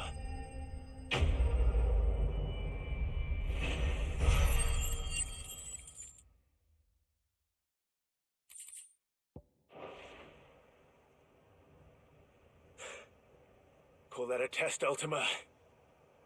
Clive, it's me. Are you alright? I am. But it seems the reports were true. The thralls have returned. I dispatched the few that I found, though. Well, there's something, I suppose. But what were they doing south of town? They all came from the north last time. We might be able to fend off an attack from one side or the other, but from both? Do you have eyes in the north? Some. I should probably go and have a look, though, just to be sure. You head back to Northreach. I want you there just in case war breaks out while I'm away. What do you mean? Her ladyship's been busy working her magic on the townspeople, stirring up ill feeling towards her father. But she'll have her marching on the barracks if we're not careful. What? This is exactly what the Dane was afraid of. I'll do what I can to calm things down. Be careful out there, all right? Don't worry, I'm not like you. One sniff of those things and I'm running back to town screaming blue murder.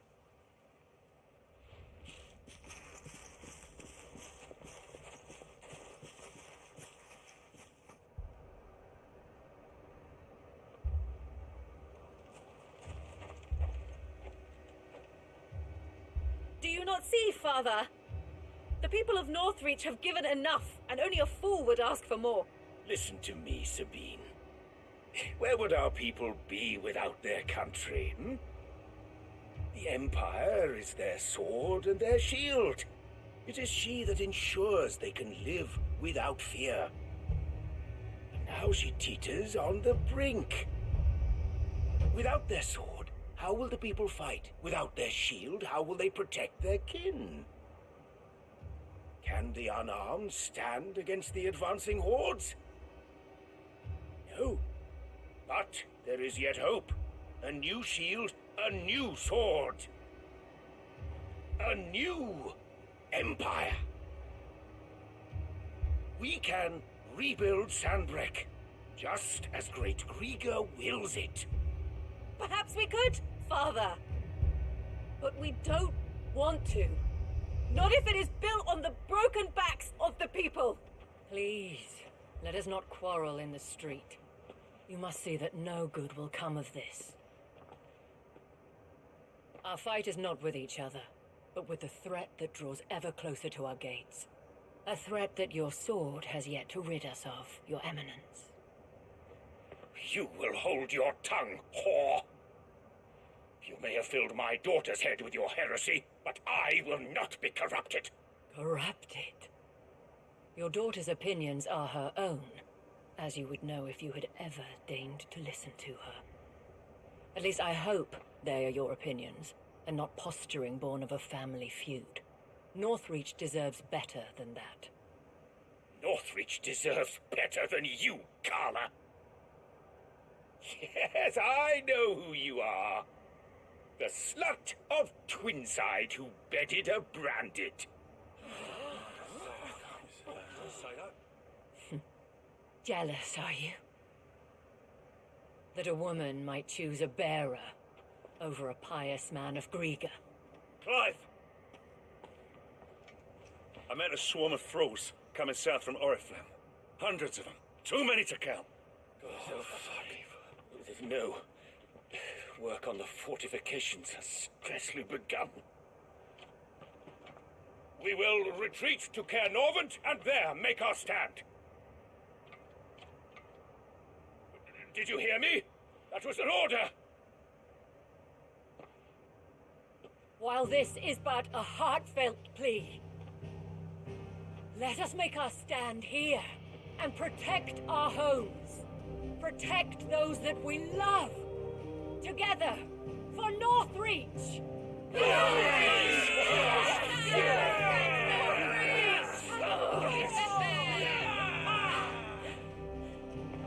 You heard the dame. What are we waiting for? Pikemen to the gates. Archers to the roofs. Quickly, come on!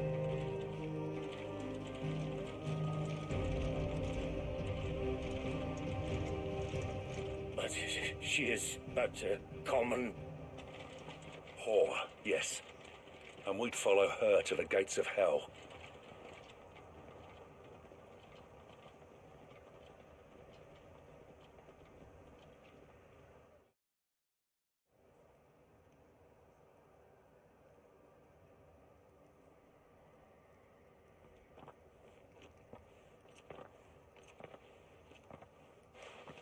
The men have their orders, and they look like following them. I got them spaced out at regular intervals. Whichever direction the thralls strike from, there'll be someone there to meet them. Thank you, Philippe. Rest assured the people will play their part.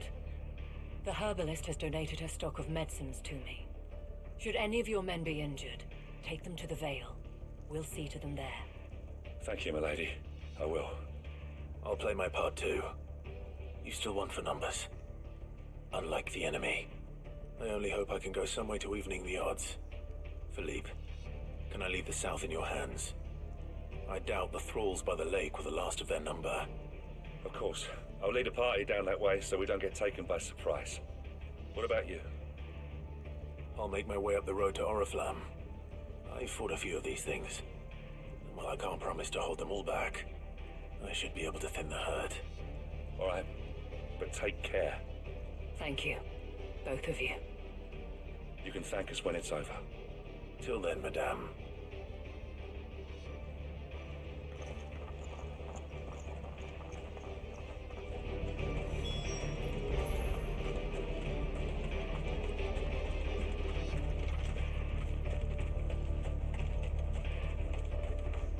When the fighting begins, we can take rest.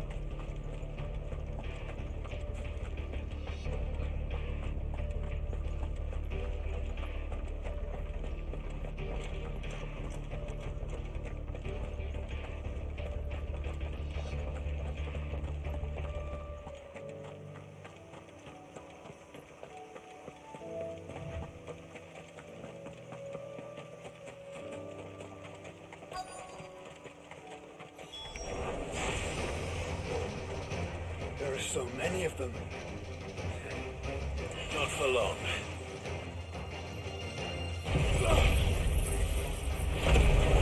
Help me, boy. To me, boy.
That looks to be the last of them. I wonder how the others fared. Better hurry back to town. Come on, Torgal.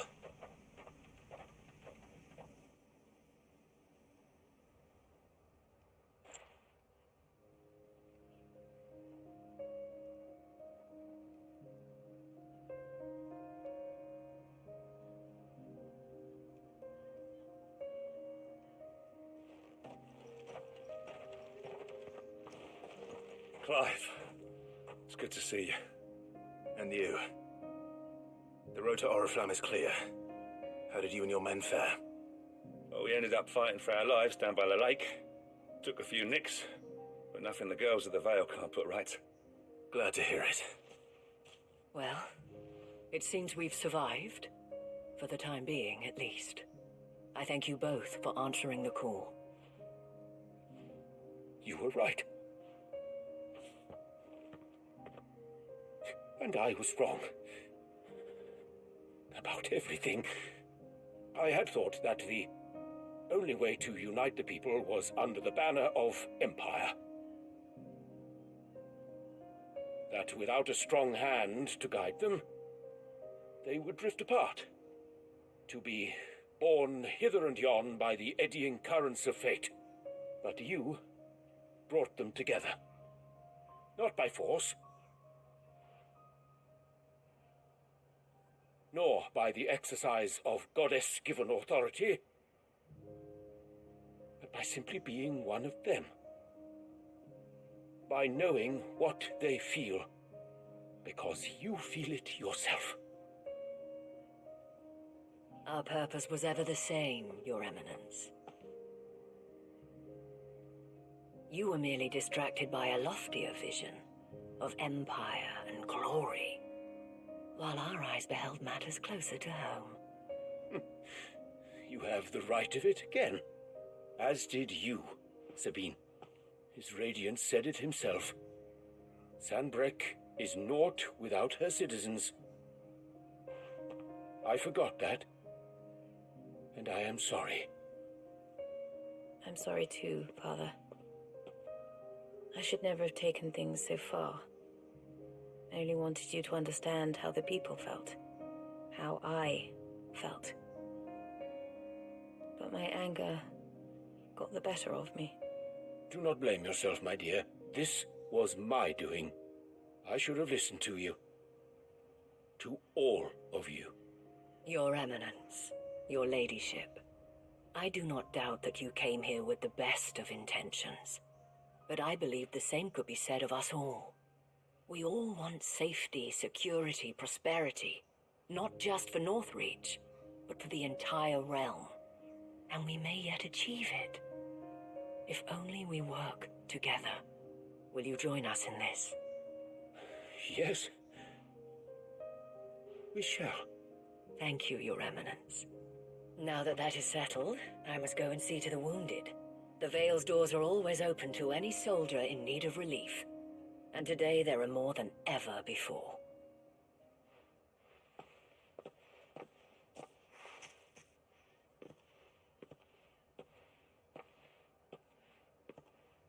Madame Isabel is a rare soul indeed. In these dark times, I see that it is not men like me who should lead the realm, but women like her. You're right. If only I'd listened to her when I had the chance. Forgive me for saying so, milady, but you still do. The Dame said it herself. We can turn things around. We just have to work together. And that goes for you, too. You're one of us now. One of you? Well said, Captain. Let this be a new beginning. Not only for Sanbreque, but for us. Well, since there's nothing more to be done here, I should see if Isabel needs any help moving the wounded.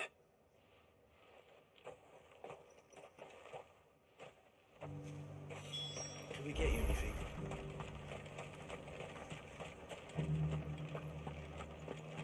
There's no need to worry any longer.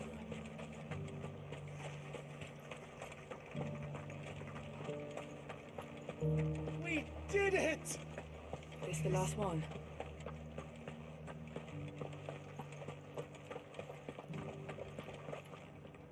How goes the treatment of the wounded? I'd be happy to man one end of a stretcher if it would help.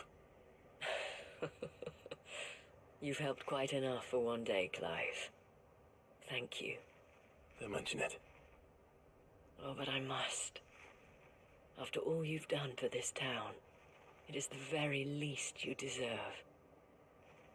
Tell me, if Northreach had fallen, what would you have done? A woman of your means could find a home anywhere in the realm, but I sense you would rather have died here. It's a long story. For you, madame, I have all the time in the world.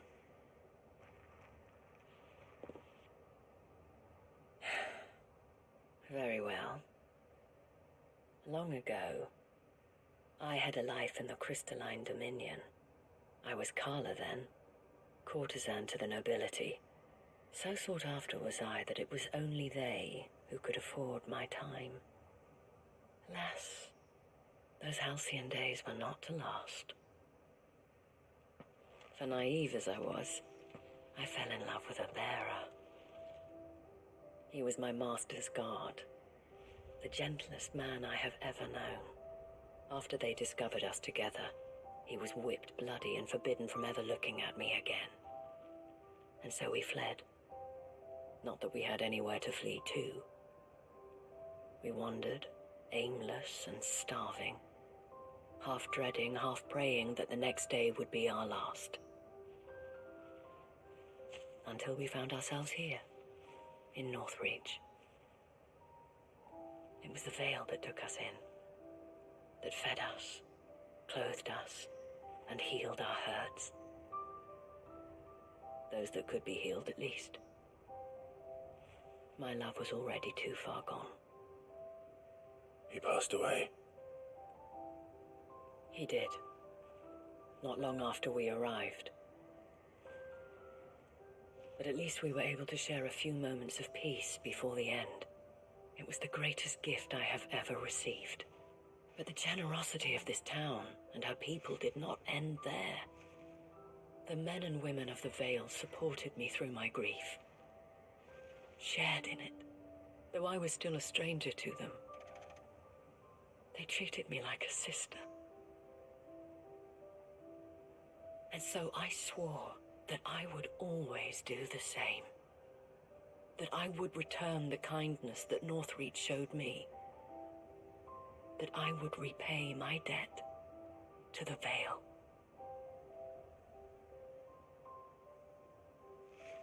Thank you, Isabel, for sharing this with me.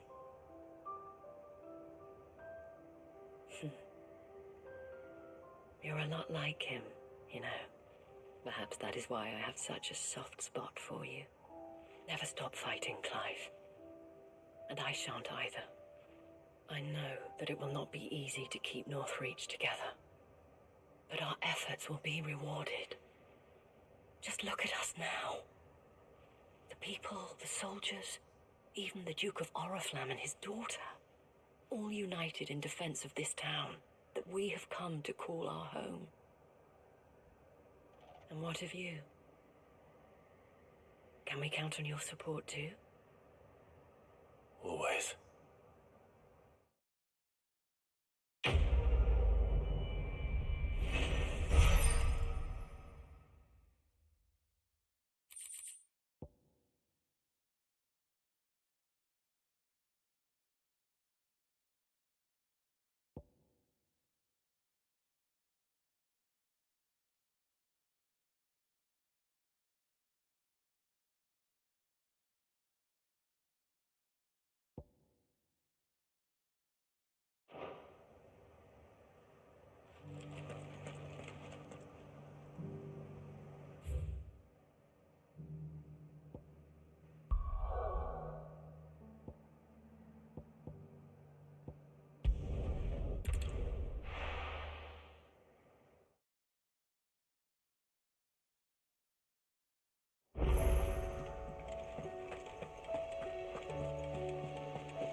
You should have...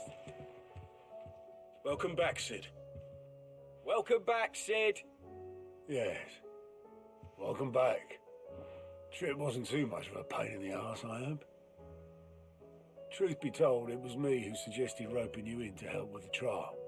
But from what I hear, things didn't go quite as planned. No, they most certainly did not.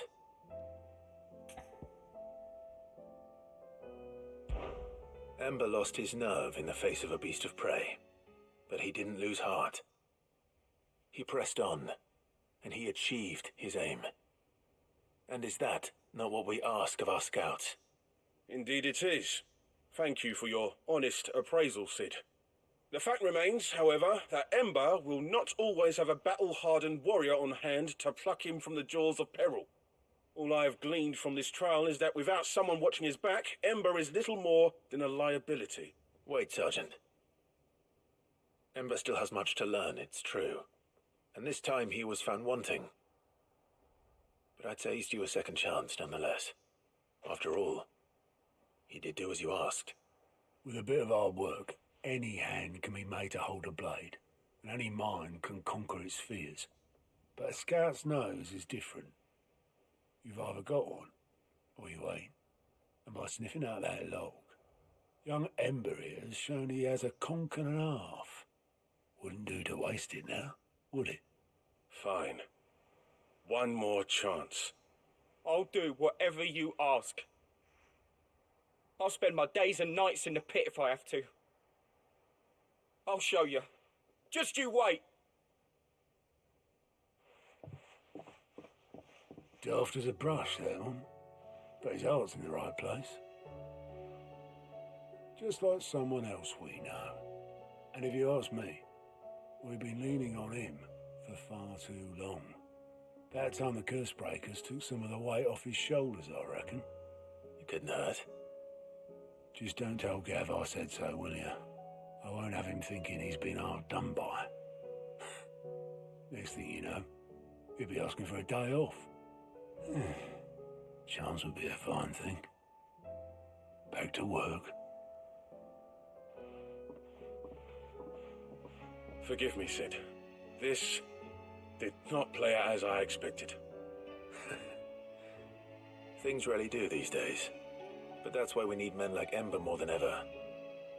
Men who can make the best out of a bad situation. Remember that. I will, Sid. Thank you.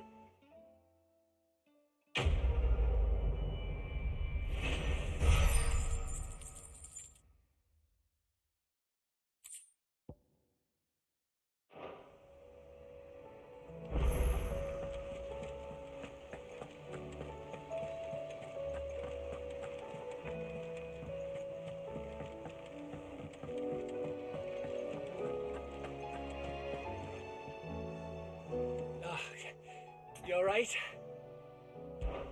Something troubling you? No more than usual. It's just... Eda's baby will be coming soon and I wanted to make something for it. I'm sure she'd like that. Back in the north, families would always make gifts when a bairn was on the way. Yeah, let the little tykes know they were welcome in their new homes like. So, what's the problem? The problem is that Eda's due any day now. I don't know if I'll be ready in time. Is there anything I can do to help? You know, there just might be. All right then. What exactly are we making? A good luck charm. But not just any good luck charm. Not just any. No. One made from the feather of a silver chocobo. There's naught lucky in all the realm, or so we used to say back home anyway. Thing is, they're hard to come by. Had Otto and Karen check with their suppliers, but nothing. I'd try and track one down myself, only... Only the big day is fast approaching. And that's all you need, a feather. That or the bird whose horse it's attached to, aye. I was gonna start by asking around with travelling traders plying the northern borders. Well, there's no shortage of those passing through Martha's. I think I might make that my first port of call. I'll let you know if I find anything. You're a good friend, Clive. I I won't forget this.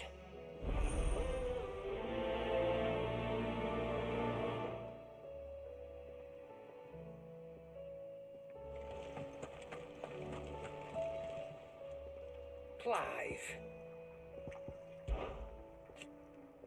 Ta-ra then. Thank you, Karen.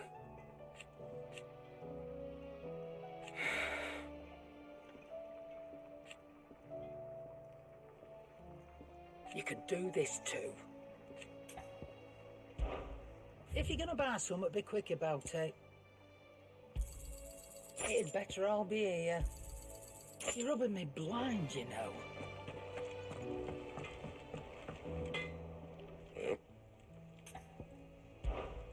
What do you want?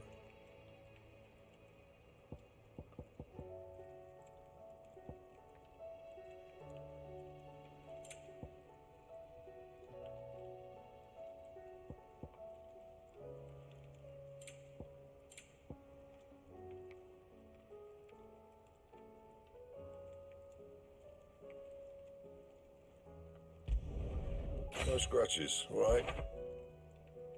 Anything else?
Here we are again. Carava. If you were a tortoise, Torgor, where would you hide?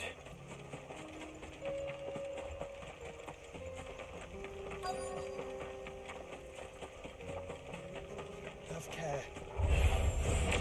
It looks like we found him. Stop, Blizzard! Over here!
I better get these materials to Mid so she can finish her prototype.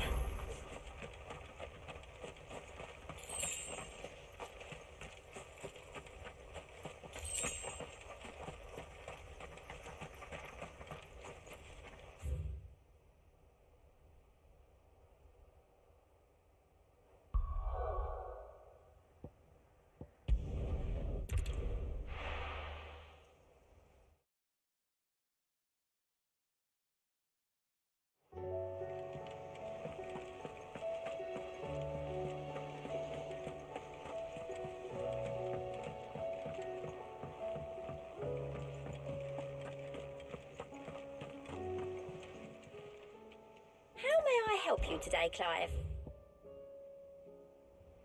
Come again. I may have more for you.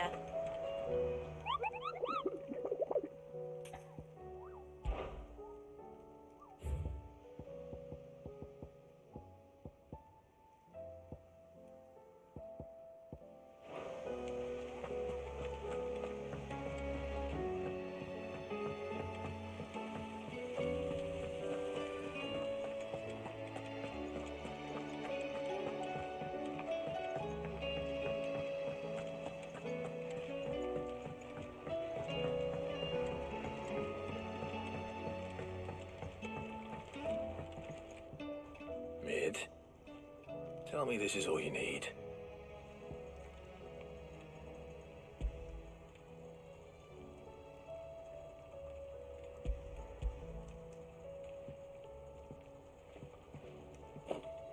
Ah, you make it sound like I asked you to save the world or something. Tell me this is all you need. It's most of what I need. After you left, I went over the figures again, and I realised I'd forgotten a 1 and a 0. And a cogwheel. Just a tiny one. Though, that's the problem. Gears that small are a bastard to make, and I may have lost the one Blackthorn spent a fortnight toiling over. Wait. The children. When they took apart your scales, there was a tiny brass gear. Now that I think about it, they didn't use it when we put the scales back together. The young'uns? But why would they... You know what? I don't want to know. I'll keep working on the model. You go and find that cog.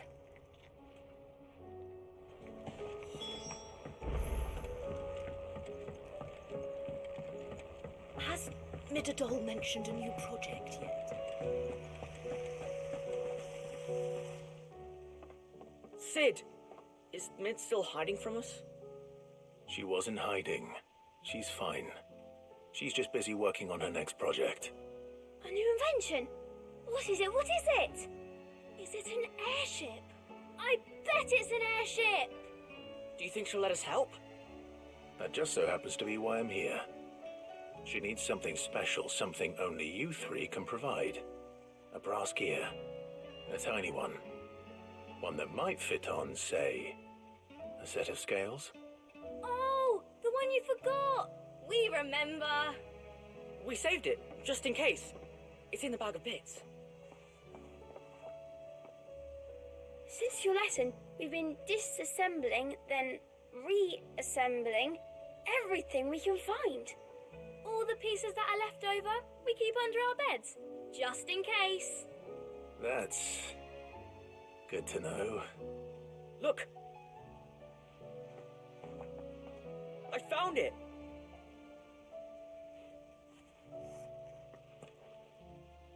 Is that all?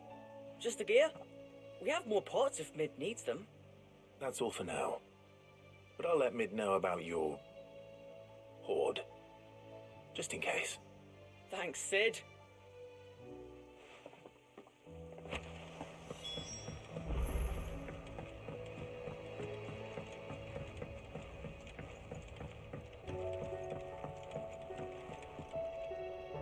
Well, did they have it?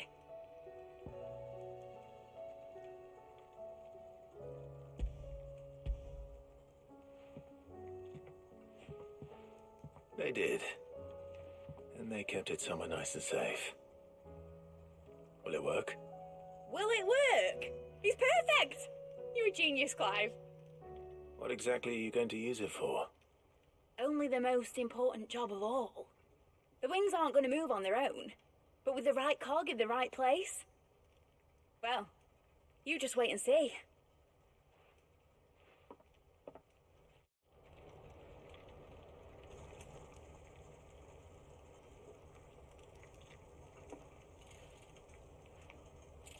That should do it.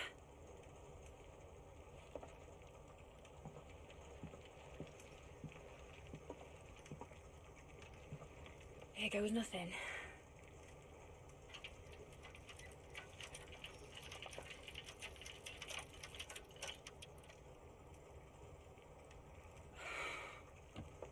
Titan's tits. It wasn't supposed to fly, was it? Of course it was supposed to fly. Wouldn't be much of an airship if it didn't.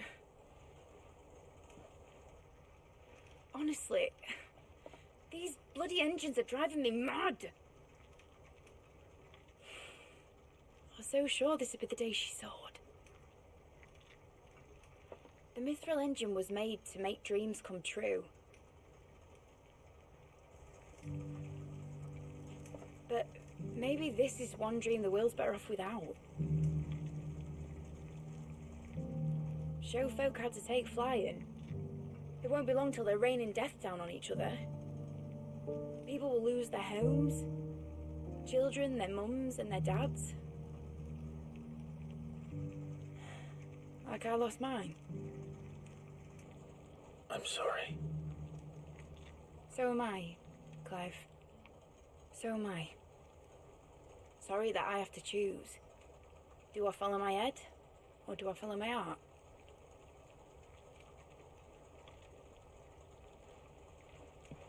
Good question.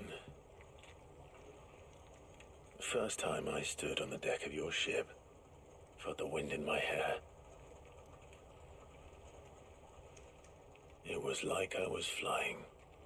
But imagine how it would feel to actually do it. My dad always said there were two ways of living life. Chasing a dream or shuffling to your grave. And he were right. Right about a lot of things. Not that I like to admit it. People need dreams to chase. Especially in a world like this.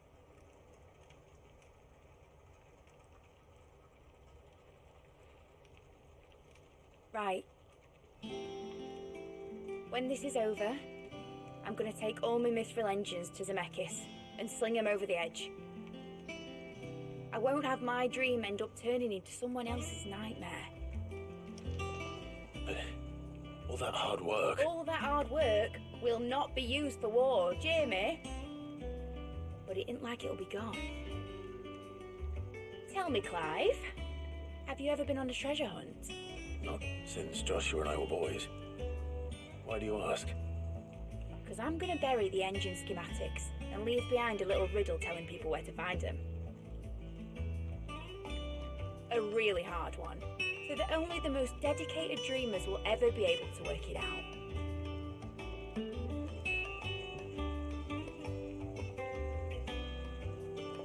Ooh, I can picture it now. Some daft general squinting at the words with a gormless expression on his mug. Like that one, yeah. Right.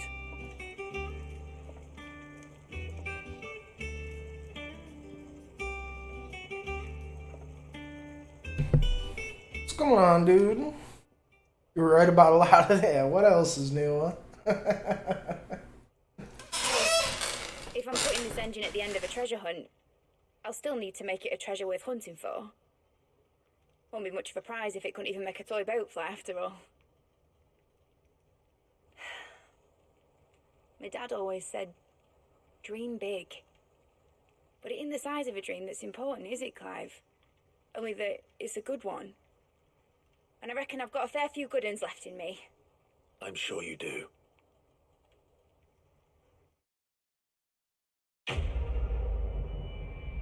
Oh yeah, it's been a pretty fat session. I've taken some pretty fat breaks too, though. You know, what we came back from the start of the session, it was like what was the part we were at? You know, where we're like storming the gates, you know, getting that, you know, last crystal, and then friggin', you know, we're all getting pinned down by the wave of shits, and then fucking Mid comes in with the ship and, like, you know, breaks the wall, and Jill and fucking, you know, God, what's Bahamut's dude's name? It's escaping me, but you know, the Bahamut guy, you know, they come and get, you know, Gav, they all be coming in, storming in, saving the day. Then you go in and it's like, I was almost thinking it was like, you know, the end of the game for a second. You know, you had like fucking Ultima takes in like that rift between worlds or whatever, you know, that classic like rift between worlds, but then you like fight them and stuff. But then that's cool, you know, it takes out the crystal, and then it's the classic, like, you know, floating island in the middle of everything. So that was like the first, you know, couple hours, you know, the session, and then get back, and I've just been running around doing a bunch of fucking side quests and shit.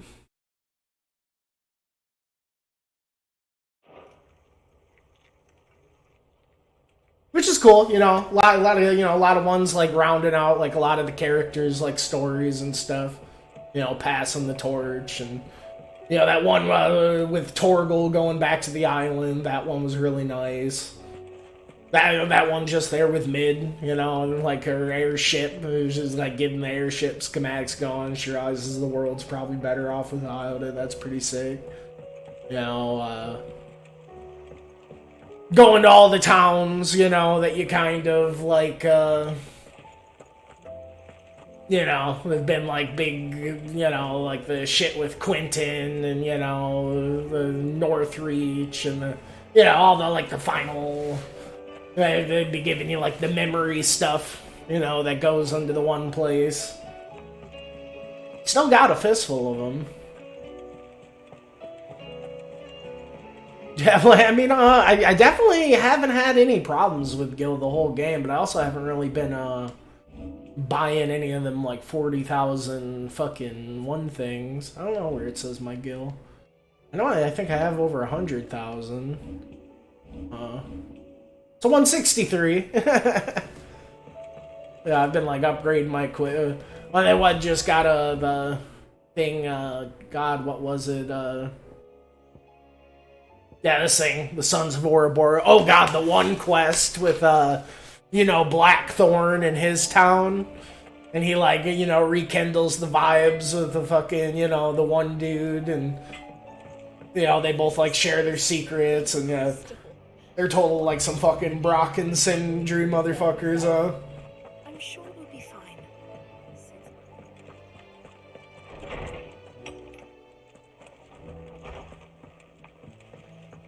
Yeah, I got a little wall, which actually, yeah, I got a bit of the memories now, jeez.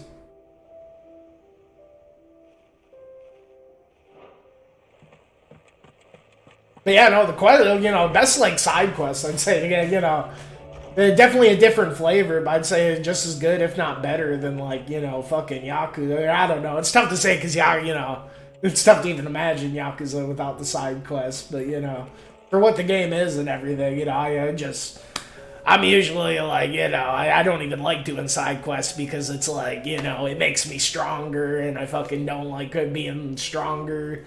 You know, more often than not, I feel like it's like overkill by the end of them. You know, if you like go out and do them and it's not like actually worth the fucking bullshit, you know, but this, it's just like, I just feel so, you know, just doing it for all the character, you know.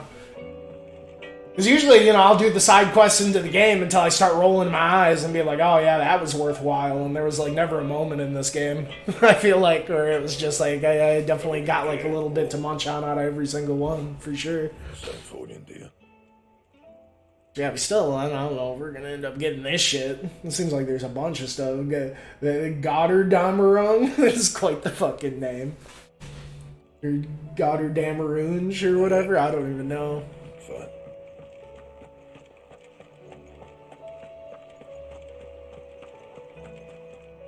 Yeah, for sure. You know, there is like, you know, like God. What was you know, a lot of the cooldown ones are really good, but I don't know. I really like the one with God, the charged magic, where it charges your magic. Because then it's just like, I swear there's like this one combo that you can like kind of can't even like do without it. Where there's like yeah, this thing. Yeah, and it's just so good for just like, you know, it's just so good for like game feel wise. I sort of one of my main things is just like, you know, between like doing friggin', you know, any of the big like ultimate, you know, cooldown things, you just like get that charge partition going, slap them with the charge partition, get the little precision sick, and then just get a charge shot after, and it's like you can't like really combo the charge shot after without that shit. And then yeah, I got, you know, what, the one accessory, I didn't even start using this till like too long, the Berserker ring, where it like makes your fucking precision dodge like even crazier. Does like this crazy like anime slide. And then I just got this Caval's Fang +1, so I don't know, I definitely be using like Torgal's like precision sick shit, like, oh, so I'm sure that adds up. I know what, before that, one of my main ones is, what's some other good ones? You know,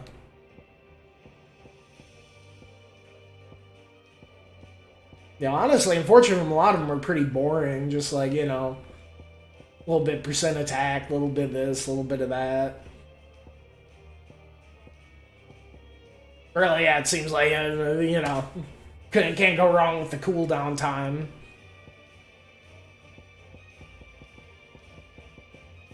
Well, yeah, that's pretty good. I definitely consider, like, throwing on the one that buffs HP if I was, like, ever on a boss that was, like, giving me a tough time or something.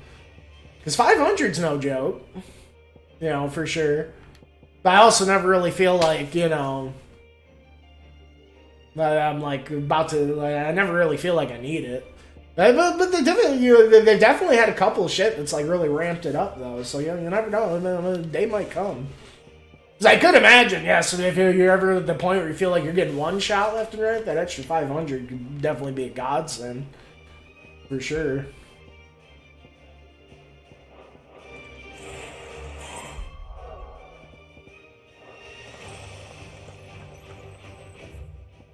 How do we get out of here? There we go.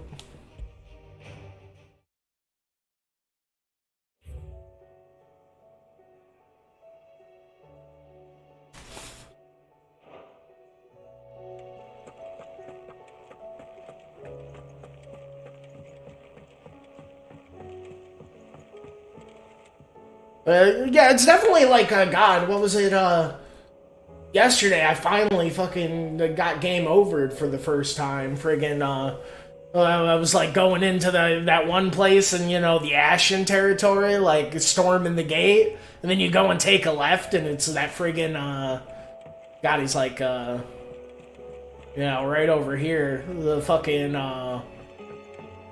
Pandemonium motherfucker. I was going up against him. I wish I would have fucking had that. Because, yeah, he did hit me with an attack. It did like 3/4 of my fucking health. You know, and he was like 5 or 6 levels ahead of me. It was like, you know, I got him second try. But he totally, like, it was the first time in the game. It was like, oh, damn. That happened. Like, yeah, this Pandemonium. Those few souls who were able to escape from Ash before the skies changed tell of Pandemonium, the king of the orcs who led his fellow beastmen in revolt against Waller'd rule. Those rebellion was swiftly crushed by King Barnabas's armies. Many of the orcs who now roam the Twins, sating their appetite for human flesh, bear his markings, suggesting they still commands his forces today.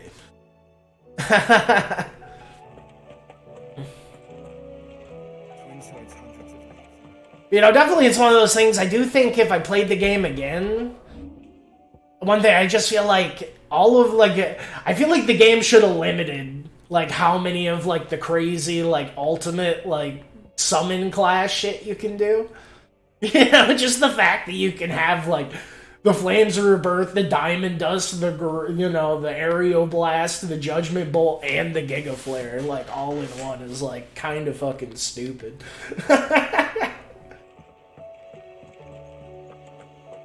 Yeah, once you learn to just kind of, like, play, I definitely feel like if I played the game again, I feel like I would have to go, like, just, like, all regular kind of just, like, attack abilities.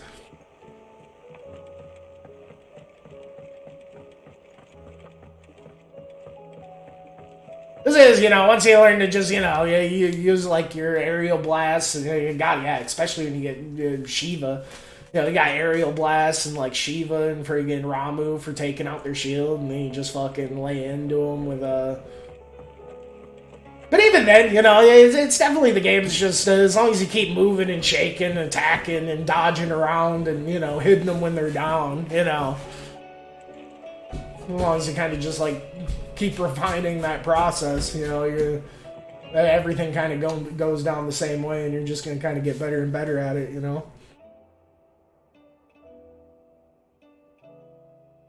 What's going on, kid? You up from your nap? Yeah, she was taking a nice nap. Where we going here? 4. Oh, I think we got some stuff across the pond here. After I beat this, I got the Crisis Core remake, but going from this to that is like going from Tequila. I never played the Crisis Core remake, but I could imagine. It's definitely like, even like, I'm not sure how I feel about like the 7 remake shit. But I don't know, it's definitely cool in its own way. That's one thing you can definitely like, that's like one of the most static things about like every Final Fantasy is like, it can definitely be tough if you're like going in one like hot off like one expecting like a certain like flavor or thing, but if you just kind of go into it like, get ready for the ride. There's usually something special and cool about everyone. I got a Chris. I'd say.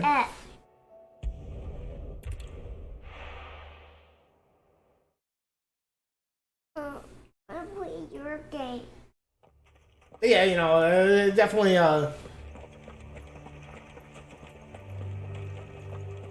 never really heard anything bad about the Crisis Core game though. But yeah, no, definitely right after playing this. Yeah, did you have a pocket? Yeah. Beat FF12 might go back and start. Dude, I'm telling you, FF12 and Tactics is like the same world as this. There's like so many little things. I bet you if you play FF12, you definitely see the stuff I saw, but like in reverse. What's up? Yeah, I got a pocket. Hey, what was one of the other things? Friggin' the little things like what? Like I want to say like the Maroboros are like called the same thing. They're like called Morbles and stuff. And, like some of the enemies are like.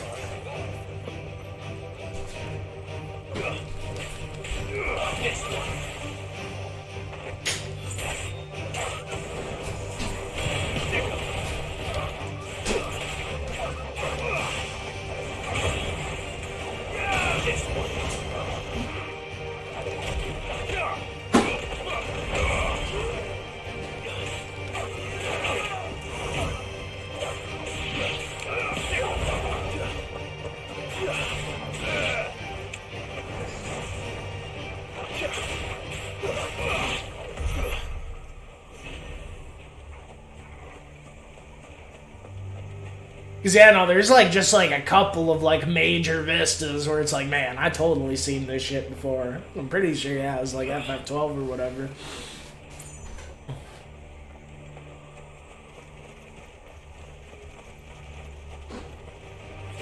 The sprinters!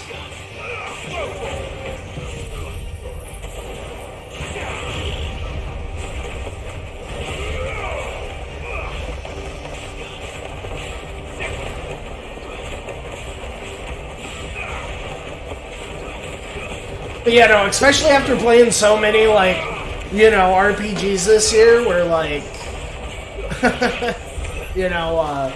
your big, like, explosive magic moves, or like, you know, you have some sort of resource that you have to manage to use it. Just having all these big, like, crazier than you've ever seen, like, summon ass shit, like, and then you have so many. Maybe if it was like you only have like 2 stances and 4 slots, but the second you get 6 slots, it's like you just have so much like shit to just go crazy with in this game. I'm not against it because it's fun. It does seem like there's, you know, there's definitely some later fights that, you know, like, yeah, I was worried the game would never put me on the back foot, but, you know, I'm happy it did. You know, I really haven't had one where I've had to, like, you know, redo a fight for, like, you know, 20 minutes straight until I fucking, you know, I don't mind getting my ass slapped, you know, over and over again for a little bit, but, you know, in the end, it's super engaging and it's fun, and, you know, there's so much fucking variety. You know, I got so much, like I said, it wasn't until, like, 30-something hours in until I realized, you know, the other day you could, like, actually, like, master the things and, like, mix and match, and, like, it was, like, even so cool, even, you know, before that or whatever. I thought you could just, like, put, you know, whatever icon stuff on whatever icon stance or what have you.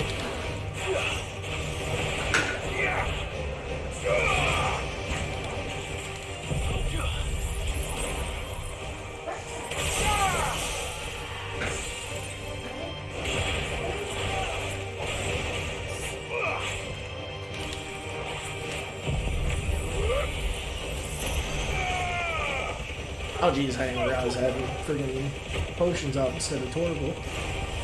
Mind me.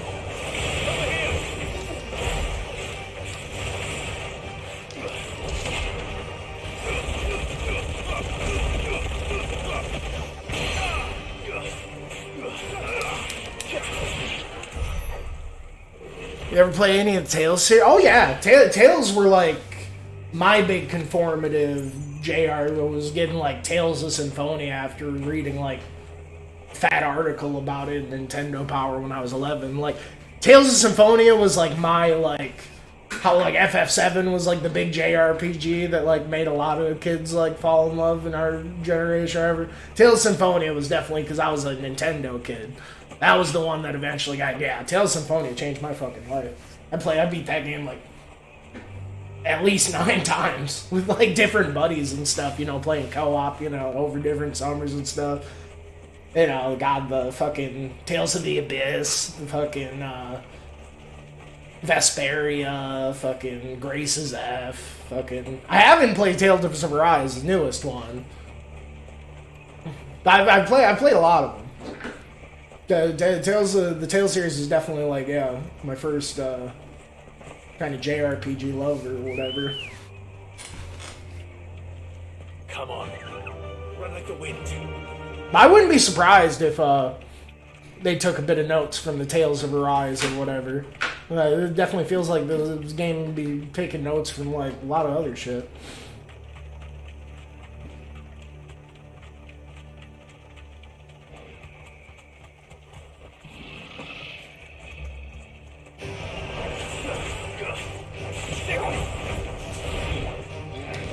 Oh, damn.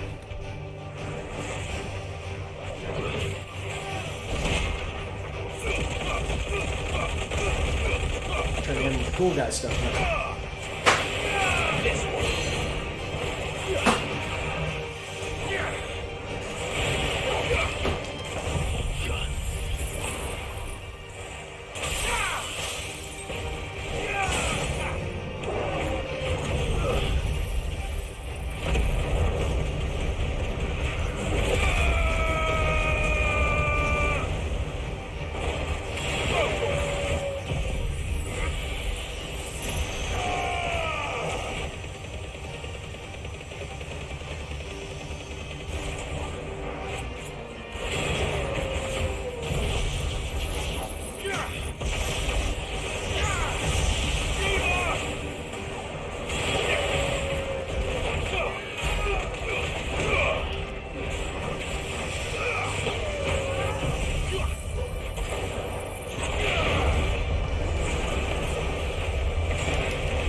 See the fucking tornado.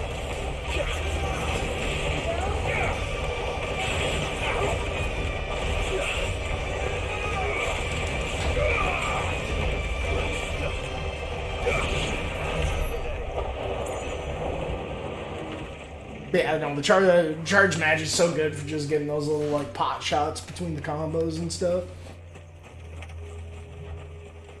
No doubt.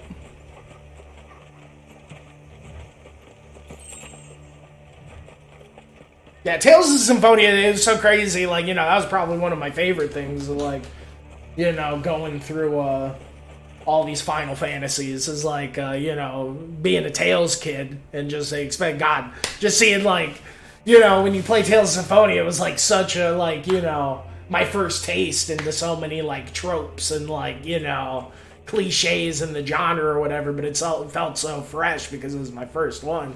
Then you go back and play all the other ones, it's like, oh god, you know, I can't tell you how many Final Fantasies where it's like, oh dude, I felt like the entire time I was playing the series, it was like, man, this shit reminds me of Symphonia so bad. Anytime like a village gets caught on fire or something, or like, you know, god, just all sorts of little things.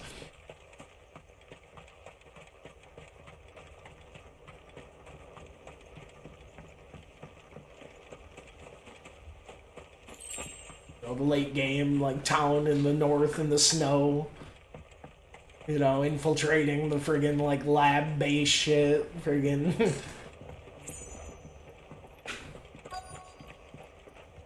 the whole like, you know, big like thing that like MacGuffin thing that like messes with the magic system of the universe is like, you know, made by the souls of like, you know, people. And, like, you know, the protagonists have to, like, go through that struggle of, like, using the, you know, shit as a means to the end for a greater good and, like, accepting that they're, like, kind of, you know, just as bad as the bad guys in some ways. All sorts of fucking junk.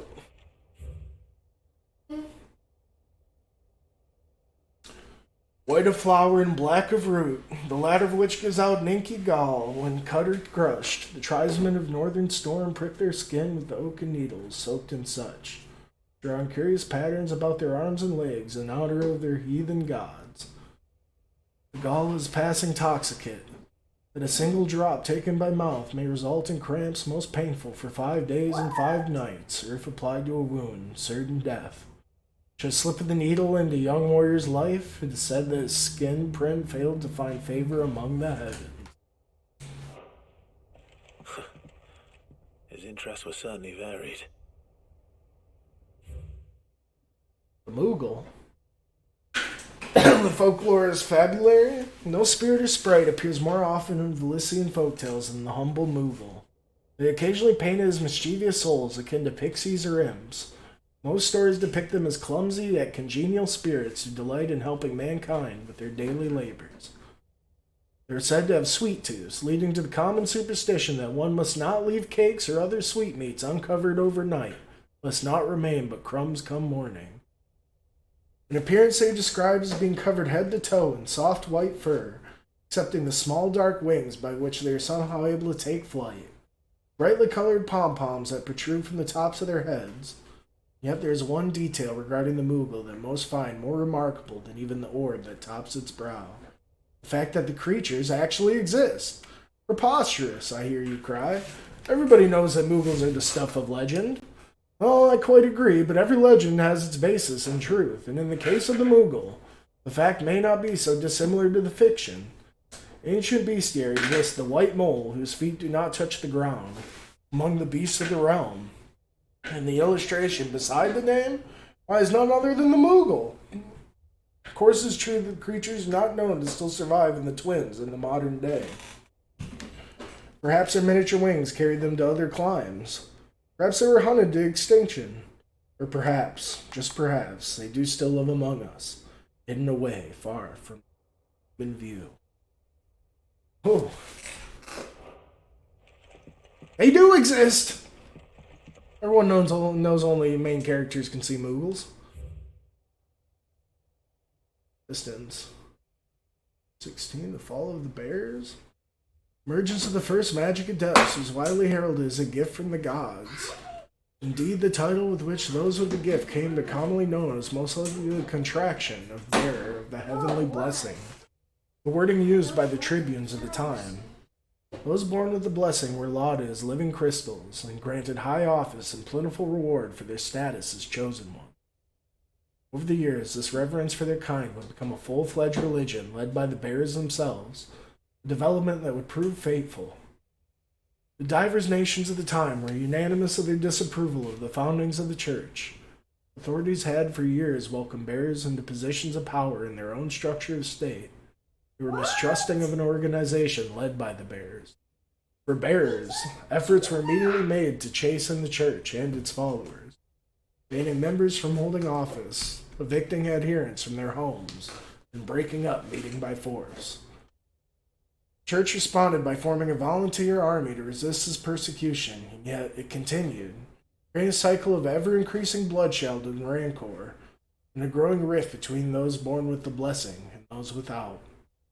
What began with beatings and street clashes would eventually spill over into an all-out war that consumed the greater part of the twins for nay a generation, decimated the population of men and bears both. The deluge of blood that stained the land crimson left an even more lasting mark upon the minds of the Valysian people. With the bears' last resistance was crushed, the nations of Valysia came together to sign the Continental Accord, that initiated the system of slavery that persists across the realm to this day. Its well-known phrase, bears are other than human, has its roots in the bitter war of the years before, being the unblessed's only excuse for their calamitous refusal to allow the blessed to decide their own destiny. This is it. But if what it says is true, I need to get this back to the hideaway. Yeah, that's kind of a big deal.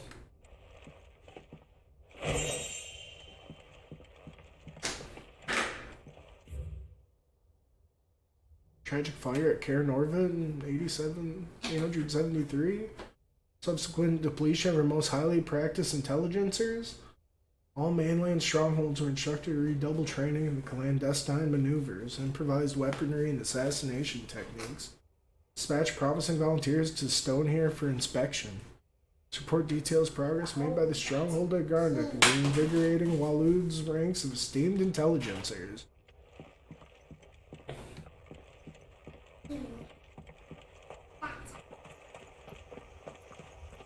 Yeah, you really don't want to mess with bears. No. Bears are scary. Bears are hairy. Did you see a bear? Bears are scary and hairy. So soon, stranger. We've been watching you. From a distance, so to speak. Subtle. I know who you are. Then we need not waste time on introductions. Hand me the book. Leave it in our care and return to your life. Your care? Do you mean to burn it or bury it? That is not my decision to make. But by one means or another, its contents shall be removed from the common record. Then I'll have to politely refuse. I won't let you erase our history. Then we find ourselves at an impasse. Very well. The book can just as easily be pried from your dead hand. Well, that's how it's gonna be, huh? Oh yeah, dude. She's got that sass, no doubt.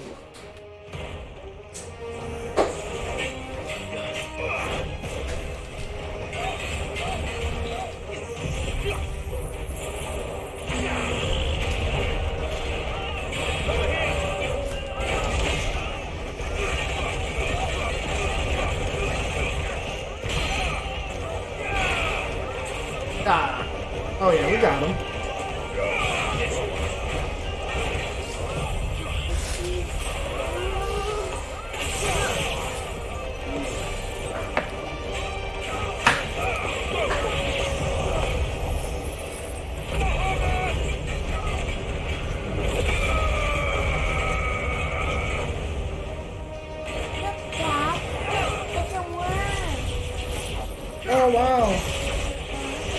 Wait, what do you have there? Oh, it's like your little kinetic sand stuff. Okay. I thought it was straight, like, hairball from the cat. Hey, don't put that in your hand. And don't play with your sand on my desk either. I don't want sand on my desk, huh? Take that over to your little picnic table, huh? Oh, no!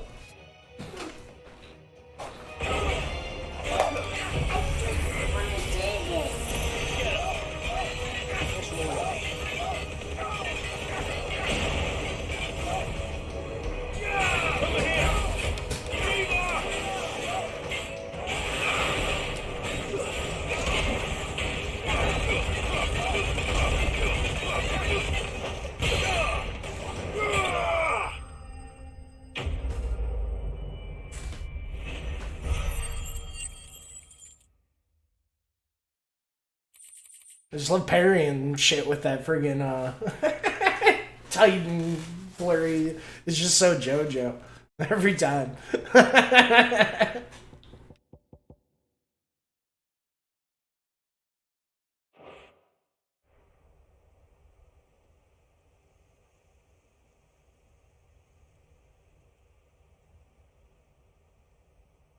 Impressive.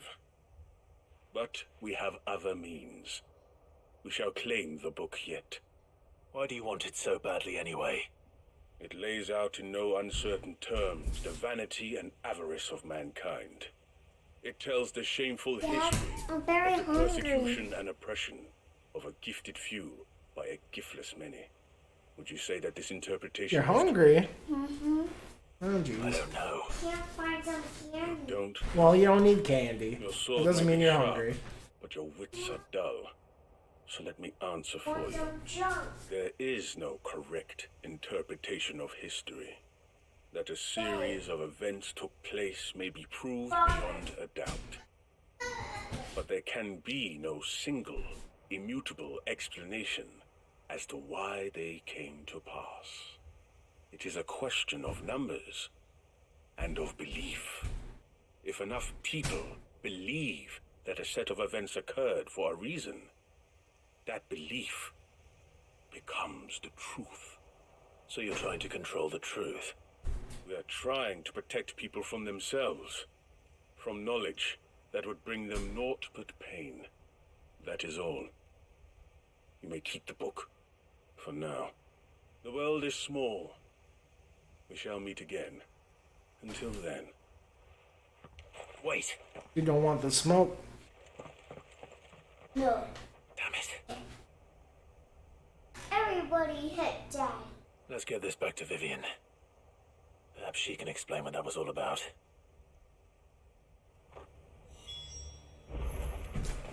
Yeah, fighting gold. Yeah, dude. Nothing like some good old punch ghost, and they knew exactly what they were doing with the Titan shit.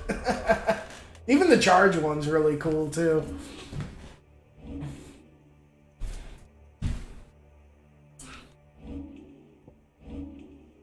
Sucking parrying, dude. I mean, it's definitely one of those things I feel.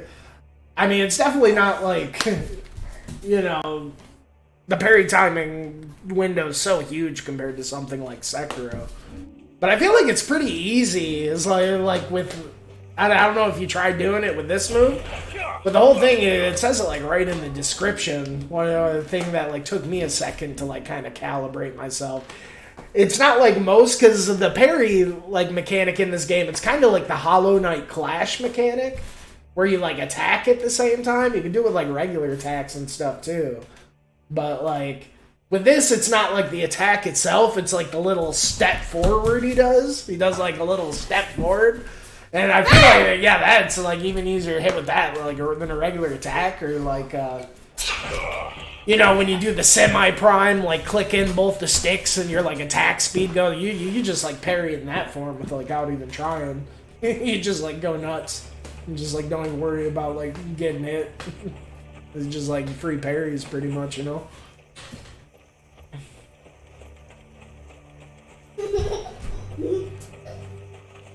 Dad, I got something on you.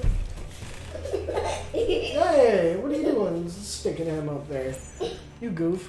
Give my ear with you. I put it inside and I sneak up. Goodbye. Goodbye. The PS Plus catalog edition FF12, they got every. Well, they don't have FF13. Or at least they didn't. Because I went and fucking bought that one. Like a while ago, because it was on sale.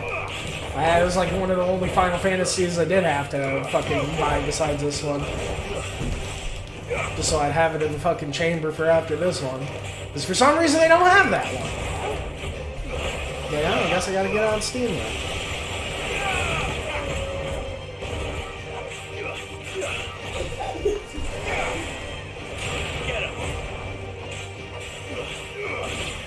Every Final Fantasy, Yakuza. I know, God, someone told me the new Like a Dragon's coming out like next month or something. That's exciting. I want to say a new like another one just came out too. You know, the one with like Kiru or whatever his fucking name is. I think I guess it doesn't really matter because in this one I think it was called The Man with No Name. It was like some Clint Eastwood shit.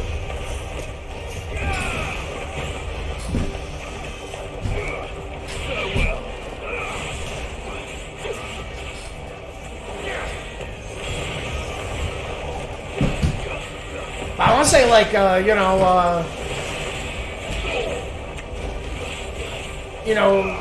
Ichi's getting there's a new Like a Dragon game where he's like in fucking Hawaii or some shit. It's coming out in like a month or so. I remember seeing a trailer for it a little bit back. It looks sick. I mean, it looked like Like a Dragon but in Hawaii. So that would definitely be. I know that's one thing about the games. I haven't played them too much enough to get tired, but I do know most of the games I want to say take place in like the same city. So Hawaii would be a nice change of pace or some sort of, not Hawaii, some sort of like Paradise Caribbean type of stuff.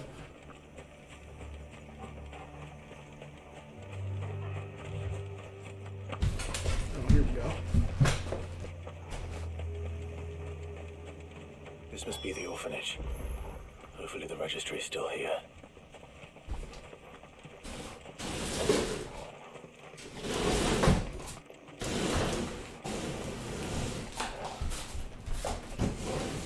Oh, absolutely. Yeah, no, definitely one of my favorite games of all time, too. Without a doubt. One of the best RPGs ever. So good, before I get I don't know when I'm going to get my hands on the new one, but, I know before I do, I'm going to probably have to, it's been a few years since I played Like a Dragon. Definitely need to replay that. I want to say a new game plus and friggin', the hard mode. That was one of the things that bugged me about Like a Dragon was it, like, teased that hard mode at the start, but you couldn't like play it till after you beat the game. It's like, man, don't even show me the hard mode then. You're not gonna give it to me till after I beat the game.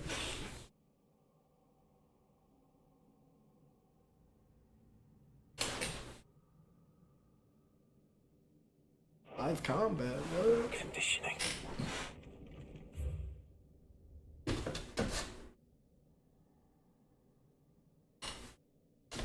Huh?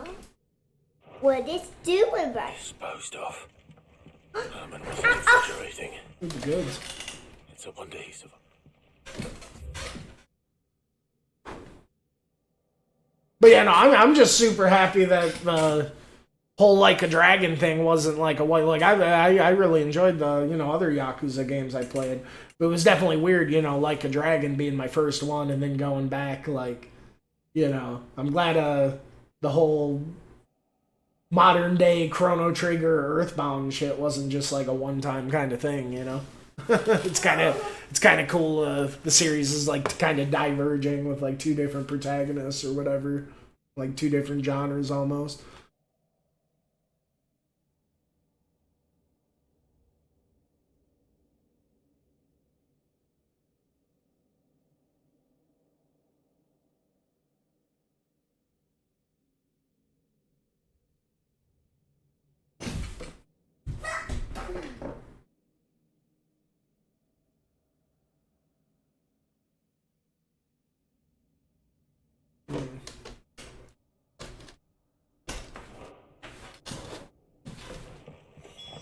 This reads like a suicide note.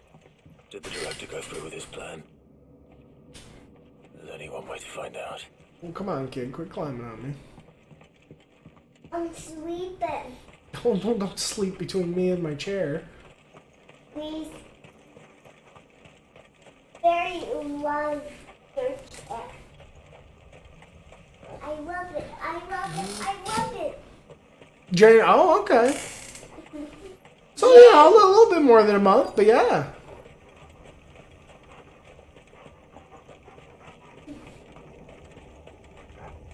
Oh, I'll definitely be one, you know, be excited for. Good job. You're the best dad.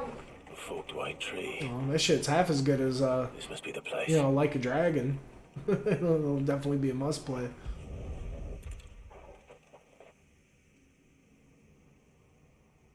The dragon. Could he really be buried here? There's something hidden among the roots. Let's see.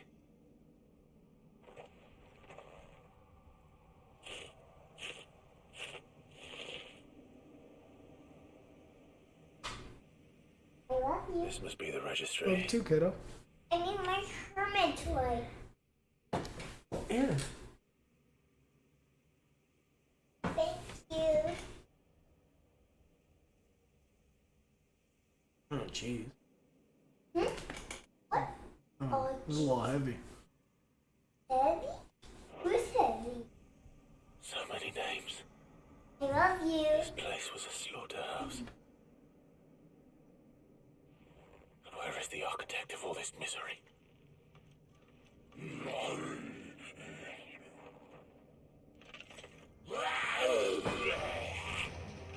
It was only a matter of time, I suppose.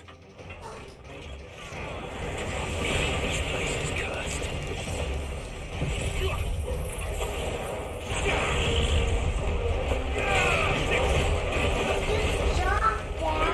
Let's go. Oh.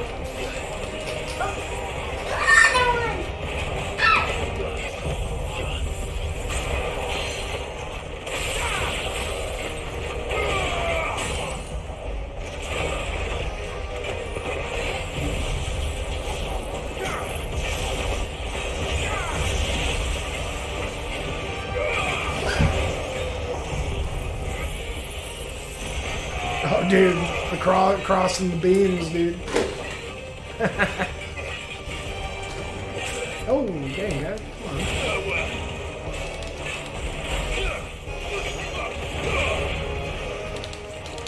Oh.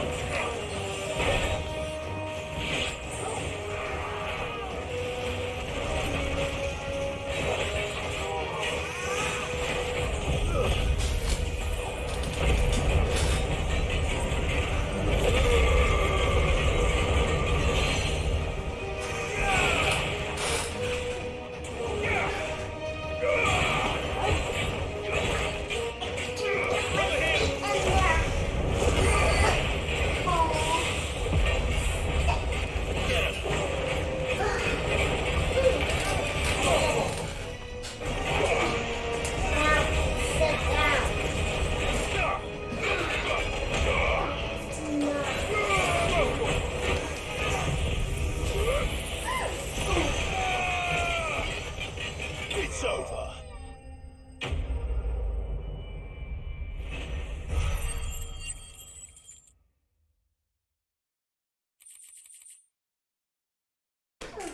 I love you, my dear. I love you too, my dear. I'm done here. Let's get the registry back to Herman.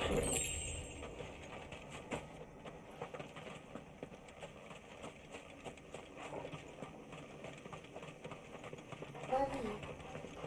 Yeah. Stop being so sweet. That'll be enough of that. Yes. I love you. Yeah. You're pretty swell, too.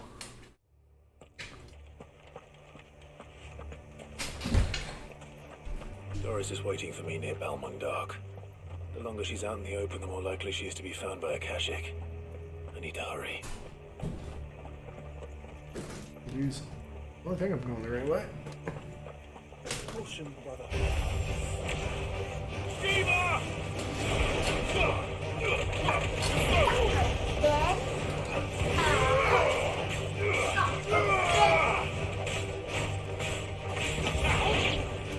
Dad, for this. I will get. My feet is stuck. I know what to do. You can say I'm Daddy. I love you, Daddy. I love you too, kiddo. I love you too.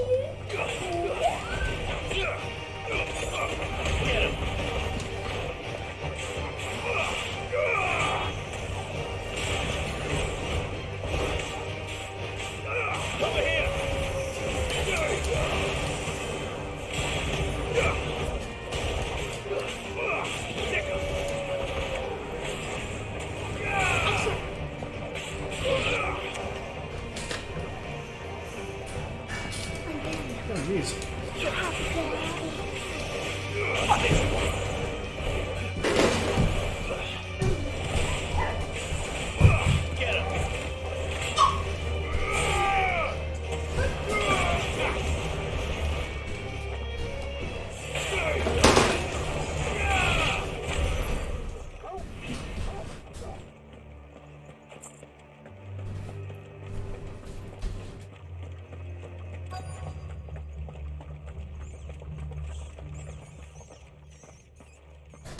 Some sort of coliseum. Gods, I take it. I'm stuck again. It's a different story inside, though. The corridors are crawling with Akashic.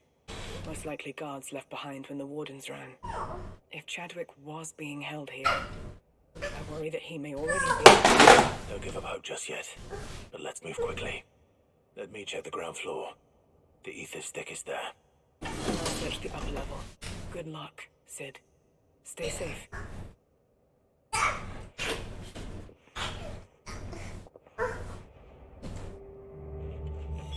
Just how bad are the floods inside the walls?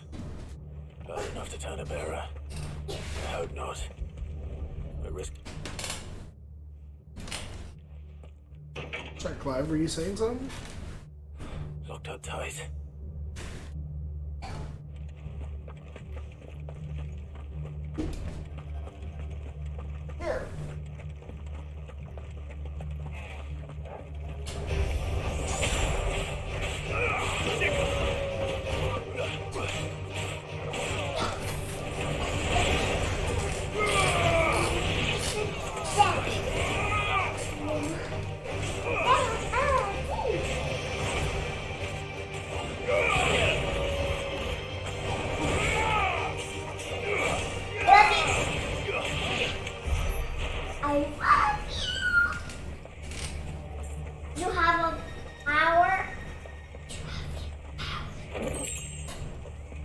I have my powers.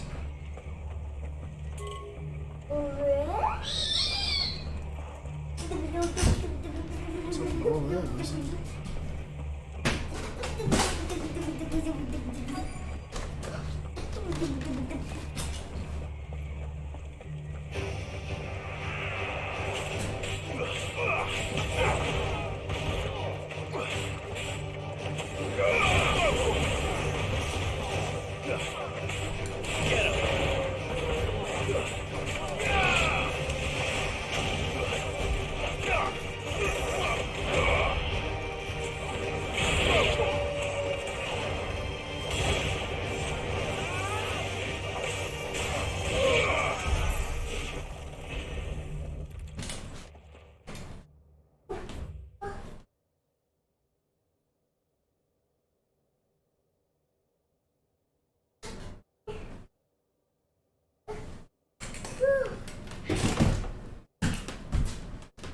What shall I do?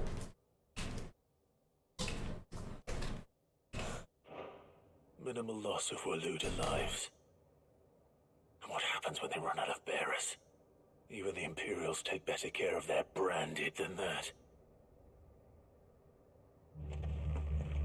I love you. I love you too.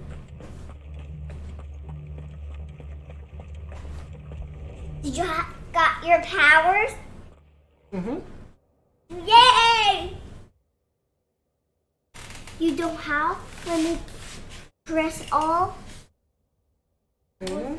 I'm reading. I don't want that. You can set the boring time. Mm-hmm.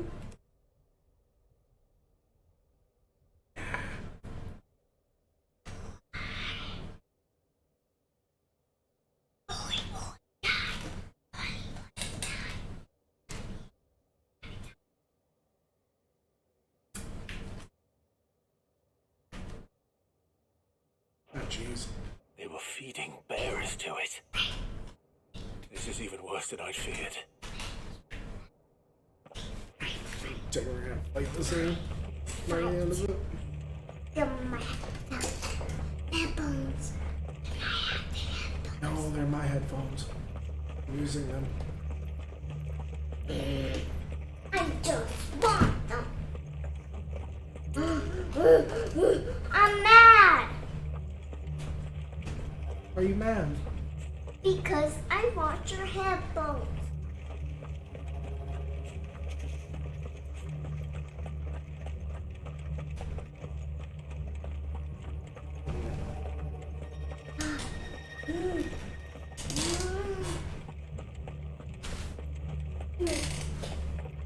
The most toast. I want to be good dog.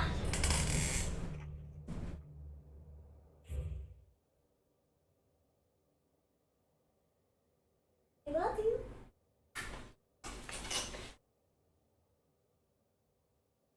I love you. So this place was no ordinary prison. And I doubt they'll have taken the creature with them when they fled. The bus is here. Bus. Hopefully things are looking better upstairs. I should go see how Doris is getting on. Bus.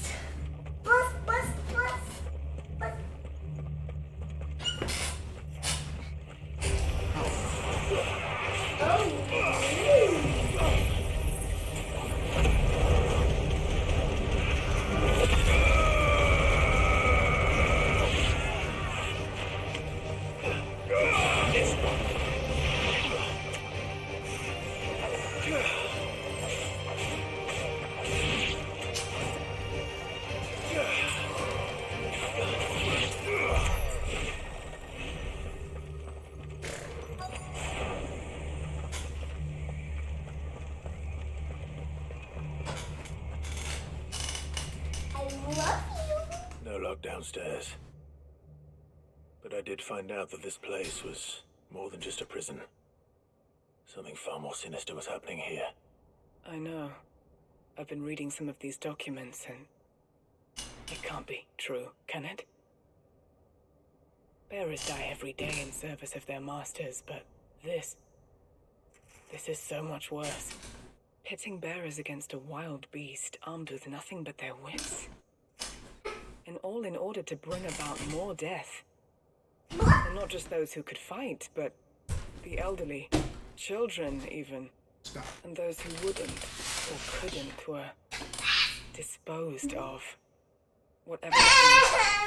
I'm afraid it means they were fed to the monstrosity they kept here. Then we're too late. And I was a fool to bring you here. Don't say that. Did you find anything else? A key. But it doesn't fit any of the locks on this floor. I'm hungry! It will fit one of the doors downstairs. I'm hungry! There's a corridor I haven't searched yet. Finish up here. Okay. Come and find me when you're ready. Finish up this mission and we'll make some meat, I'll be okay? there in a moment.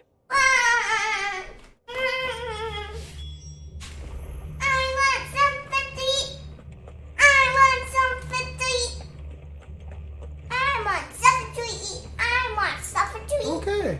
I hear you. You think about what you want to eat and I'll make it, I'm gonna finish up this mission, okay? Get your powers! You'll get your powers. Get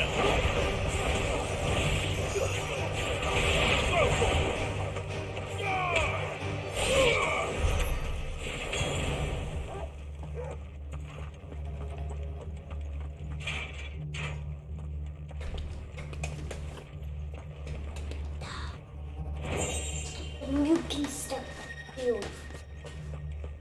Swim?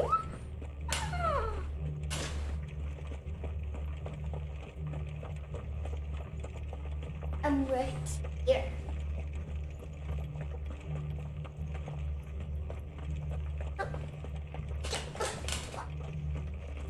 Master.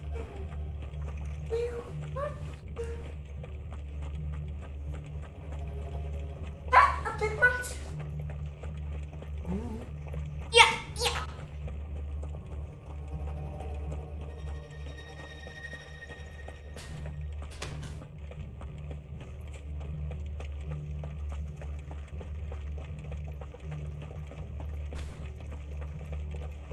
I love you. I love my happy. Please, please, please, please, please. I want your headphones. See what we can find down here. What? Yeah. What did you learn today, Dad? Nice to meet you. What did you learn today, Dad?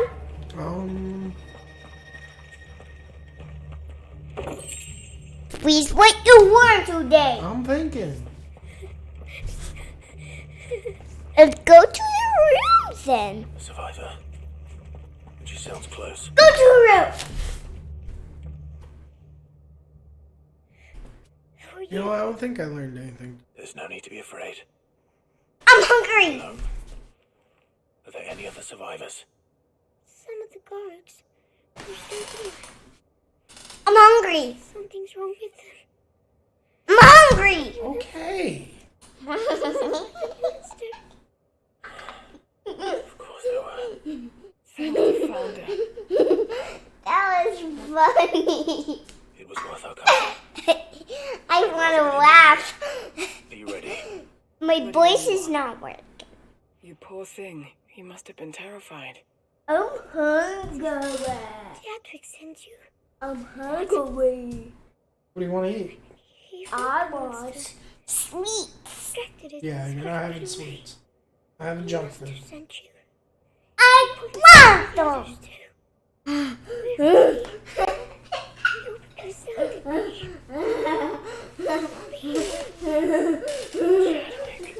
It makes me happy. You make me happy. Was that? Monster's back. Chadwick. We have to get out of here. Doris, keep the girl safe. All right. You put that bear-eating bastard in the ground. What you in today? Oh, jeez, it's a It's out behemoth. there waiting for me. What I behemoth? can't let it live. Not if it's got a taste for bearers. Oh my god! I'm just scared. I think I saw something.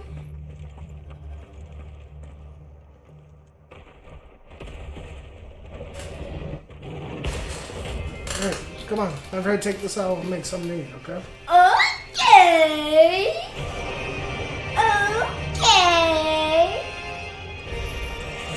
At least what we haven't given him is the prison. I can't let that happen.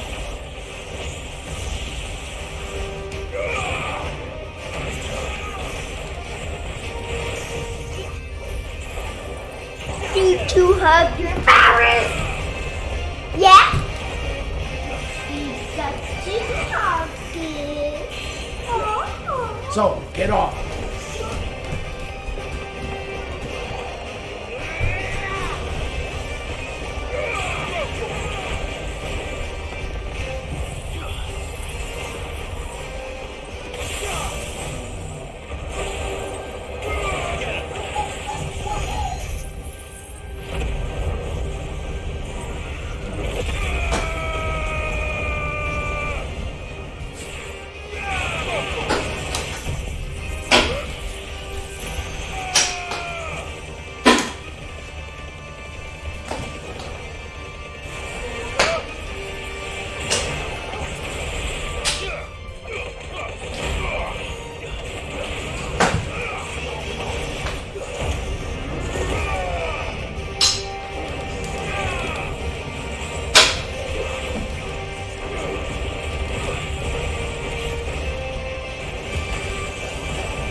laughed at you.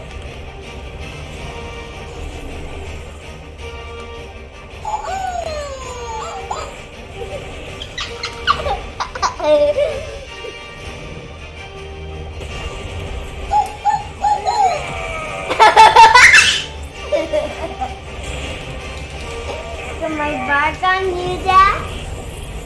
Please.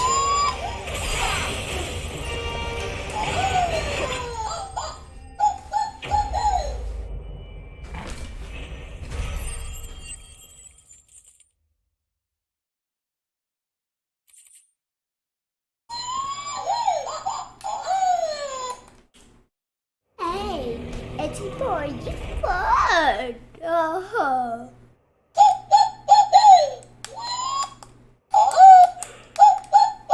Finally. Sid, are you hurt? I'm fine. I think.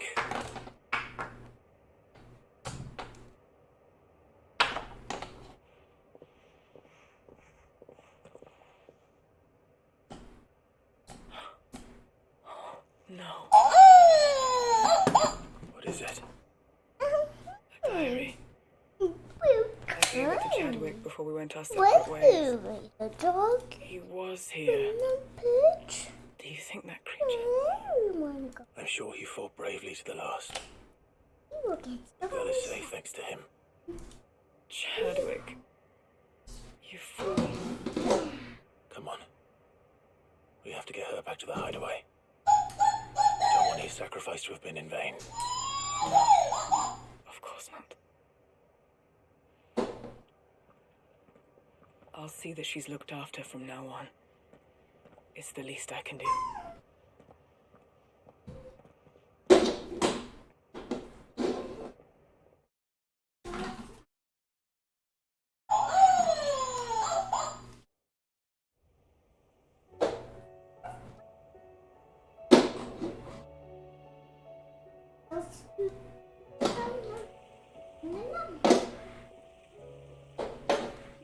From what I hear, you've barely left the girl's side in days. I hope she's recovering from her ordeal. She is. Slowly but surely. She's far tougher than she looks. I think the flames we found her. If we hadn't. I know. We did. I'm sorry we weren't able to save Chadwick. There's no need to apologize. Without your help, I would never have found out what happened to him. How he fought to the bitter end to save her. To save Haida Marie. That's the man I remember. The man I thought of as a brother. I wish I could have met him. I'd like to hear more about your past. If you don't mind, that is. Of course. You already met my former master. She trained Chadwick and I to do two things. Kill and obey. We were supposed to be sold to the highest bidder when the time came. But no bid was ever high enough to convince her to part with us. For years, we were her daggers in the shadows. But we could never quite shake our doubts about the things she made us do. And then, one day, we just couldn't do them anymore. So we escaped. But staying together was out of the question. They would have found us too easily. After so many years of training, the pull to serve was always strong. It scared me to think he might have taken another master, become a dagger in someone else's hand. But even in captivity, the battles he fought were his own. And he died as someone's tool. But as a hero. Haida Marie is proof of that. Bearers can cast off their shackles. And the curse breakers will show them how.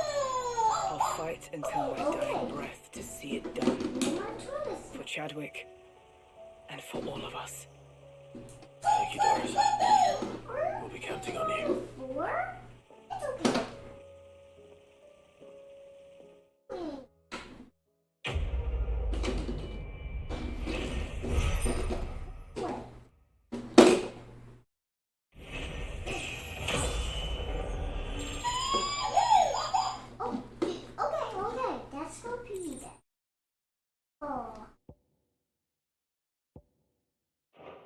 Okay, let's get the toilet paper.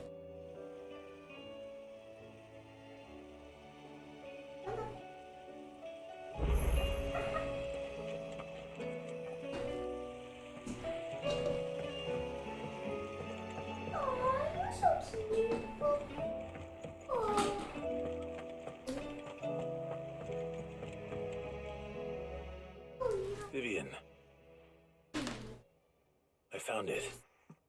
The book you lost. Oh no. Your wigs here? Okay.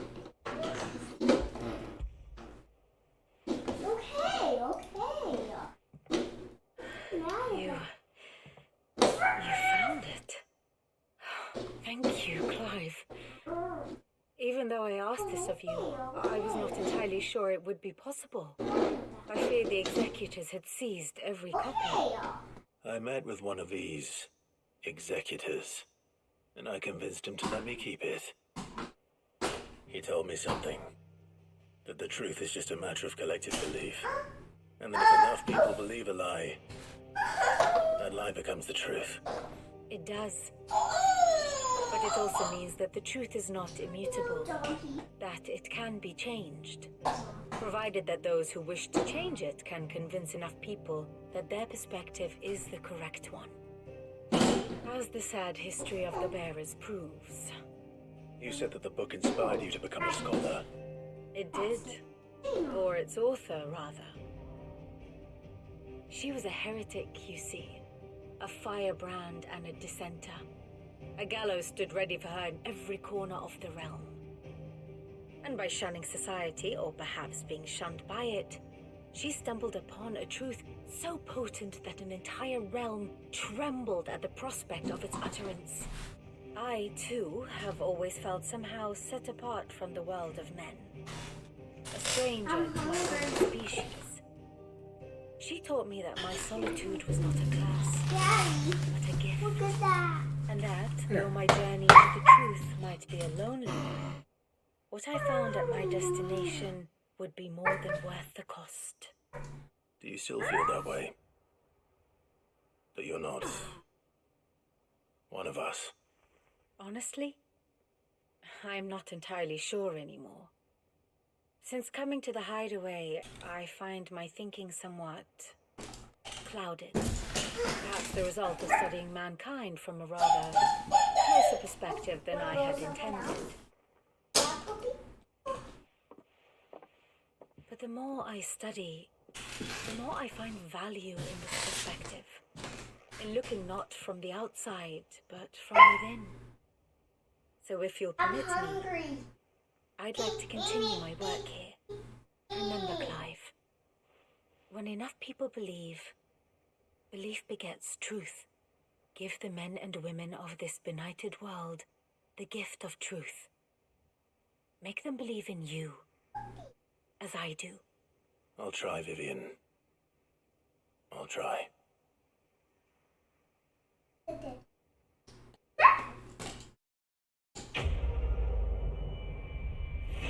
Alright, alright. Down.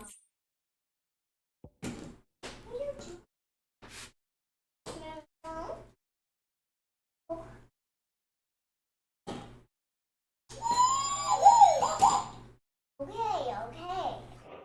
Don't be annoying.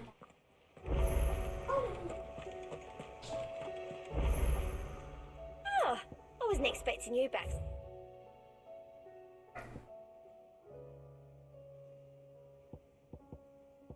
Jeez, 2,365?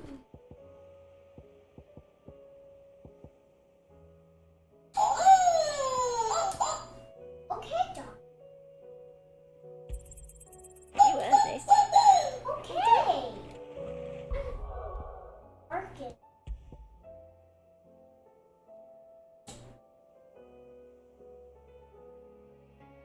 See what happened. Yeah. Sure. Oh no. When did we see that? There is a one. Twin sites hundreds of leagues away.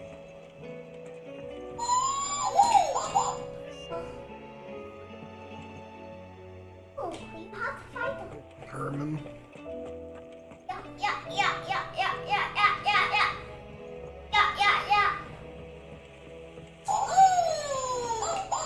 It hurt. Oh, I'm sorry, John.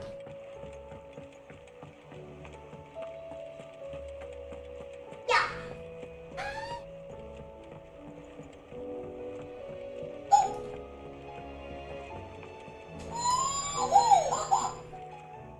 I hear that you traveled to Ash, Sid. Did you by any chance recover the names of my fallen friends? I did. Yes. Okay! Don't be doing it. If I may, the bearer registry. You wanna go somewhere? The director was a brutal man. He got no worse than he deserved. The registry was all I found beneath the tree. There was no sign of a body. Only a record of what happened to the children after the orphanage closed. I pray that at least some of them survived. All their names are here. The ones we lost. My friends. My light in those dark times. I can still remember their faces, like it was yesterday. Children who were taken from their bunks in the morning, never to return. No explanation ever offered. They'd be happy to know that you survived, Herman. But why did I make it out alive, when so many others died in that awful place? It's not your fault. And blaming yourself won't bring them back. Honor their memory. See that their names live on. That way at least. Never truly gone. Thank you. Wow! Sid, Around! I'm going to write a book. An account of the horrors of Badbach. The spirit of those its custodians sought to crush. All of Valisthea will know of our suffering. And in the name of those I lost, I will not let it happen again. Neither will I. These records would have been buried for all eternity, were it not for you. Thank you.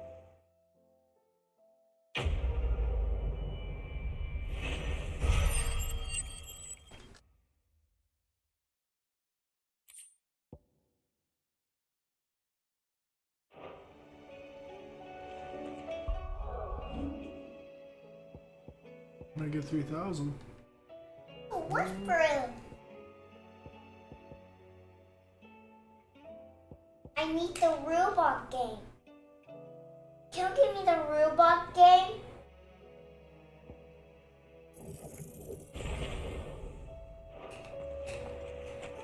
Do you suppose it's magic keeping the thing afloat? Alright, kid. Let's scrounge up some dinner, take a little bit of break. Okay. I guess I'll let you play robot game for a little bit. Okay.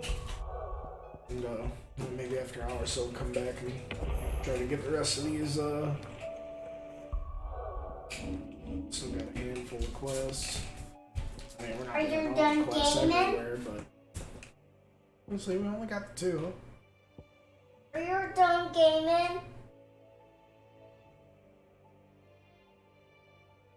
That'd be cool.